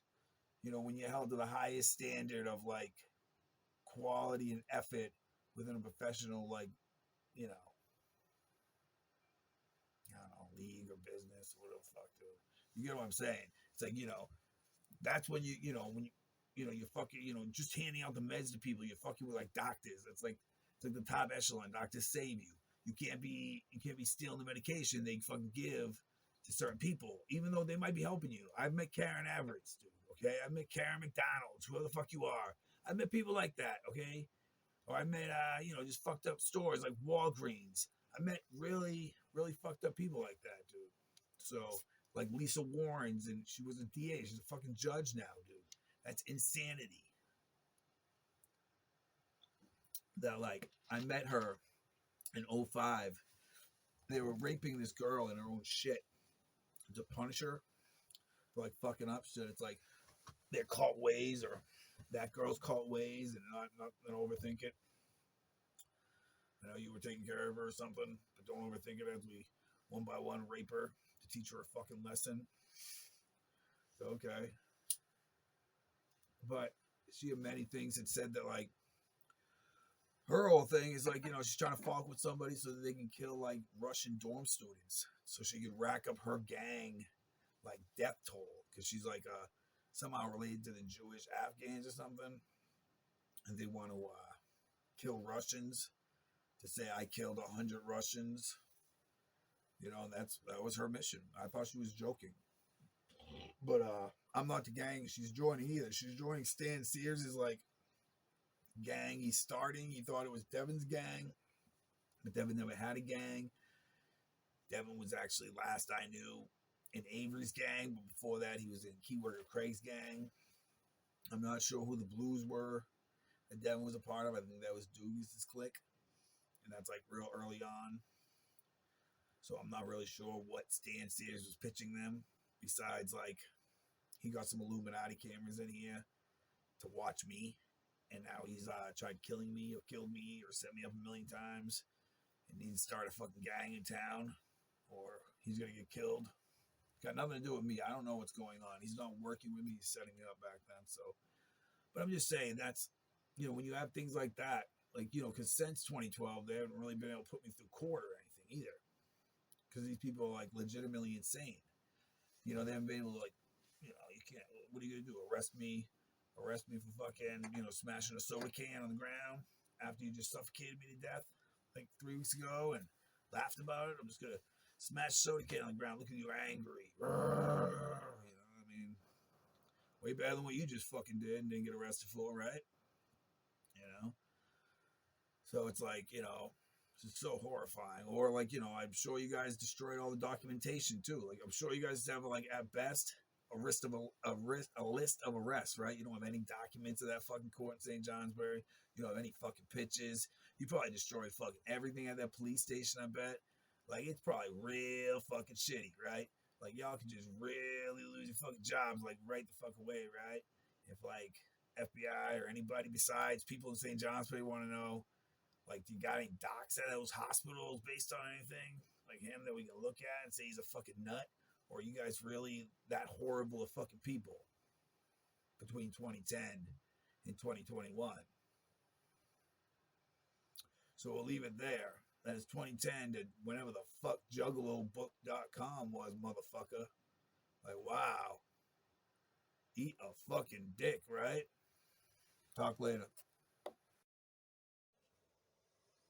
What's up, guys? Welcome back to Still Snitching. Want to get part 6, right? Last time we talked about the town of St. Johnsbury as a whole.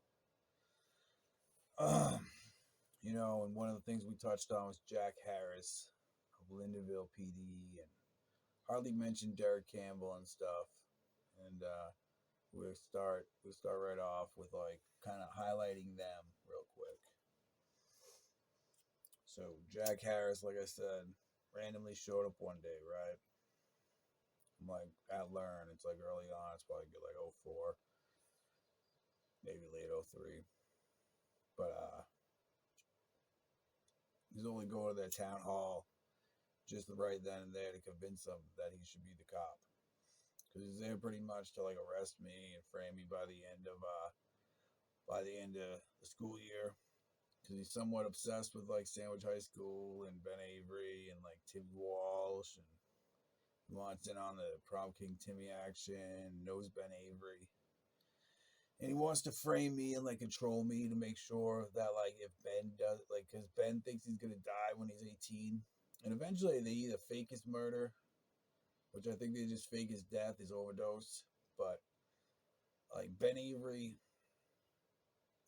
was a strange situation because guys like Jack Harris, like, say, like, Jack Harris is a lot older than me. But it'd probably be someone who would be acting like Ben Avery a lot of the times in those school situations. A lot of the times they'd be subbing Ben Avery out with a guy in his 30s. And you're talking about, his high school and middle school. So it was always a scary situation to know Ben Avery, because a lot of times it was a kid. But then there's also, like, older adults that are, like, in his family or look similar to, like, a Ben Avery, which kind of looks like a Brent from The guy that works in the jail or works for work crew with Larry, the guy Brent, short shorts, Brent. Okay, yeah, he kind of looks like a Brent, like a Ben Avery, I guess as a kid, but like they'd also have adults that look like that, like sub in for Ben Avery. So when dealing with Jack Harris saying like something related to Ben Avery, you just instantly think you know guys that are doing that type of shit. Because they think they have a better chance at coding shit or playing with the computers and messing with everyone's lives. What happened to Ben Avery at the end? I don't really know. They say he overdosed on a bus, related to like a bad bag that he had sold other people that they made him do more or less. Like in that he was, I don't know. And plus, I just remember people saying that Ben, thought that, the class wouldn't be able to live without him. So he was like, he's planning on killing a bunch of people in the class, was slowly trying by selling back heroin towards the end or something. Something or another. So the whole like, avenge Ben Avery thing, or make sure your life sucks if Ben Avery dies at 18, is pretty much Harris's like main goal coming to Lindenville and becoming the cop in 03 or 04. And yeah, so he must get an okay from that town hall to be the cop. And swears himself in, and during that duration of either the year, like he doesn't build that police station either. Because one of the many things Ben Avery does in 01 is buy like a store shell, like a store frame for a building, which is probably, probably meant for something else. Like it was meant for his own pizza place, if I remember correctly, and like, or the classes or something. I have no idea. Possibly Domino's, something as silly as that, like might match an old Domino's or an old fucking Pizza Hut, like something really, really silly. As far as what he's using as a police station, might literally just be that. So yeah, Jack Harris, and then right next to him, right next to where he builds his police station, Derek Campbell lives, like the guy who eventually records our CDs in 05, 06, 07, and most likely filming and recording us for this guy Jack Harris. And it's all just a very controlled situation at first, I assume. And yeah, it was always a little off. Derek Campbell always had, even to this day, still has that lawless kind of shit he throws out there. As far as like he's a cop's pet rat that lives next door to the station that they stole from Sandwich High School and just made a police station out of it. And this guy just never left. And I remember the guy Ed from Learn saying like, they did this before, man. They fucked you over, right? They both in it for the big score. He's just there to make sure that Ben doesn't die at 18, but eventually steals our school and creates a police station. And and Kate steals all that money and buys a house or puts it into her house like right away. Like they're both in it for the, he's saying how they're both in it for like 1 year, big grabs, right? But they end up staying all the way till the end. And it becomes that easy to point out, and how silly the situation is that he found himself in by the end of me being there, at least in spring 04. There's a guy Ed who's like the principal at Learn, because Kate Campbell's really not like or he's a vice principal or vice versa, or one or the other. They're just like, she's just a criminal, like trying to get a big score in the education system. Who knows Ed? She's like a rag for his old band. He's like a folk player himself, kind of, plays the harmonica and plays the acoustic, does the whole deal. So, which he eventually does at the graduation, have a format for the school. It's really not my type of stuff, and I really don't understand it. But it's just more of that folk shit, like the strange blend of like bluegrass and something else. And like so And Derek Campbell, I could feel right away, just like Harris. One of those like, I'm close to this Illuminati computer or something, or I'm closer to a high school where I can access this shit and mess with your shit and steal shit from you, or know shit ahead of time, like watch these shoot interviews ahead of time and be able to cheat and try to like, do the crimes again, like better, or I don't know, prevent this kind of ending. But it's like it's always gonna be this kind of ending where it's like a shoot interview on people and like the smallest details, like within every memory. Like this memory is like attached to like all that crazy shit. Because I just remember towards the end, like at some point, I'm in a court with Jack Harris, dude, and I'm not sure what he like abducts me over and when this happens. It feels more recent than that is the problem. That's why it's so freaky in my fucking head. Like I was talking about Stan Sears, that image of him like getting all upset during a disagreement, like about like me lying and saying he suddenly lives here. Sometimes after 2015, saying he lives with me and all that shit, and proceeds to stab me to death. And the last things I remember is like him asking me why, like I made him do it or something. He's like, I didn't make you do it. I just don't want to, lie along with the situation. But like at some point, I'm in the courthouse, man, with Lisa and Jack Harris. Okay, and Jack Harris is like complaining about these type of videos, like he's gonna rat on me. Yeah, yeah. It's like I stole this building from there. Like I can't like pay him money, for the building I stole. Like, what do you want me to give you? Hypothetical money? So I don't really know what Ben bought that with. If so, you know what I'm saying? And what and like and how you got your hands on it. Like did Ben die and you just stole shit out of Ben's like accounts and stuff like that? Like I don't know, man. What he was gonna use it for, or what he wasn't gonna use it for, like after high school, or like for the class after. So, like what the class would do after graduation. Like I have no idea what it was gonna end up being if that's the case. And that's one of the big issues he's complaining about, and just that I know, like he's like fucking Officer Rags, pretty much. The guy has worse gang like slang, dialogue, and chatter than me I could ever imagine. Every other fucking word out of his mouth is rag once he gets going. This guy Harris is a real piece of shit. And I can tell like the whole how it's all working with him and Derek too. How they're preying on people and preying on like victims that they can blackmail and frame and shit. And I've just like evaded them and their bullshit this whole time, like in so many different ways. And at one point, Jack Harris actually takes me hostage too at Learn after the school year because like the whole the whole frame fell through with Timmy and shit. When Bill was gonna sell him all those drugs that they'd stolen, and like Derek ratted on him or something, and like Jack Harris is supposed to arrest everybody with the drugs and get the drugs and give them to Derek, and Derek can sell them at the fish show. So that doesn't happen because Timmy ends up robbing Bill and David. Not the real little David either. This is already far beyond like or maybe not. I don't know. I am not sure when little David from Woonsocket gets fucking killed by Jess Newby in the most like heartless situation ever. But that is also just more stuff that like Harris makes happen when I'm going to school in Lindenville. Like he's able to somehow blur the lines of town. Like I'm living in St. Johnsbury, but he's in Lindenville, and he's really like fucking up a lot of people's lives, like really fast, and not really thinking ahead of time. There's all the shit he's saying in court and stuff too.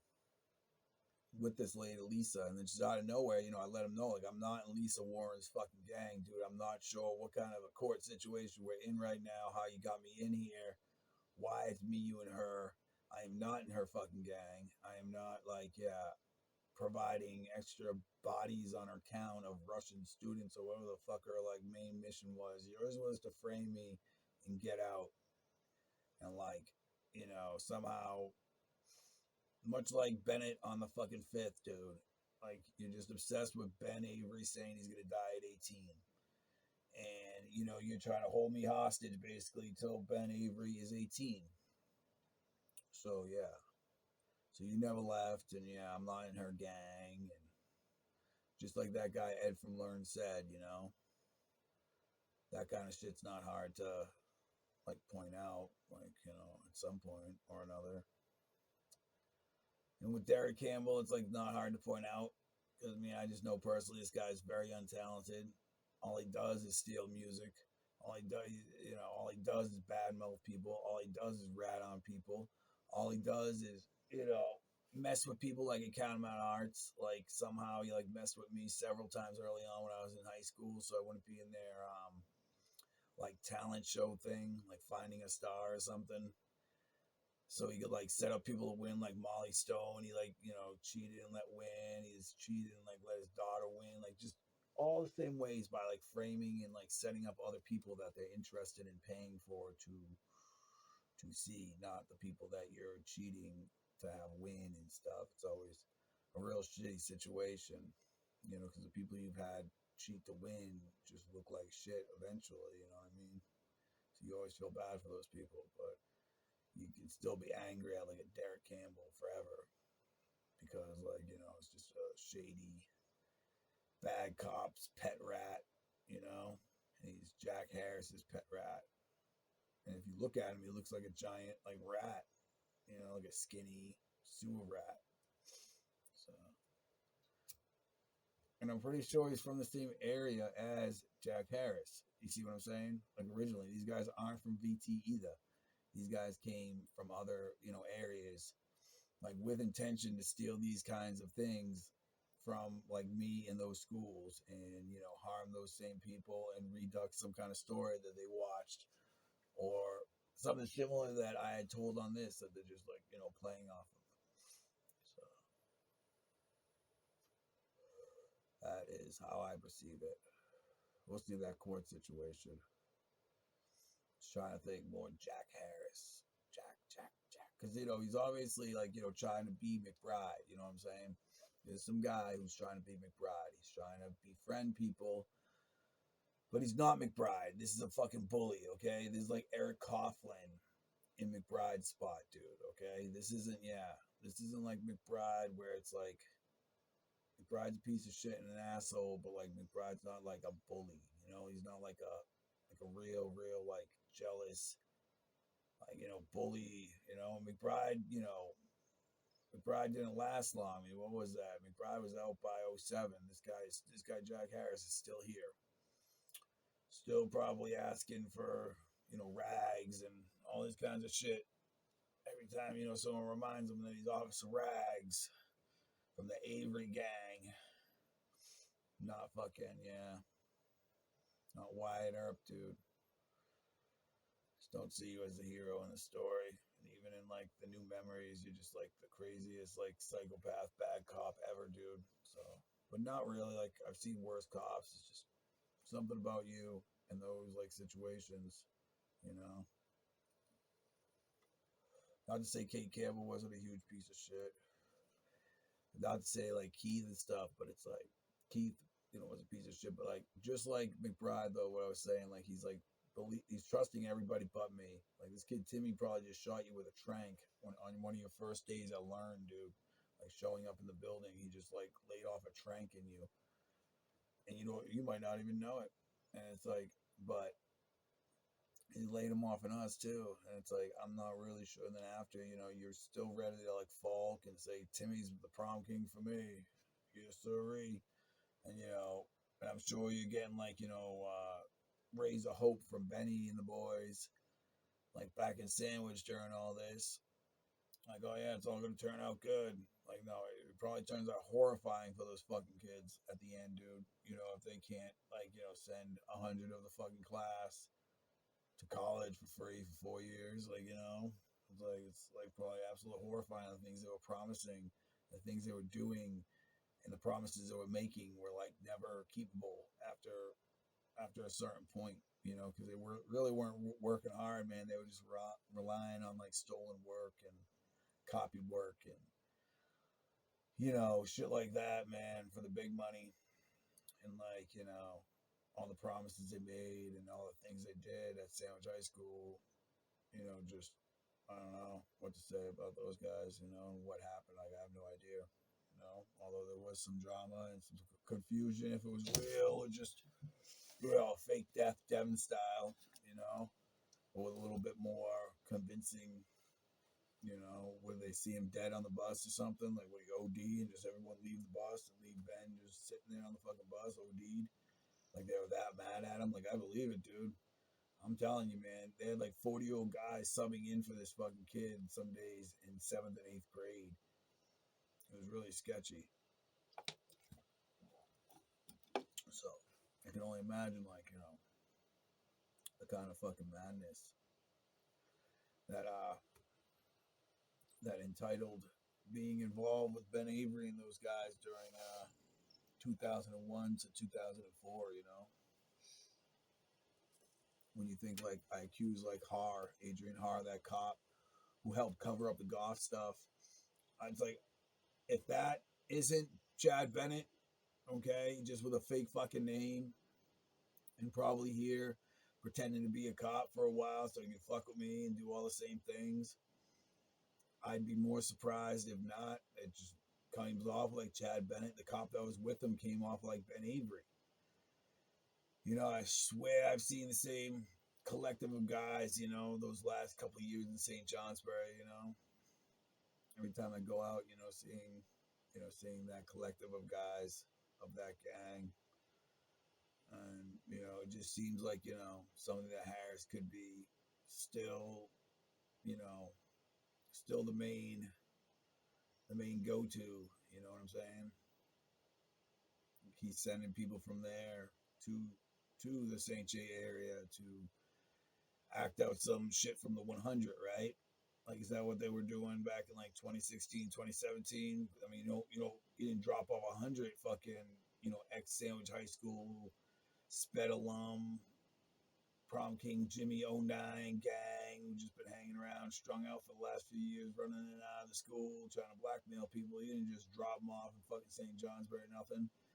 And like, tell them to restart there and get the gang going and shit, the academy, and give them the bad folders and tell them to do it again. Nah. I'm just saying Harris might be the guy channeling some of that, because originally it is all Harris. So I'm not really sure. And I just remember that court situation now with Harris and Lisa. So I really, I really get like, a little uncomfortable thinking about that shit. And just, when it's like questioned of when that really is, all from memory wise. The last couple of days, I just like keep replaying that shit with Stan stabbed me at the end of Juggalo book, whatever the fuck that was. And like, I've been checking out the Juggalo book like information. You can just see their Twitters back online. Like, it just looks like they've done like 3 launches of the fucking thing, and one pretty fucking recent. There's like all 3 launches, like, time, not that any other time between 2010 and 2021 wasn't suspicious in St. Johnsbury, but this in particular is like suspicious, like the timing and wise and everything you can detail, like on their Juggalo book Twitter, just pictures of the of the program running like hundreds of sites at once, and this guy just checking out the Juggalo book stats. It's like, man, you couldn't. And I just remember all that types of shit too being like told to me, like in one shape or form. Like all these songs I'm releasing right now, people have so much like fucking like issues with, like at some point or another. And it's like, I haven't made them yet, so you shouldn't be giving me shit about Tales on the Trail or fucking Electronic Machete. Like I literally just made those just last month for the Donna Project 2. And so many of these songs, I just have like the worst kinds of fucking memories attached before or after to. And it's like issues. Same with these videos. I just remember people bitching about these videos, like Tom Rand and Sandwich in '96, and seeing some of these fucking videos somehow. Like, how different are these videos from the ones that Tom Rand is like ready to fucking like torture me over in '96, and I'm only 11. Like, how different are we talking? Like, hey Harris, what's up? How different is this video from the one that like made you fucking kidnap me midday, like in St. Johnsbury, for one reason or another, after you falsified evidence and falsified a case and reasoning and warrants and evidence and all this kinds of crazy shit, Jack Harris, and then just suddenly abandoned ship, or what's going on, Jack? Because you haven't abandoned ship at your main ship that you stole in the first place. So, I don't know. Some of it's aggravating, some of it's not aggravating. Some of it's just silly, kind of like the guy Ed said from Learn. It's like, man, you have no idea how serendipity some of it really will be, because they will be that stupid again to hang around and just like, yeah, and just hope for one reason or another you've been incriminated beyond point that you can't like rat on them is their best hope. So they're shoving bodies under your staircases or shoving bodies in your closet. Like, they might even, Jack Harris might shove a fucking body under this bus, dude, and say like, you uploaded Juggalo book or something. That's how silly some of these memories are, like of like accusations and reasons why being kidnapped and held hostage in random places like loom rooms and fucking jails, like in between the laws and in between like the justice system or education system, being forced in and out of these places, for one reason or another. And then never remedied for the situation afterwards. Now I just sit here and I'm just supposed to rat on you guys and like complain how like I can't order a fucking Domino's out here or something, or like complain how there's no like plumbing. How fucking annoying that gets a little bit. It's livable, but it's like I don't have transportation, so I just sit here and just think about all these things and these memories. And you just think like this is like something that people want, right? This is something people want me to do. They want me to tell you that Stan Sears is still pretending to be Sean Galley. They want you to tell me that Jack Harris got that building's frame or shell somehow from a Ben Avery like account loot or something or another that you think they use for like a new school or something. I don't know, but somehow, some way, that's all that easily tied together. Saturday morning here. Derek Campbell, huh? Do I think he's like stealing music and shit? I don't know, man. When I was making music with him, he'd always ask me too, like, what, you gonna put your shit online? Aren't you scared that people are gonna steal it? Not really, man. I mean, what, just people have been trying to steal it from Illuminati rooms for like ever. I mean, you playing handbag with a fucking shoe, dude. How'd you get a copy of handbag with a shoe? Know what I mean, dude? I don't know. So yeah, I'm always scared that, I'm not scared, but I never liked the idea that people could like steal shit from Illuminati rooms and recreate it like really quickly or something. That's really silly. But I'm not afraid of like making a song and putting it on SoundCloud. That's what you mean. Like, I don't know. What's someone gonna do? Like rap my verse and just not say this verse is by Eddie like out loud, or what are they gonna do? I don't get it.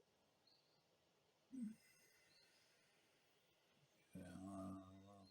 And like I explained to him, like, okay, well, if someone steals one song, all right, they're gonna need like another song that sounds like that song. Okay, then they're gonna be up to like 5 stolen songs.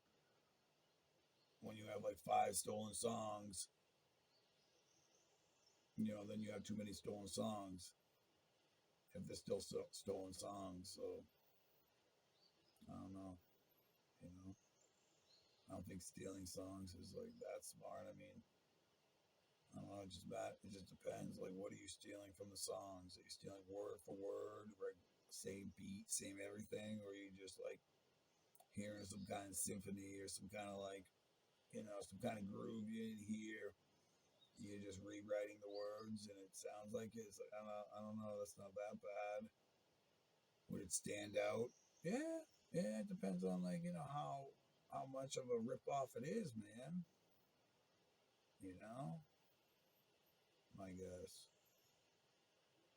No idea. It hasn't really happened. It happened a couple times, like on forums with like kids and shit. But that's not even word for word. I mean, that's just someone, making a song that sounds like another one. It is annoying to have it happen like right next to you, like with Bill. Yeah, if I write a song and then you're just gonna rewrite it and it just sounds like it. It's like, yeah, that'd be pretty annoying. Pretty annoying. It's not as bad as just you know taking a fucking song and word for word and taking the same beat and saying it's fucking mine, dude. Because I had a better recording of it or something. It's like, okay, that's a pretty shitty thing to do. Because I mean the internet's meant to share, so it's like, yeah, I'm sorry if there's guys like you, Derek Campbell, who have like the worst kind of internet intentions. Like you're worried that like someone might play a song of yours for free, or you're worried that someone might realize that you stole a bunch of fucking music. So you say, I just don't want to give away my music for free. It's like you don't want to put your music online because you stole a bunch of shit, dude. And that's the bottom fucking line when it comes to like, am I scared someone's gonna steal my music? I don't know, dude. I don't know. I still don't know how to answer that shit. You know.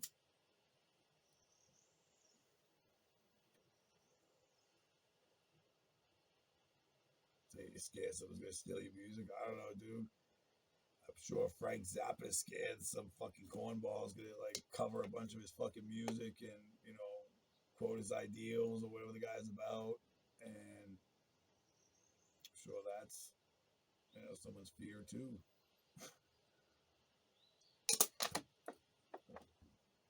And again, I'm not really sure like the interaction of these like Chans or Prom King Jimmy gang members really had with people like Derek or Catamount Arts or St. Johnsbury Academy. Like, these are years when I'm like,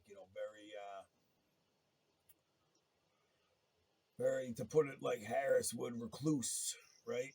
Jack Harris, I'm a recluse. I just remember this guy was like so weird with the Illuminati shit too. He's like, oh yeah, I keep replacing Rockstar with recluse, recluse.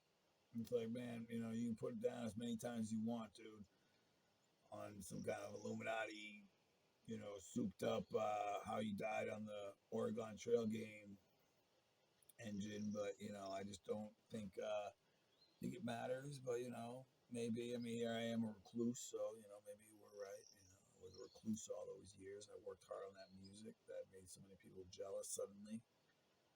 I was a recluse now with all this shit that's obviously gonna make people fucking jealous again. So yeah, I guess you were right about a couple things, dude. But it's like, am I right about that being McDonald's? Am I right that you have Derek Campbell as a pet rat? Am I like right about a lot of stuff too that you've been doing still? You still making them gang moves, Officer Rags? Is everything a gang move and every bitch a fucking rag? What's going on? What's going on, Jackie boy?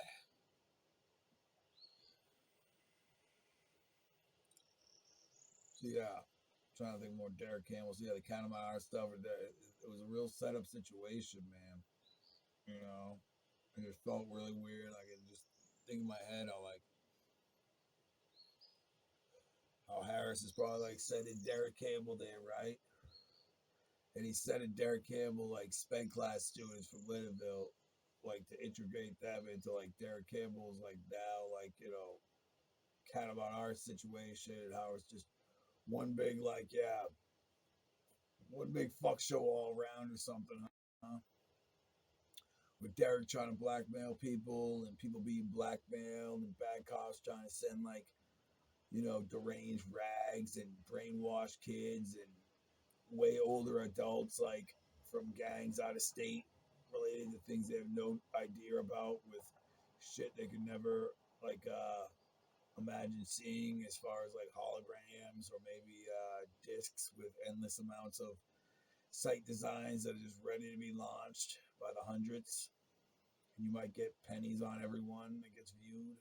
Something real stupid. You never know what Jack Harris is up to. Not to take the blame off St. Johnsbury PD and their obsession with the same kinds of shit. So, but just to point out some weird shit I could just throw in there. Maybe put like, a Jack Harris exposed or something on there for this part. This could be short because I don't really want to ramble. I'm kind of hungry. I'll go inside and make some noodles or something and probably some tweets about how Jack, is a piece of shit and new stuff I remembered within the last couple days. Yep. All right, have a good time, guys. This is we say this is part 5, right? But part 2 of part 5 with a Jack Harris highlight. Still snitching. What's up? Still snitching part 5. We are back. Today focusing on the town of St. Johnsbury as a whole. So we look at the cops. We look at the hospital, the courts, education department, welfare department. Every kind of part of that town that I've somewhat been involved in since March 03. Well, actually, probably about June 03.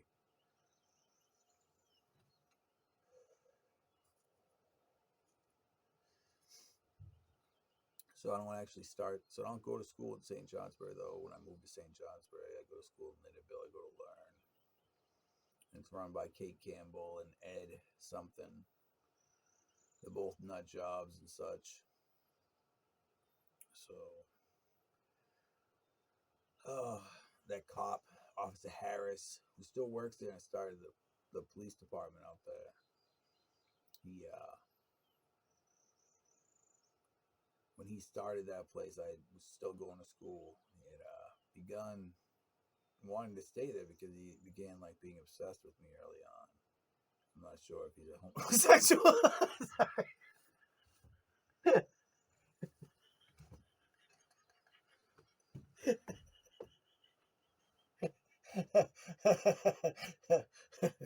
Oh man.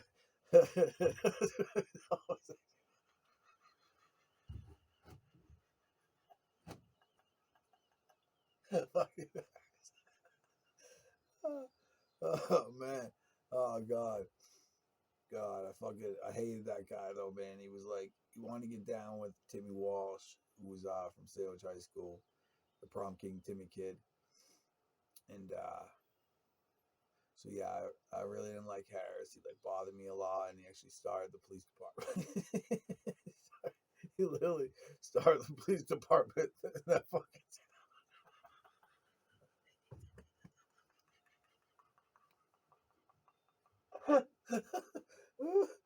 like he there's no other fucking criminal that he's using it as an example either. He's like using it as an example that he's gonna like be the cop in town because there's no cops in town and they need a cop in town because I'm in town for Lindenville. So I just think like how funny all that is. That Officer Harris is just an Eddie Stan who like hung around and started a police station in Lindenville.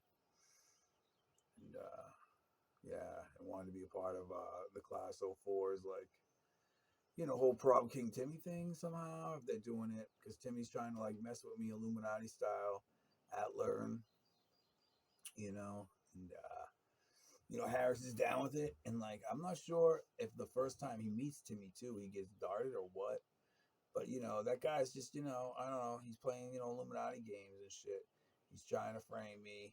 He's trying to fucking he's trying to do everything at the end, man. Like, because it all blows up in their faces, like all these different frames and all this money they stole and all this shit, and Sandwich High School and driving back and forth from fucking Lindenville to Sandwich High School, like people, the faculty, and him, and they're holding me hostage, and just all this crazy shit. It's like I don't know how the fuck you could still be a cop, and plus like there's other elements of police during that situation where it's like fake gang cops, Howell-worthy, guys just coming, trying to get any information of where like Devin is and shit for me. and it's hard to tell. And like a lot of the times, you're being drugged at Learn. Like that's a real shady situation. That Harris is a lot of the interaction I have with Harris is like right after I'm drugged by like this fucking lady Kate or these people, or just in a bad condition because you're tranked in some way or some form. It's like a lot of my memories of Harris aren't good. Is what I'm trying to say. Like they're very him ratting on them, and I'm already drugged, and he's saying, "What do you want me to do about it?" But I'm already drugged, so it's like, and then you never mention it again. So it looks fucking suspicious as fuck. Like I did ask him, Mrs. 5 minutes later, never again though. Took his word on it, Mrs. He ain't done cares. He just wants to be left alone. Oh man, feeling look like shit this morning. It's early though. So okay, Harris. That pretty much sums it up. He never actually charged me with anything either.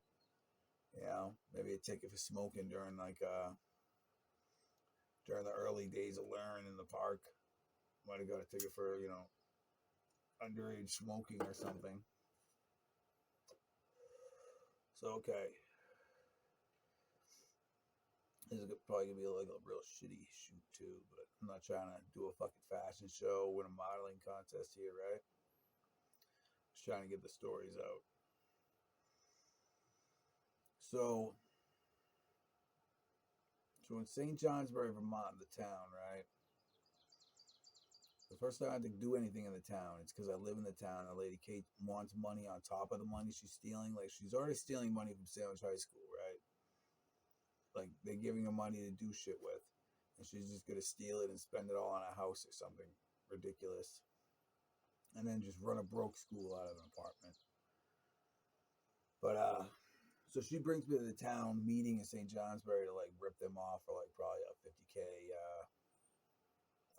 school thing on top of everything. So she's just like ripping everybody off all at once. She's only in it for like the year. She's just trying to like make one big score and get out.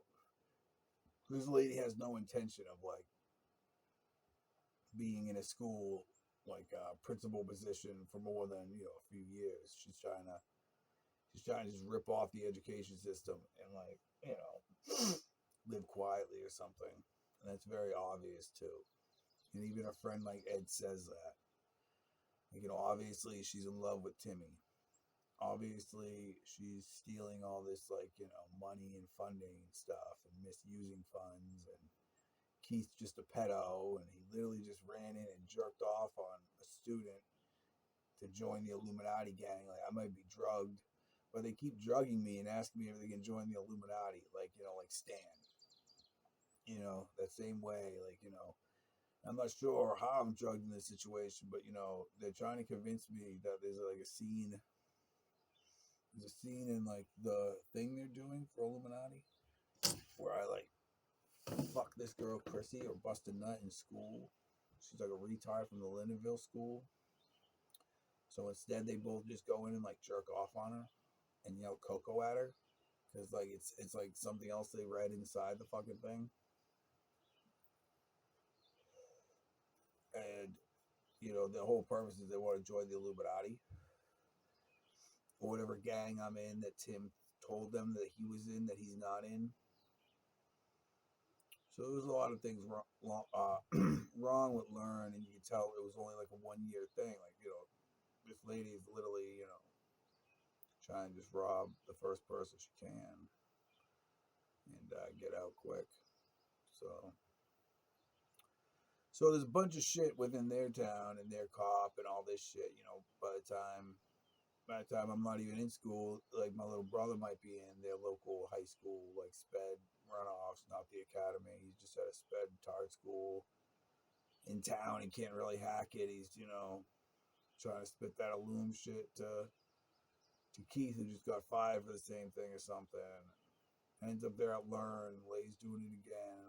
It's like so a lot of the confusion early on, like with Major and all these people, is like, where's all this Illum shit coming from and why? And so like It's like their cops are like overloaded. For some reason, St. Johnsbury has like, 25 cops. They probably only have like, five real cops, but they have 20 like fake and, you know, just acting out cops or something. I don't know. Mostly an early '05 suddenly around this time. And I remember Hood explaining this to me. Like, this makes no fucking sense. Like, I don't even know who this guy Harris is, how all this really started. And it's like, it started pretty bad and ended like, the bullies lose thing. And now the lady's just continuing and trying to lie and say I'm going to her school basically. And yeah, and they weren't able to frame me, so I'm just kind of free in town. And I'm about to like make CDs, I guess, because every little thing I fucking do is like, you know, something this lady fears at this moment. This lady Kate. So in town, trying to think.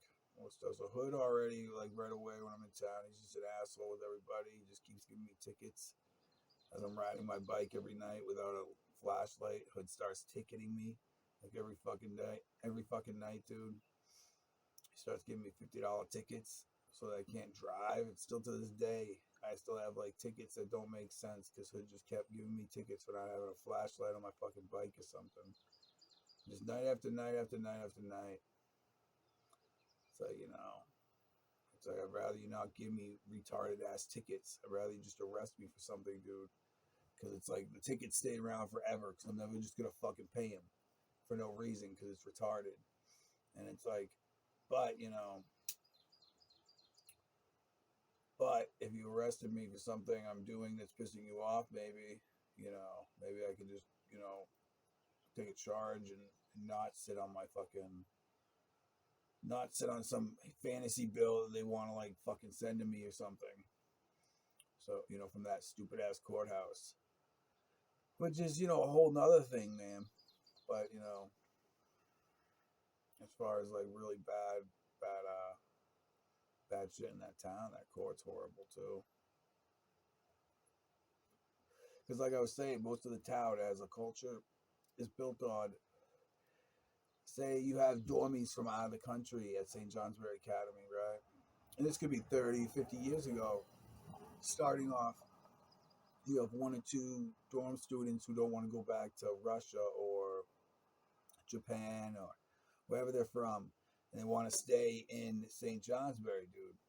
So they just marry, they marry dude, right? And they stay in the country, but then their family starts coming over and they want to doppelgang the people. So first off, they kill whoever the girl married, probably, and then then they start having illegal people come into the country and join their family, and those people start trying to find other Americans they can murder and like steal their identities within this gang that they've already overtaken the fucking courthouse by the time I got here. As far as DAs like Luna and Lisa Warren are big members of this gang, based on the illegal citizens like starting this whole race that, and as a whole too, it's just a disgusting, filthy, worthless, worthless situation of human.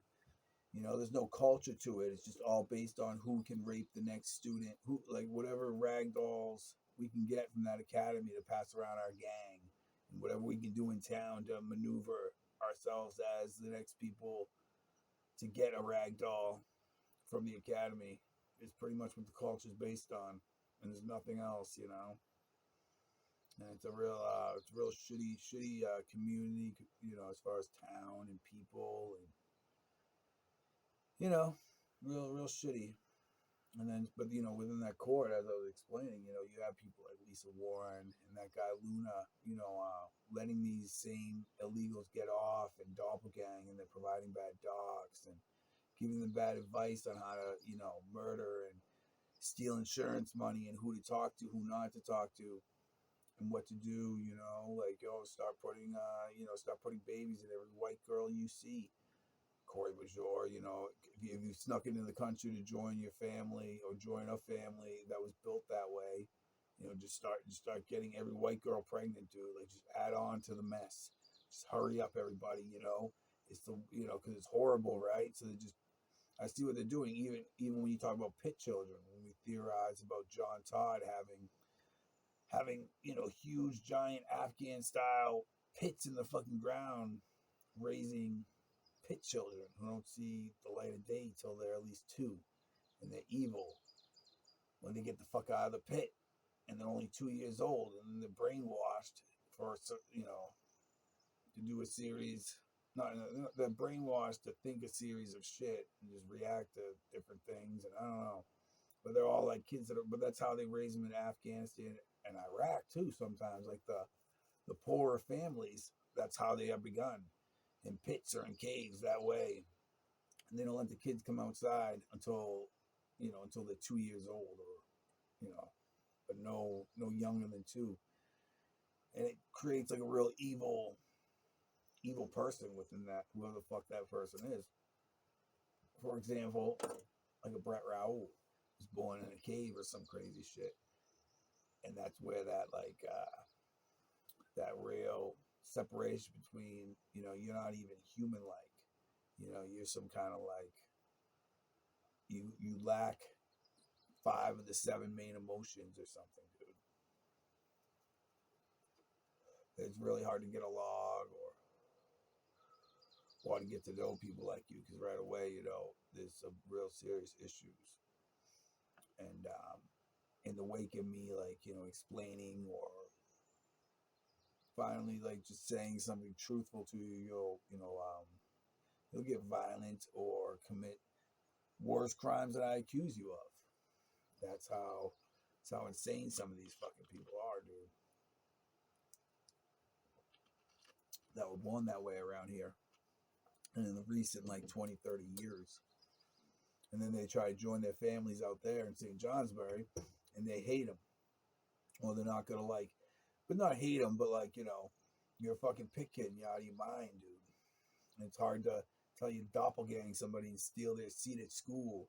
Like, you have to murder somebody to go to fucking school, dude.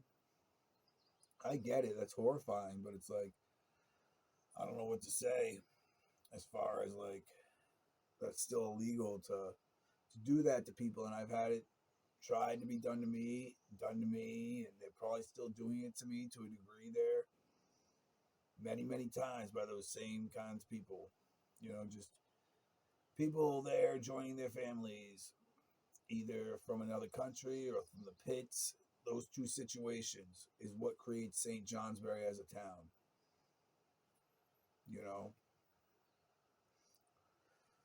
Pretty much girl dormies from other countries who, had kids within the town, killed the husbands, had their real husbands show up, and a variety of other gang members from the same country or gang in the other country.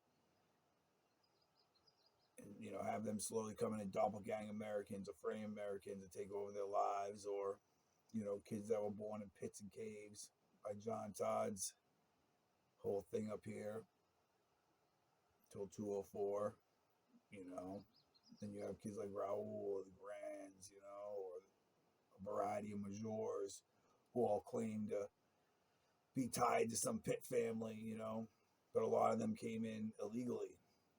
Some of them may have even tried to get into the pit families illegally from another country, it's but what's created like that whole town, that a lot of those administrators or court people or police, like I say, Captain Gray is not a correctly docked human in the United States of America. I think he was illegally given to the Old Town Captain Gray and just brought up as his son. Like, he is from a pit, just like a Brett Raoul. He is not docked in the country correctly. He should not be a captain. He should not be a cop unless, I don't know. He just shouldn't be. Like, on a personal level, he's a real bad guy, too. And starting off with Captain Gray, it's like, there's a guy who's probably a good 10, 15 years older than me, and, right away, you can just tell the obsession of a pit child would have, like a Brett, but this guy's got a little bit of power. And, you can tell right away that he's, like, a pedophile, and this guy's, like, very violent. He's threatened to shoot me many times with Bickford, and, I can just see, just like anybody else, the jealousy and I don't know, the ridiculousness of the situation with somebody like with Captain Gray, in charge of police work. I highly doubt he can read and write. You know what I mean? That kind of style, pit child. So, and that kind of style of getting in power, like you're just the pit child of the old town's captain. So you're probably only a PI, and you probably really never did any good police work. A lot of you docs are probably bad, like within the police station. Never mind just your birth certificate and all that kind of crazy shit. And Mark Bickford looks like he looks like an angry, deranged heroin addict. Last time I seen him, so again threatening to shoot me. So or I seen him that night I was hurt maybe, but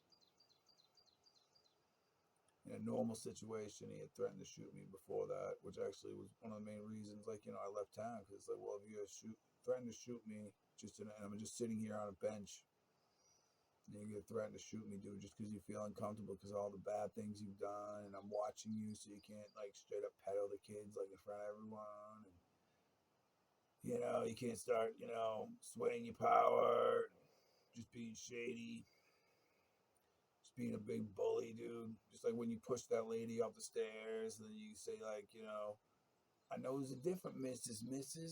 I'm a good boys. It's like, I just don't believe you, Bick. I just know how much of a violent scumbag you are and how much of like a loser you are, like within a high school non-uniform situation, dude.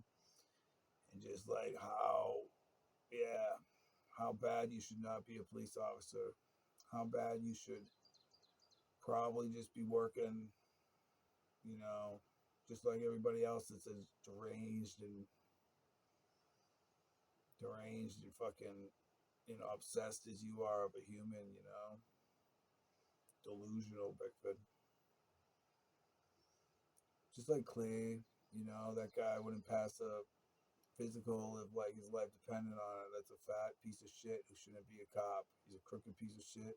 All he cares about is trying to get rags. All he cares about is covering up crimes with guys like Andrew Goff. This guy clearly is a horrible cop. A horrible, horrible cop. And those are 3 cops that should just be arrested right away. The second you cannot provide like a lick of real evidence or non-framed stuff, like actually, from old cases too. If you can't give us the old case talk because it was so bad that it pled out to you, just destroyed everything, right? That you had on the old cases of me and shit. And even if you do, everything you have is just really bad. I don't know. I feel very confident that you guys probably have near nothing, just like hospitals, just like the courts. All you have is lists. You have a list. You don't actually have any like of your former doctors or your former police or your former staff tied. Like a lot of them got, anything they're tied to, they probably didn't want to be tied to and destroyed. So a lot of your stuff is like very sketchy at best, or just hand over a middle finger to the fucking world because like you think this kid's gonna be dead soon, so you just like scribbling some shit on a piece of paper saying Mark Bickford, Eddie Dunn did it, nigga. This ain't gonna matter ever. I'm the smartest cop ever. And then now it kind of matters, and you don't have that real kind of stuff. Like, do you have any pictures of Aaron Morris's fingers, dude, after you gave me all those charges in 05 for like him smashing up my apartment with a hammer? Mark, do you have any pictures of that? I remember you taking pictures of the stuff Aaron Morris did. You didn't arrest him, you arrested me. Did you ever check out his fingers?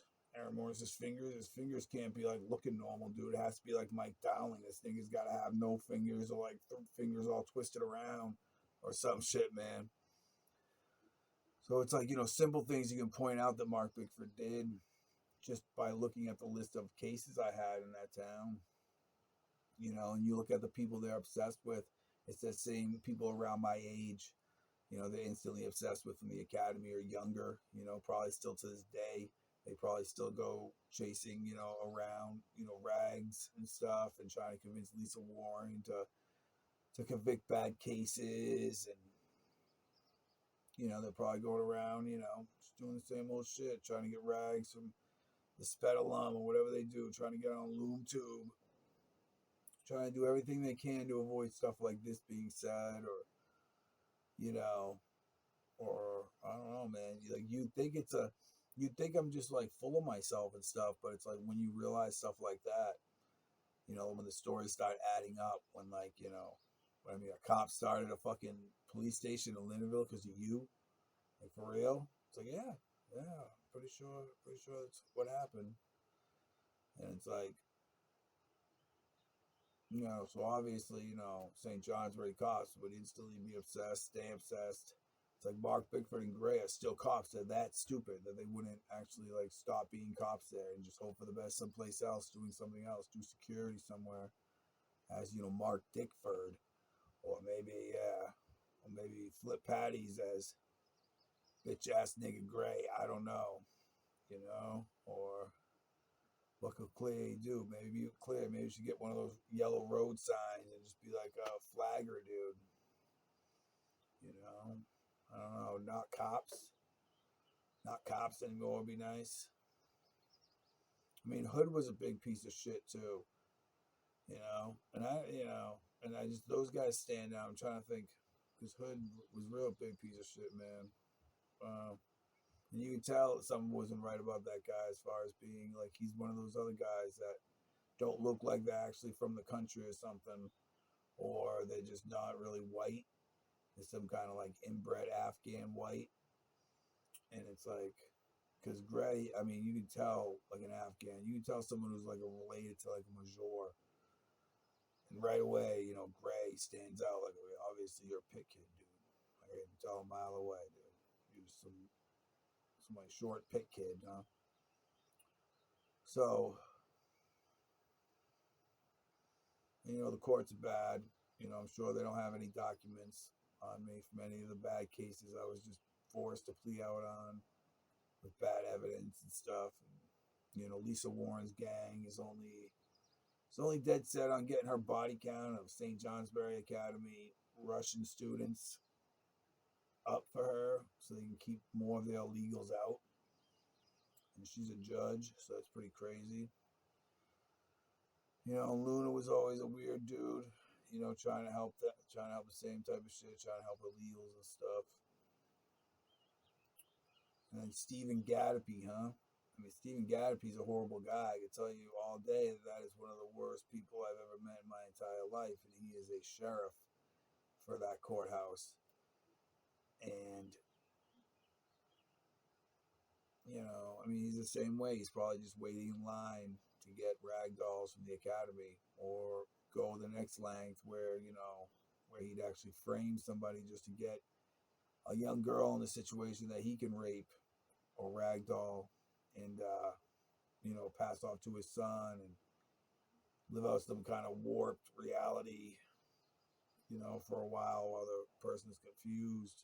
Steve Gattapi's a horrible, horrible, horrible man, okay? And should be jailed along with Mark Bickford, Captain Gray, Officer Clee, former cop Clem Hood, Officer Clem Hood or something. Like we don't know that's a fake name, dude. Fucking weirdo, huh? These people like obviously took these jobs and names and positions, never thinking that like like they'll have to provide actual documentation for people outside of St. Johnsbury or something, because their hospitals are just as bad. Like I was trying to describe, it's almost ran by illegals, or people being fueled by illegals, and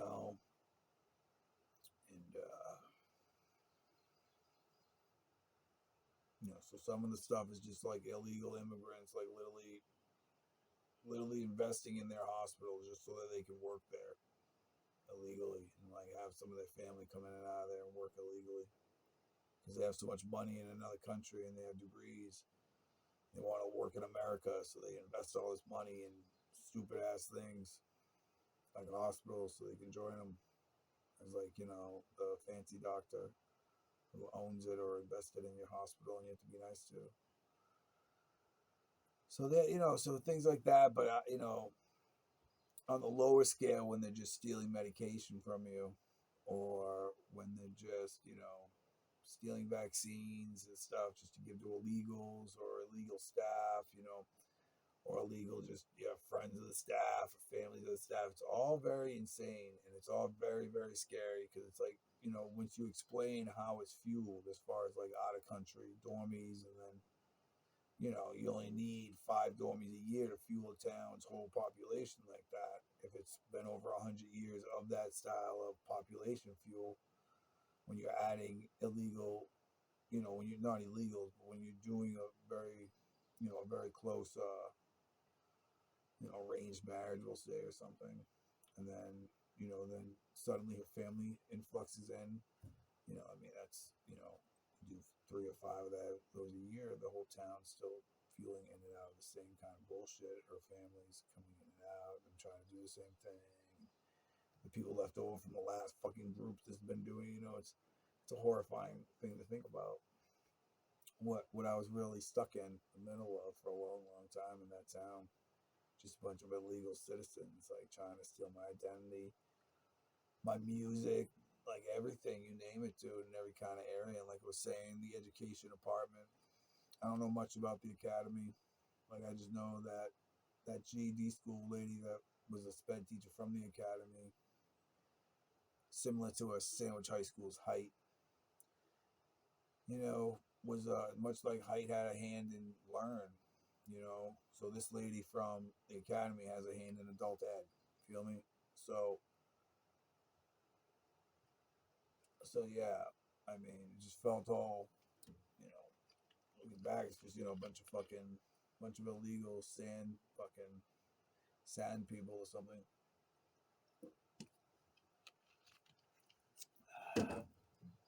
Trying to steal my fucking identity.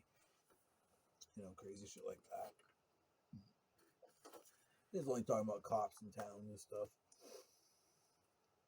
It's like, I only had to go to jail, like, a few times. It's not, I prefer to never go to that jail again, because it's, I just feel like, much like everything else, it's way too, like, I don't know. I don't like people telling me like I need to do time for gangs and shit that I'm not in. I don't like to hear that kind of shit. I don't like to be framed and sent into jail to see people in jail or anything creepy that I would never see in real life or in jail. Like, willingly, I wouldn't want to be your fucking friend in jail either. Shane Tatro or Jake Sleeper or Matt Lamosny. You know what I mean? I don't want to be your friend on the out. I don't want to be a friend if I'm framed into a prison to fucking see you and be raped or whatever, dude. Or in general. Like, I really don't like that prison. I really don't like how it's ran. I really don't like anything about it, And yeah, definitely would prefer to not have anything to ever do with that prison again.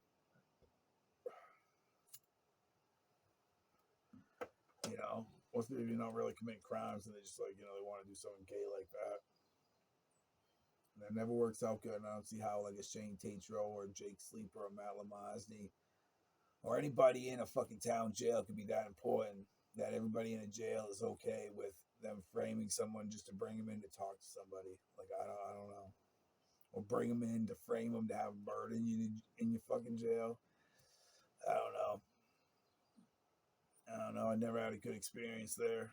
It's, it's strange too, because I have like every other fucking place I've ever been to, I have these like, good, like long, like good, like, 15, 20-minute stories. In that place, I have nothing good to say except like, I'm pretty sure they worship faggots like Shane Tatro, Jake Sleeper, and Matt Lamosny. They suck all their dicks. They're like, oh, those are our gods. That's our St. Johnsbury gods. Oh, they're just a bunch of fags, dude. And I don't know. I don't really care. Because, yeah, I could care less. I'm not into going to jail. But yeah, it does upset me. A lot of that upsets me for sure, looking back. But not long, I might have, my whole adult life, I might have only had to been in that fucking jail out of 21 years living there. I was in that jail maybe for 7 days at the most, and that's, drunk tanks and maybe 4 days straight ones. And yeah, I don't have anything good to say.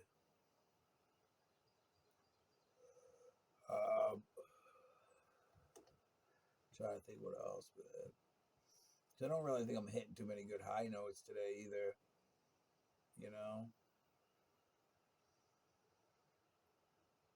I mean, it's just such a shitty experience with that fucking town, dude. Like, as far as, I really don't like them. And I already told you what the fuck the town is. I already told you the bad cops that are left. It's like, I already told you how the town's fueled and what the town's made up of, right? So that should pretty much work in there. There's no real gang to mention either, because it's like none of them are real gangs, because a lot of those people are coming from out of country gangs, like, that don't like each other, dude. So when they're here, they're not gonna be able to be one big gang either. They all fucking hate each other. So it's just a bunch of like disgusting fucking people who you fight with over fucking, who you fight like scraps over with anyways. And then here I come with the possibility of like a whole fucking truck full of fucking meat or something stupid, that losing their fucking minds every time they see me in person, whether it's at a hospital or whether it's at a library, whether it's working at McDonald's. These people just lose their fucking minds, dude, the second they realize, like, how worthless their lives are really compared to, like, my life. And then they try to destroy my life and, like, live out part of my life. And it's like, it's really creepy, and then try to join the Illuminati. It's like, I'm pretty sure whoever you consider the fucking Illuminati are really angry and want, like, me to say something good and not something, like, horrifyingly bad, like all these fucking stupid people kept trying to fucking kill me to join you. And probably at the end you're gonna say, like, would you like to join us, Eddie? And not offer any of them to become Illuminati. And I'm not gonna feel bad. And I don't know what I'm going to do if that does happen. But, I might go to Narnia for another 4 lives, then come back and fuck with you all again and try to do it naturally over joining the Illuminati and pretending like this was made another life. Like, I don't know what that would mean anyways, so, to be honest with you. Do not know. Do not care.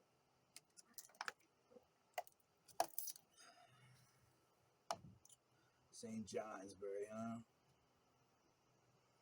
And just the endless amounts of crimes that they've, like, covered up, too, that have happened to me. Like Shane Tatros and Matt Lamazzi's and Jake Sleepers and Bill Crosses, or the whole AB thing and the sped stuff. Like I said, all these crimes, dude. The Juggalo books and Andrew Goff stuff, dude. The shit with the kid pretending to be my little brother. Oh man, it's just so endless, dude. Of fucking bullshit. And the bank robberies, they tried to frame me for bank robberies in 2009 by just throwing clothes in front of my house and then sending, like, the SWAT of, like, every cop ever in St. Johnsbury.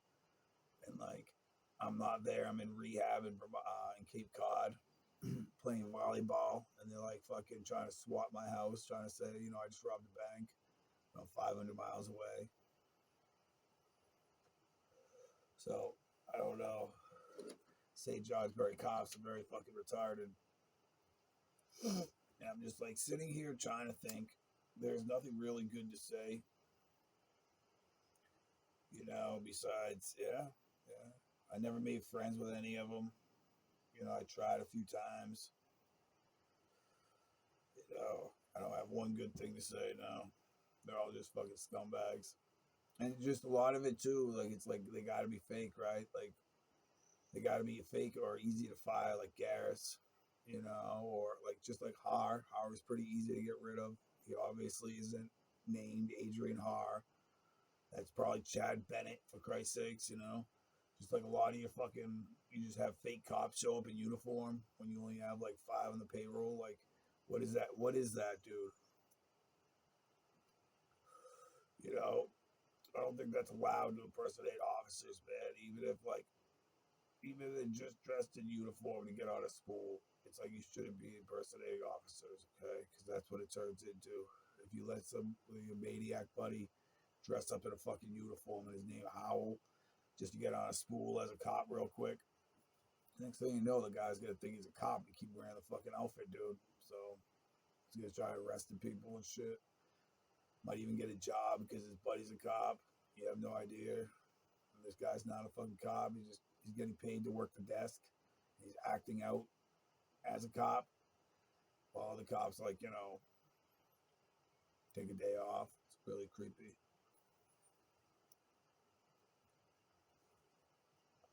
And St. John's right does the same fucking thing. You know? I mean, as that, they probably just pretend in the long run, right? Like they had no idea. Like, oh shit, someone was impersonating a cop? No fucking way. Misses. So yeah. What a shitty one, huh? Mostly had the Juggalo book, because Juggalo book was really cool, man. Well, I mean, it wasn't cool. I mean, we're talking murders and shit. But I don't really think I can do a genocide in Vermont one yet.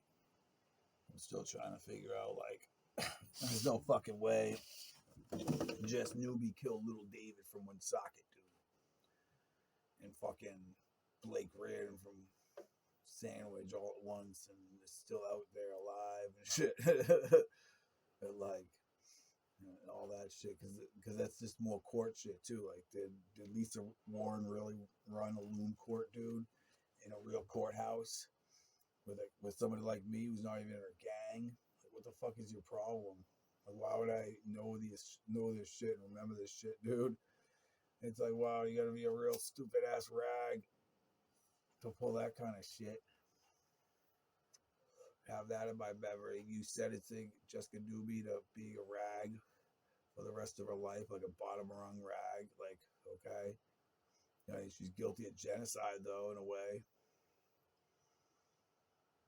With all that pit kid shit. I mean, they lit huts on fire. They fucking lit pits on fire. She looked at Tommy Crank. I was in there, and all because, like, they sent me home. Like, they let me go. And, she has to figure out this mess without having me held hostage. And that's pretty much what they said she did, so. I haven't seen fucking little Dave from Woonsocket, and I haven't heard from Blake since I've been here, so kind of think that's more true than not, you know what I'm saying? It's kind of like, you want to say a lot of shit about, like, Sean Gallagher, and Joey Gallagher's fake too from Sandwich, but it's like, it can't be fake, dude. You know what I'm saying? They don't fucking exist anymore, dude. They're dead, dude. Somebody killed them, dude. Wasn't me, dude. Somebody might have tried to frame me for it, though. We could trace it back real easy nowadays, know what I mean, dude? As far as, like, the people framing you, the people who fucking kill the people, it's not that hard to figure out. Mostly with the Devin shit. It's like, okay, who framed Eddie for Devin? Who called Wayham and said fucking Eddie killed Devin, you know what I'm saying? It was Sansis, McElroy, the basics, Buddy Davenport. Okay, well, now we know who really probably killed Devin in the long run. Or a combination of those people, could tell you more than I ever could.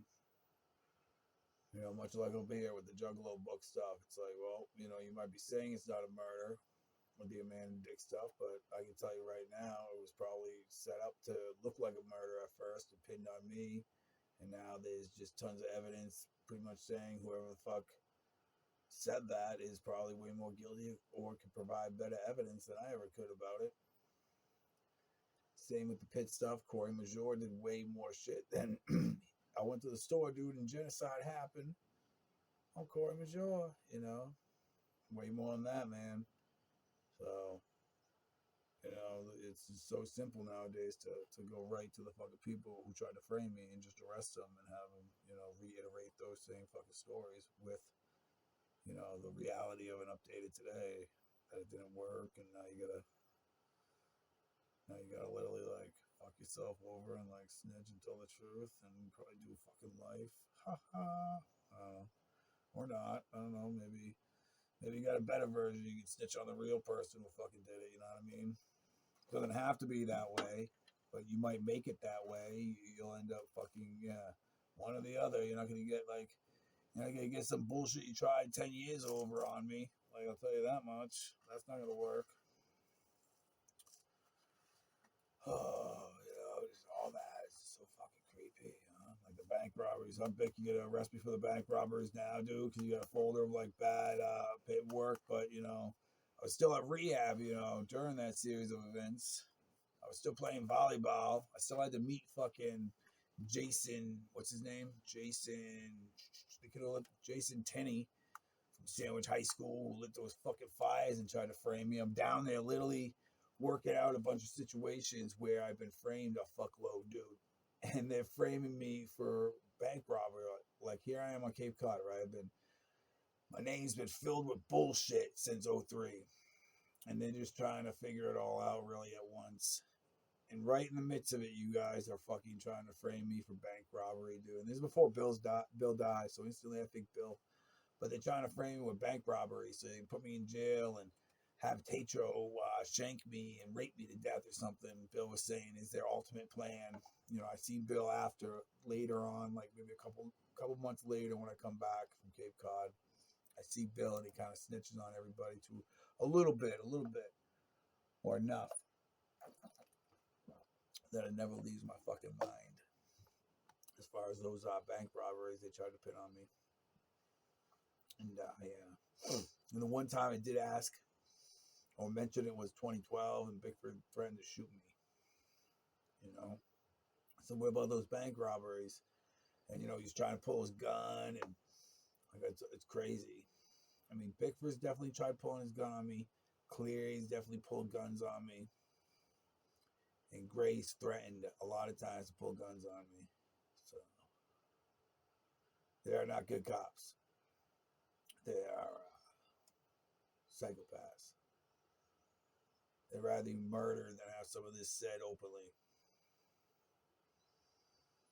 So we are at 46 minutes. I don't really know if we said anything dope, huh? What fucking nightmares are made of. So, yeah. I never had to be on probation or parole much either. I only did 1 year here on probation or parole, or 2 years. I got 1 to 2 years in 05 or 06. And, so in 07 they just cut it. And I've never been arrested since 2012 with whatever happened with the GED and Sean and the GED school and the fake Sean Gallagher. Never been arrested since then. It's 2023, so it's 11 years, no arrests. It's pretty good, but it's only because they've and anything else I wouldn't even know about, dude, because I've been drugged and you're just fucking with me and trying to drag me into your stupid Illume courts or trying to fucking I don't know, trying to say you have a reason to watch me when you really fucking don't. You should be watched. You should be the one being watched. But you're illegally tapping me or illegally filming me or just a variety of fucking things because you're just obsessed. Like a McBride, and it's usually obsessed with the bitches. You're not even obsessed with me. You're obsessed with the bitches and trying to act a little more like me so the bitches like you better. And that doesn't make any sense to me, but it's literally a lot of y'all's reason for your fast obsession, probably. Oh, and getting on high school spools, dude, or reels, dude. We gotta get on them reels, dude. Them spools, dude. Can't wait, dude. I'm gonna be famous, dude. Got me fucking kidding me, right?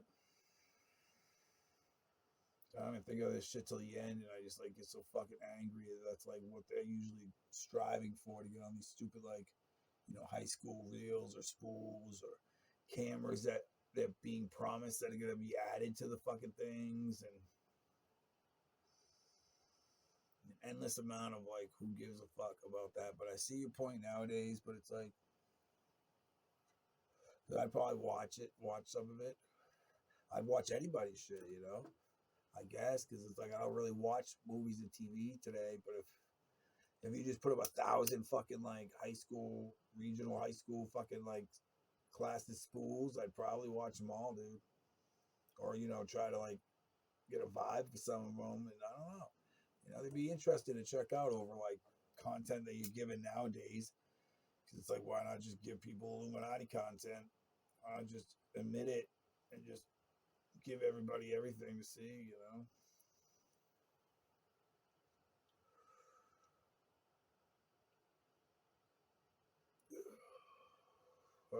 Almost at 50 minutes. So that was part 5, still snitching. St. John's Bury the town and PD. Not really sure if that does any justice to anything, but we can do a part 2 if we have to highlight anything, I guess. All right, talk to y'all later. All right, still snitching 7, part 2. Brian V. Sansis, or Abdullah bin Laden. Whatever you want to call that guy, huh? So right off the bat, I just want to say he's most likely an illegal citizen. Obviously, his name, Brian V. Sansis, is a name he got from Sandwich High School, the admissions office. He's able to get a good fake name, and I'm not sure much after that. As far as how he was able to create docs to stay in the country or maneuver in the country and go to schools or anything a normal citizen of the country would do legally, normally. It's what she's posing to be, obviously. The story, according to him, because I don't really remember him much from Rhode Island, but, in his point of view, he's the biggest, he's like the fucking star of Rhode Island, dude, okay? So you see instantly where this is going to, like, collide, where there's just some psychopath trying to be me right to the fucking end, right? Okay, so this guy, somehow he's from Iran, Iraq, Israel, I'm not fucking sure. He steals some kind of disc from another family there, and they live on a compound, sand, like something you'd see in Saudi Arabia, So he steals something from another family. It starts like a compound war, and flees with some of the den moms or something. And somehow they, raft across the ocean. I don't know, with a dream to invade America and terrorize families. One which they have, minded out because of, reading early on, shit that I'd written, Another Life, I guess. This is all based on his own admissions to me during an 02, I'm about to kill you, I'm the evil bad guy in the story speech. It took place inside of Sandwich High School, probably on one of my last days there, in between being doppelganged by a guy, Sean Parks, who eventually kills Joey Gallagher or partakes in the murder of Joey Gallagher after being given foster care. Something of Joey, like, Joey's given to him foster care style as a fuck you to Eddie, and they end up murdering him. So pretty serious right away. So who the fuck are we even talking about, though? Sansis, Brian fucking Sansis, huh? What a scumbag, dude. So he says, right, like during the whole melee when I'm like 9 and we're in Rhode Island, right, and I'm being like beaten and drugged and pissed on by the Woonsocket cops because they don't feel comfortable having me in the house. They want to rape like my sisters and whatever, like continue to do heroin with my mom after they chase Peter out. They don't want me there either. Like they want me to go stay at my dad's, but they're also trying to blackmail and like ask my dad for money and shit. So it's like it's a combination of just horrible stuff. But Sansis says he was the replacement me. Okay, as early on as you're gonna say 94, and he just somehow takes the whims, and him and this new den mom, feel comfortable replacing me and my mom, and somehow he has a falling out with my mom during this whole scramble right before she dies and right before who he claims dies and was murdered by me or someone in a related gang. And, I don't really believe that. I believe that, like, someone in your little homeless shelter den for the Church of Illegals in Douglas, I think someone murdered the lady or did something, other than whatever the fuck you think, dude. And you've been repeating for the last fucking 25 years and trying to, get going without being arrested yourself. Because last I knew in '09, it's you to be arrested for whatever did happen. Like, you're the one who's going to get arrested first. As far as the last I'd heard in '09 about the situation that you claim to still be an active one. Like, definitely be you that they arrest, buddy. So, going forward to right away when we get to Sandwich, these same people, like, they're going to shut down their den or something and really hate Sansis, so they send Sansis there with a bunch of wolves. They're trying to also have, like, a den, but, like, bring in actual wolves and wildlife reserve wolves. So they send fucking Sansis with, like, at least 12 wolves and, like, a bag of, like, evidence, of dirty evidence, too. Like the school was trying to use, like, I don't even know, but or the church, it's like, it's a real sketchy situation, and I'm sure they've been in a million sketchy situations since then with being sued and shut down different versions of that school system in Rhode Island, but so he shows up there and somehow causes a scene where it's like, we're not going to live with Tom and Martha anymore, we're going to have to go live with the Steph family, who he ends up obsessing over. By then he's probably going to Sandwich High School and just, very obsessed with him and Ben Powell taking over the home in Sandwich that we're sharing with the Robertsons at the time. And also playing that Illuminati, like, I don't exist shit. Like, I would have never known that this guy existed in Woonsocket, dude. Never mind Sandwich till the very end. I just thought this was some drug dealer, heroin addict who had kidnapped me. At one point or another during the Davenport shit. So, but there's a lot more to the story that, I guess he's some weirdo who's been chasing me my whole life. And his plan was to, doppelgang me and bring this CD to Sandwich High School and steal all this shit that he'd stolen from the compound and started a war over her and was hiding over her, wants to be, a millionaire and blah, blah, blah. And has stolen someone's name and identity, wants to steal, like, my family and life and whatever's available in the Illuminati room, and thinks he's, like, lived all these lives where he's been able to steal all my shit and somehow convince people that he's, like, more than just an illegal immigrant or a sociopath, maniac, like, untalented person is how I describe him. So, and that's like the real main issue at Sandwich High School is this guy, like, trying to steal, like, all my like education, loot, or so forth, and give it to McElroy and him. And they feel like Jessica Gallagher's their sister, and the forced abortion, and the whole scene where they throw a fucking baby fetus that's in a bag on some poor girl's fucking car while she's working at a Dunkin' Donuts, dude.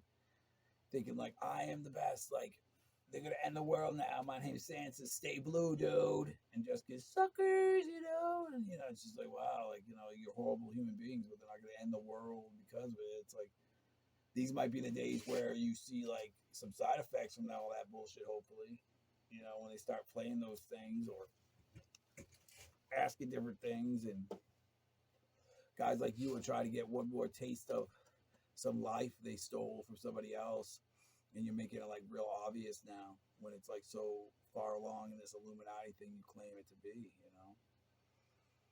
that you're still obsessed with, with running into a courthouse screaming, help me, missus, like the gang leader of everyone is coming to town. It's gonna hurt me. He's not just calling me out for being a huge bully who's darting people and spreading things like hepatitis C because Ben Powell had Hep C and you were angry or something, kind of like a Conor Markham type excuse, like Chad Martin had hepatitis C and probably gave it to me because we're butt buddies, and like now I gotta go give it to a bunch of kids in Vermont because I'm insane by giving like Mark a dart and saying, just stab everybody real quick, dude, and go about the day in school. I got 15 kids, like you guys aren't like, yeah. And I know this guy Sanchez was coming back and forth with Timmy at some point too. You know what I'm saying? This guy is not the smartest fucking guy, dude. As far as like, letting things. And I honestly think Sanchez and McElroy killed fucking Devin, dude. It's like we could skip over O2 where like, I'm pretty sure he causes Sean Gallagher's murder, dude. Okay. So he's causing all this trouble at Sandwich High School saying, I'm Jesus Christ. I usually use his music. I should be able to use his music still, dude. Or all these Illuminati loot, whatever he's talking about. So it's like, obviously, I think this guy's a psycho because I'm not going in and out of Illuminati rooms. I'm not registering this. I'm staying in somewhat of a PG point of view, trying to live out a normal life as a child and a young adult. Until this point where, normally I, wake up and, have something really good to say or something, or have died or some point before that, like, something really good. Like, I don't know. Okay, so I think this guy Sanchez also pretty much gets Sean killed because in that melee at Davenport's, it's like he is one of the main guys. He's falking up with Morales, saying him and Rafael Morales are BFFs.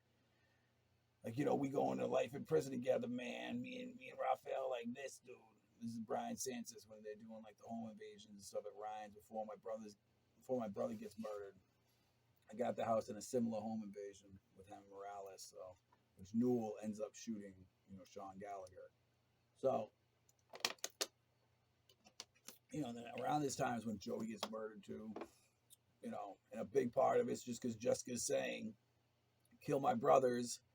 So basically, you guys can move in. But her whole thing, right? She's lying. She's the whole time she's gonna have Powell and this guy Sanchez move in, but she's lying like every other retard, trying to get them to repeat the same crimes that Sanchez and Powell have committed over and over again. So so these guys, are getting upset too because obviously you're getting played. You're getting played like to the max too by like the same person over and over, and it's like you're making no grounds of difference. You just look like a fucking pathetic ass fucking idiot falling for the same old bullshit from the same old rag and the same old gang that doesn't want you. Who's trying to get into a gang that definitely don't want her. So, yeah. So, okay. So, yeah. And by 05, whenever Stan Sears holds me hostage, right? And they're doing the thing with the class 05. This is when the library lady and the sped teacher from Learn all kidnap me and they want to sell Krista to Sanchez. They want to sell this 50-year-old to Sanchez. Who takes her, dude? She's there for a while. This is where this library lady wants to go when she ends up having to go hang out Morales' side of the gang instead or some shit.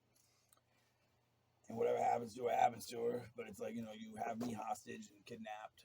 You're just passing me off to, a gang that you thought was all like white people. And it's like, this guy Sanchez isn't even a white, like at all. Like, I don't know what the fuck he is. He's most likely Iraqi or, Israeli, or some blend of the other. It's like he's definitely not American. Definitely not white. So it's just like ridiculous in my mind. But so that's when I think they killed Devin though. In that, like, that's the last time I see Devin when he shows up, like to get on the fucking the camera, the webcam feed they're feeding into fucking class 05s like last week of school or some creepy shit, dude. Where they feel like I'm part of their class and they should be able to do this legally with Stan quietly and like, having pride and all these creepy people involved, Harris and stuff. And trying to solve Ben Avery's murder when it's either fake or the class literally fucking watched him OD on his own stash. So I don't know, dude. As far as reasoning for all that. And then they bring Devin back because Stan Sears is like ratting, saying like, yes, Devin's hiding on the 5th floor, and somehow they go get Devin and bring him to Vermont. That's the last time I see him. I'm pretty sure McElroy and Ducey and fucking Sanchez killed Devin Murphy. And probably drop him back off at fucking and Brockton, and then Stan chases him and tries to re-get Devin again, and Devin comes out and crumbles on the stairs because he's been stabbed to death and just has no idea that he's bleeding to death the whole fucking time because he's trying to.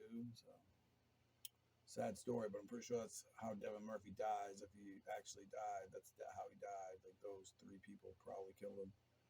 So, and Stan Sears probably got him killed. So, and then now let me think of other shit.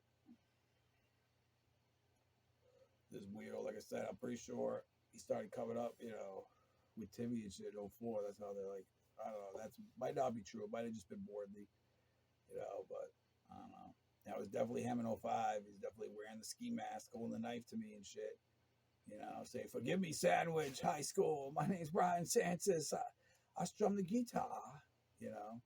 I'm not being illegal. I was hiding all this time. Please forgive me, missus. That's what it was like, with a knife to my neck. You got a ski mask on. Sanchez. That was McElroy. So there you go. I instantly want to press charges on you for smashing my back with a dart, and it's Sanchez. So maybe you'll get upset that I'm still snitching in a video. I can just press charges when the state police arrive. That'll be helpful. And send you or your company the bill. That'd be nice. So it's like, man, and then then instantly, I could sense. I knew something was wrong too when the guy started trying to talk to me, in fucking 20, 18. Not even. It's even later. It's like 2021. 2020. I don't know. But instantly, I just know in the back of my mind, this guy's like trying to recycle all the same shit, like ratting. Oh my God, the disc. Oh, Sandwich High School. Oh. I can tell it's like probably 2015. He's probably all over the thing when I'm trying to like get a haircut in Sandwich. Like, oh, this should be me getting a haircut, dude. I knew Amanda Jerzak. That is the fucking queen, dude. That is the queen. Let's set up fucking that kid Sean with some heroin or something, dude. I don't know what the fuck they did, dude, but it's like, instantly, I think Will Feltman, Sanchez is a little bitch, like nowadays. It's like, okay, obviously you're setting me up a lot of the times, Will, for Sanchez. So obviously 2015, I think right away, okay, you're working mainly with Sanchez, who's still obsessed with the idea that him and McElroy can steal like parts of my life and become famous and friends with Elon and all this silly shit without actually being a part of hip hop in the same way that I am. McElroy's gonna, make really crappy ass real rap that he's not really about, and you're gonna make a bunch of bluegrass ass music that no one fucking likes, dude, that no one can use. It doesn't matter. No one gives a shit. Most of it's just stolen. Like everybody knows, like you can just go and like get a fucking dead album and just copy it. You go steal an old Fish album, copy it, and just say it's yours. Have that shit's not even like made yet. And you're just still going in there and probably get one or two of them. So. You're not that talented and no one gives a shit as far as in my world of music. So, besides people who really hope that you're gonna like give them the rub after you, successfully do whatever the fuck you're doing. It's like, and like I kept saying during part one, it's like, man, anytime after 01, dude, if you've been exposed, if the situation's been exposed, it's obviously like the highest ups know, and then I'm gonna be bamboozled by you, dude. It's like, all you're doing is like racking up when the phrase try again as far as frame me goes, those rack up, like all that shit racks up, right? Have these fucking cops are like deleting shit, like, oh yeah, I didn't have a bunch of bad docs, just like that I wanted to want to use someday, or blackmail like the same fucking girl who wrote a bad statement 100 fucking times for writing a bad statement. Some old Bickford tricks. So it's like, it's like, I don't know. And I don't really, think highly of the guy. And, what I told you was, more than, it's like, he'll take credit for feeding me with shit. Like, this is how desperate this guy is for attention. Like, Bio 2. He wants to, tell me he fed me shit. He fed 9-year-old me shit. And, has the balls to, try and get me sent back to, Rhode Island. It's like, because they don't know who he is yet and shit. Now they kind of do. So it's like there's going to be an issue, Jessica Gallagher's not going to get away with, having my mom's body in her closet more than a day or two. As creepy as that is, dude. Like, what did you stick my mom's body in her fucking closet? Like, I don't know, man. After that, it's like, who knows what happened? Fucking creep. Illegal immigrant ass motherfucker. Like, wow. Bullshit. And I don't know who's running around the high schools with that same disc, doing the same old bullshit. And it's like, man, or running around like, yeah, trying to steal it out of my folders and hold it up like, you know, something they had or bought from somebody legally. So you know how like heartbreaking that is to some people, dude. To fall for that kind of shit. Just heartbreaking is going to like a fucking studio and not be able to spit because you're just showing people other people's shit. You know, as far as like, yeah, as far as, you know, thinking they're going to be like, you know, overnight successes on the internet or be able to claim they own the patents to, you know, Fortune 500 companies based on websites. Like, I don't know. So you just like fuck yourself by holding on to it. It's like, you know, you want to hold on to schools and shit. You want to hold on to pictures of clones and all this other stupid shit. It doesn't make sense. I mean, you know, it makes sense, but it's like, you know, you're just going to look guilty at the end. And like, you know, you think you're above the laws and the government because you know, your friends are, you know, saying it's okay that you're breaking laws at the moment. So you think you can break every law from murder to, you know, kidnap and just still say this guy did this one. He just jaywalked compared to this. And I you know, I honestly think that's how fucking stupid some of you people are. When you think back to like how stupid those fucking library people are, dude. It's like, whoa. As far as like playing a loom too, it's like you're like the worst kind of fucking people, huh? As far as like, you know, as far as like, you know, I don't know, ruining stuff 20 years in advance and then, you know, just like what, just sit, like trying to live out some kind of variation of a life, dude. Where you like, yeah, just nonstop, like try to frame me and shit, and like that's the excitement in your life. Like that's fucking horrible, huh? When it's at this point where it's like you can't do that, where it's like, you know, you just have a stack of pile of like things you tried to do like that. That'd be horrible. Things you have done like that, or documents you don't have now. Just everything because of how bad of people you are. That would really suck. You know, because my main goal is like, yeah, to get to a hospital and get like checked out and talk to feds. I don't have like any goal, dude, of like, yeah, talking to some ex bitch or something, dude, like a wowing somebody. It's like I'm gonna get rich real quick off music and get to a hospital. Or I'm just gonna get to a hospital via snitching on you guys. Like it doesn't really matter. Like, you know, there's no variation you guys have left open or created tunnels to or anything other than call the fucking 911 if you see Stan Sears. Fucking do not trust this fucking town constable. He has definitely raped you and definitely sentenced you to be hung in '04 up there. Do not trust this guy, and most likely you should call 911 if you see him. He's probably not like really legit a cop either. He's probably just like overstepping his boundaries already with threats and shit. So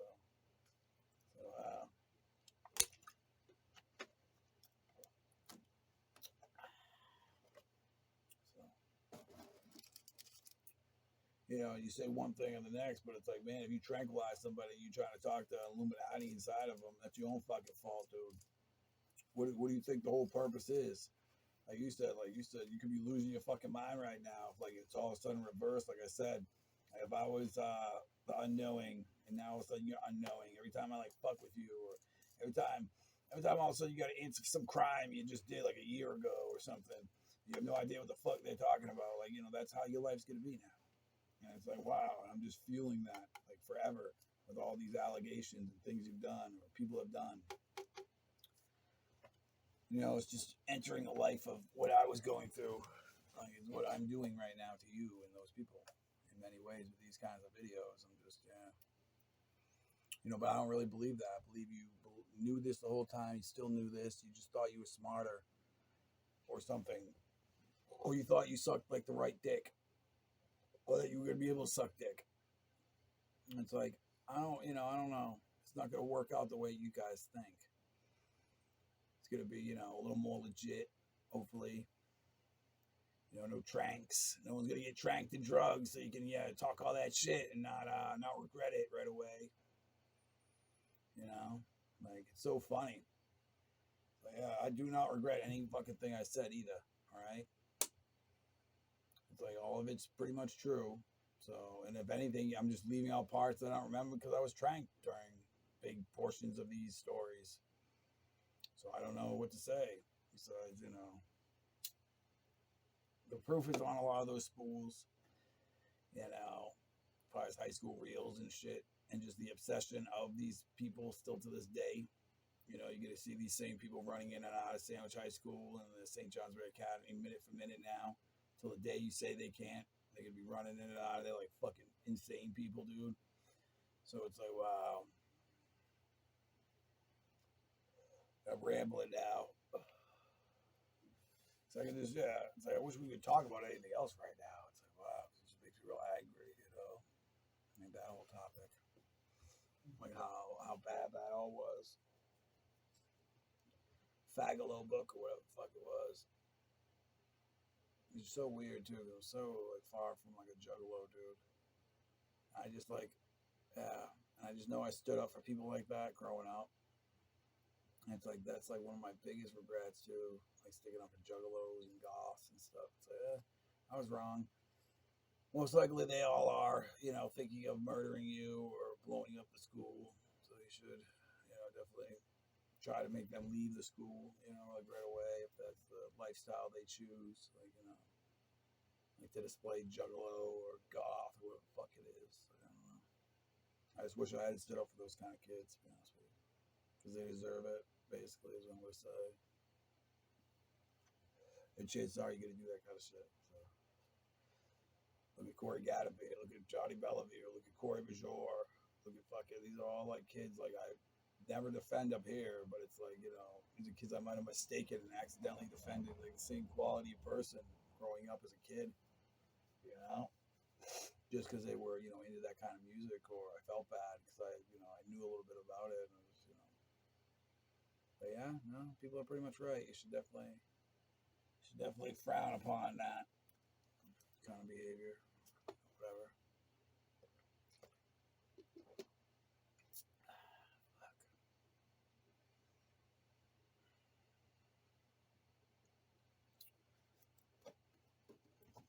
Wish I had a better topic, but these are like the things I think can like really pop shit off really quick, and like get me what I want, you know, and make people realize like, wow, how these people like have ignored every direction they were given during like what I've referred to as like blurs or like in between folds, you know, where you like killed somebody or you tried to kill somebody or you tranked somebody basically and you're trying to rat on them, frame them, and now you can't. Now we're trying to come up with a way of like making this make sense so when his memory comes back, you won't just rat on everybody. Like, you know, have some kind of like, you know, deep affection for somebody we might rat on, which like I definitely don't.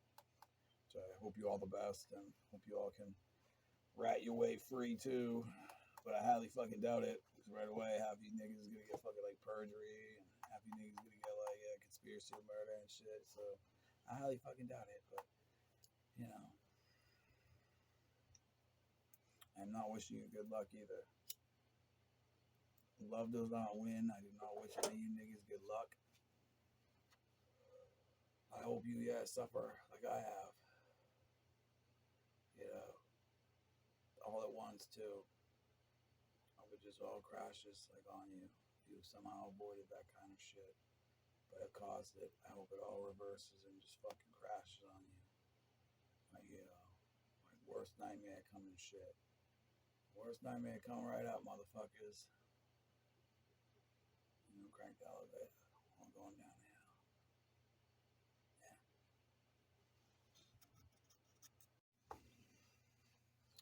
What is up? Welcome back. Still snitching. Part 7. It's been a strange day or so.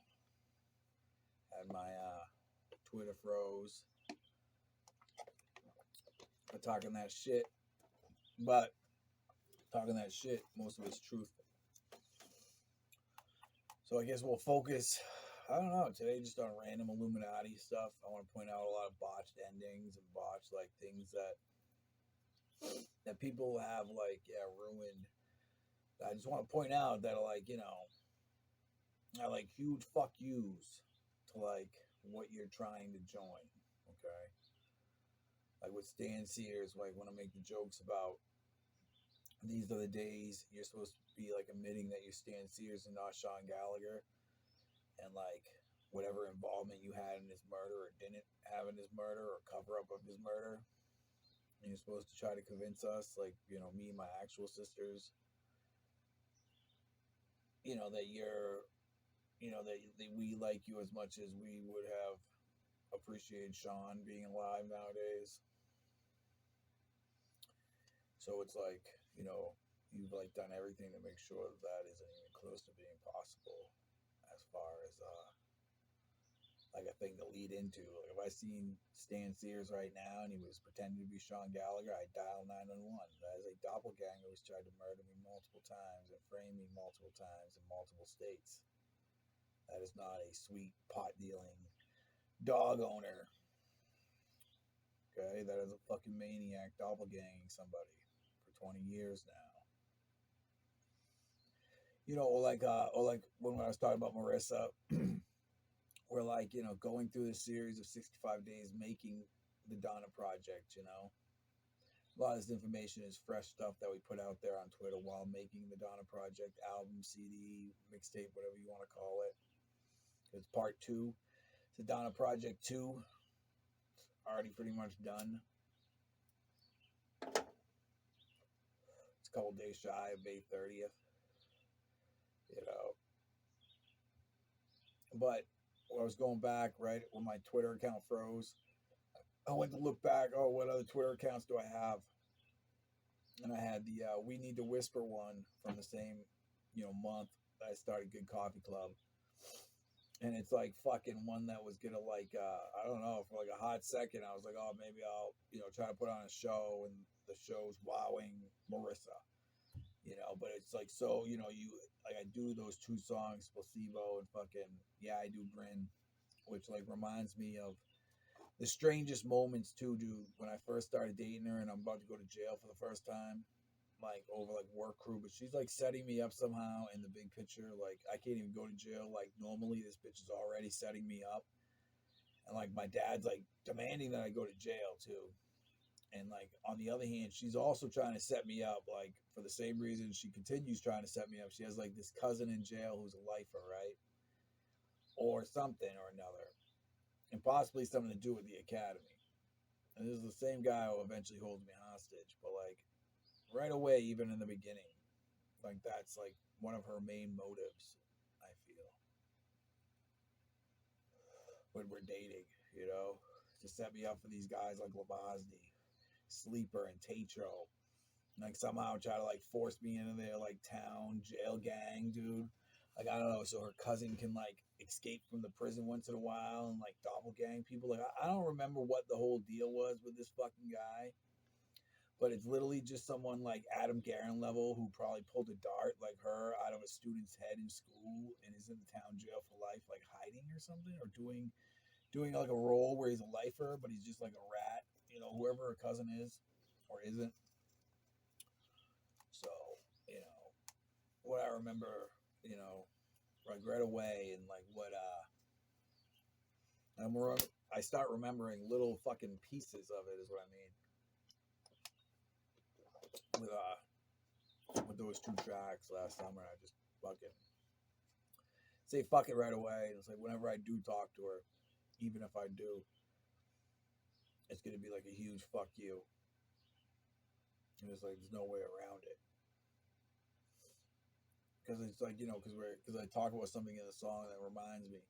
It's like right away, and I know that it's like Lamazny working the pizza place, right? We're at this pizza place, and I know I'm like probably going to jail for like a week the next day.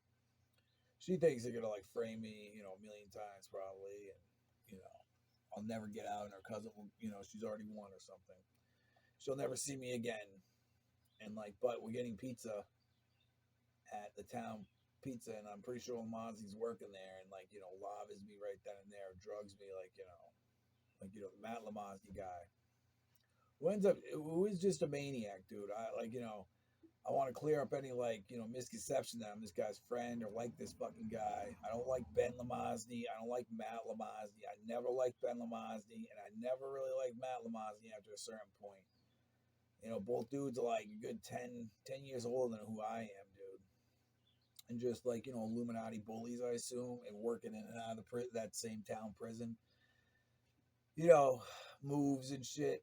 They just think they're, I don't know, Illuminati, but in reality, you're just rats who are framing people. You're not really Illuminati. You're just a bunch of rats who are framing people, and sometimes failing at framing people, and then trying again, and stealing more ideas or loot out of Illuminati fucking crates or however it works in Illuminati rooms in high school. That's all you are. So, to be honest with you, you're not Illuminatis. I'm not saying I'm some super Illuminati and shit, okay? But I'm saying that you're definitely not Illuminatis. And you're definitely not impressed in the Illuminatis by, like, you know, by fucking things up beyond belief, adding yourself into situations and fucking things up beyond belief, and then not building back up to the situation to avoid things. You know what I'm saying? I don't know how to really describe that. You know, because I'm in situations where they're agreeing to different things, like, or post big things like that happened in St. Johnsbury after 2010, between 2010 and 2021. I'm in situations with random, with either like a harissa or like, within kidnaps, of like trying to make promises for them to, like, keep going. Like, this is what they're saying they're going to do, which they don't live up to. So it's very strange.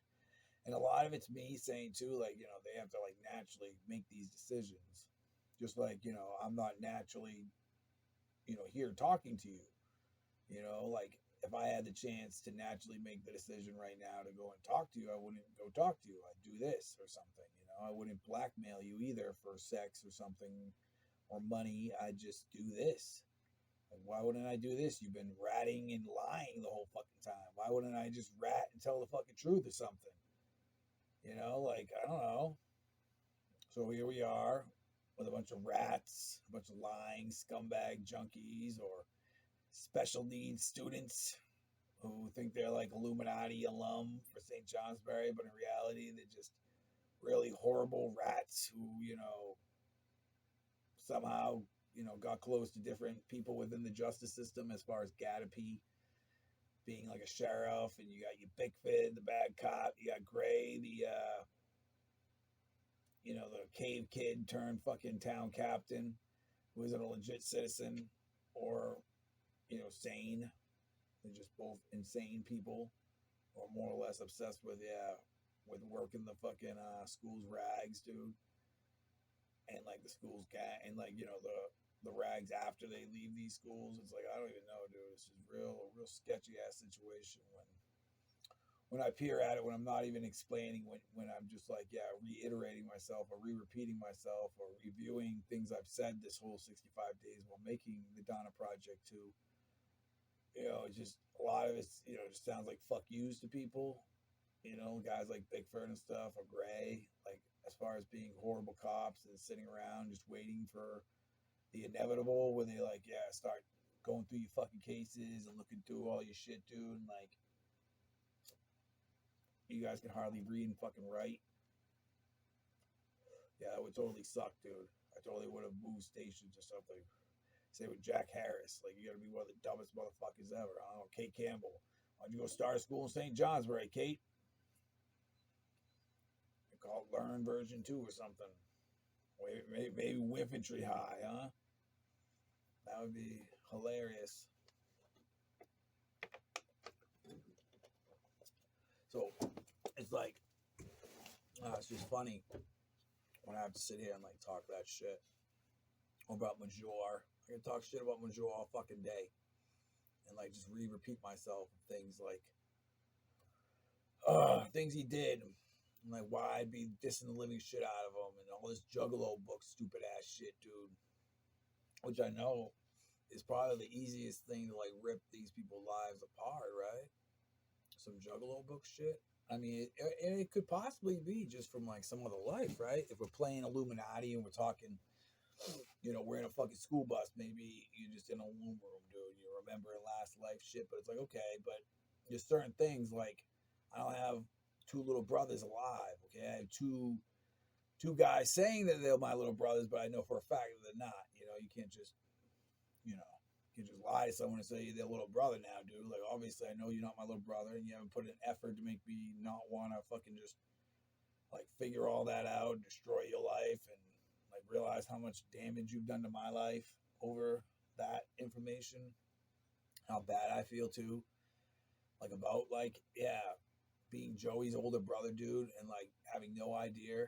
And like, but also knowing how many times I've asked for Joey over the years, okay? I definitely by 2001, I'm asking for Joey, okay?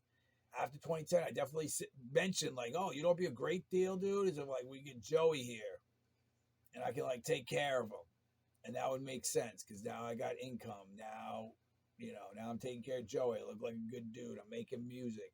It all makes sense. I can get away from you and Stan in this little fucking world that still exists, dude. It still exists to this day, dude. Here, look, I'll light up a joint. This is some of Stan's weed. I'm not even sure if Stan's stealing this weed from Sean Gallagher's Illuminati loot in the fucking Illuminati room, dude. Okay? Like, I ain't fucking sure because I remember that being like part of this delusion that they're having, right? When I'm being tranked and they think they're like talking to someone who's like in their gang, like me, like who I'd be now. They think like I'm this guy that's gonna fucking like them, but in reality, it's like I've never met you, and it's like you had a better chance with the guy who's not tranked and like convincing him that like you know you're a good dude, Stan, or that Marissa's not like some girl that we should like behead basically to stop. I don't know, like people being tortured and raped and all this crazy shit. It's like, man, you know what I'm saying? That you know, I don't appreciate the fucking weed. I don't appreciate you, dude. I don't think it's fair that you keep saying you're Sean. I don't think it's fair that you ratted as Sean Gallagher, dude. That's like the lowest shit in the fucking world, dude. Like you started out as a doppelganger, right? But all you gotta do is rat. You just want to like rat and shit at Sean Gallagher. It's not your fucking name, Stan. That's why you don't care, Stan. And it's like, wow, you're really gonna like, yeah, like write statements and do all this shit as Sean Gallagher. Like, what the fuck is gonna go on now? Like, you gotta like arrest this guy, like beat this guy to fucking death, throw him in a fucking jail cell, and do what he said you did to him. He said you guys starved him to death last life or something because he did this. It's like, okay, we'll do it again because he just did everything again, I guess. Like, what am I supposed to say? I sound like a fucking lunatic, but it's like, you know, it's like it's kind of like fucking retarded, dude. You know, to think that Stan Sears is like free, alive, and selling marijuana from Sean Gallagher's like life or something, Illuminati wise. And there's a lot of the reasoning for a lot of like the crimes they did along the way. You know, them explaining this to me, like an attitude or a fucking situation that I'm in where I'm talking to you fucking normally about like about anything Illuminati, right? Like they're tranking like the character that they believe that is something they don't want in their lives of Eddie Gallagher, okay? Or they want to replace really bad. They keep fucking tranking me to talk to this guy. I just want you to say, this is how I acted towards these people too. And if anything, maybe I tricked them along the way, you know, to like do something stupid or think like I'm not going to care. But it's like, obviously I fucking care. Obviously I'm going to like, yeah, reiterate everything. I'm going to review everything as much as possible. And obviously I'm pointing out things that you can't unpoint out. Obviously it's like, wow, you know? So it's like, wow.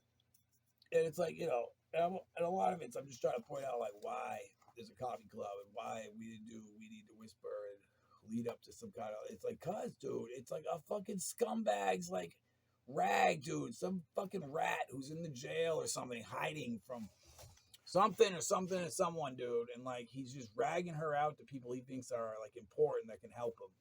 And it's like, okay, I get it, dude, but don't like, yeah, don't expect me to put on a fucking show, dude, if she doesn't like naturally like ever like me. It's like, I don't know, man. It's creepy as shit.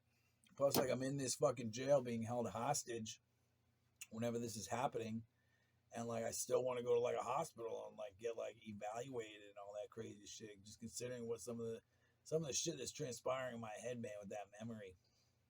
And it's like, wow. And it's so crazy, too, just thinking, like, all those years, you know? Like, I don't know. I always hated that girl. I felt like I was like tricking her by like not hating her too for a while, you know, like, oh yeah, I don't hate you. I don't hate you. I don't hate you. But then like, you know, once she got cocky and started like talking all that shit, think that she knew something about like Sean not being Sean, it starts messing with my head because like I'm not aware of that yet.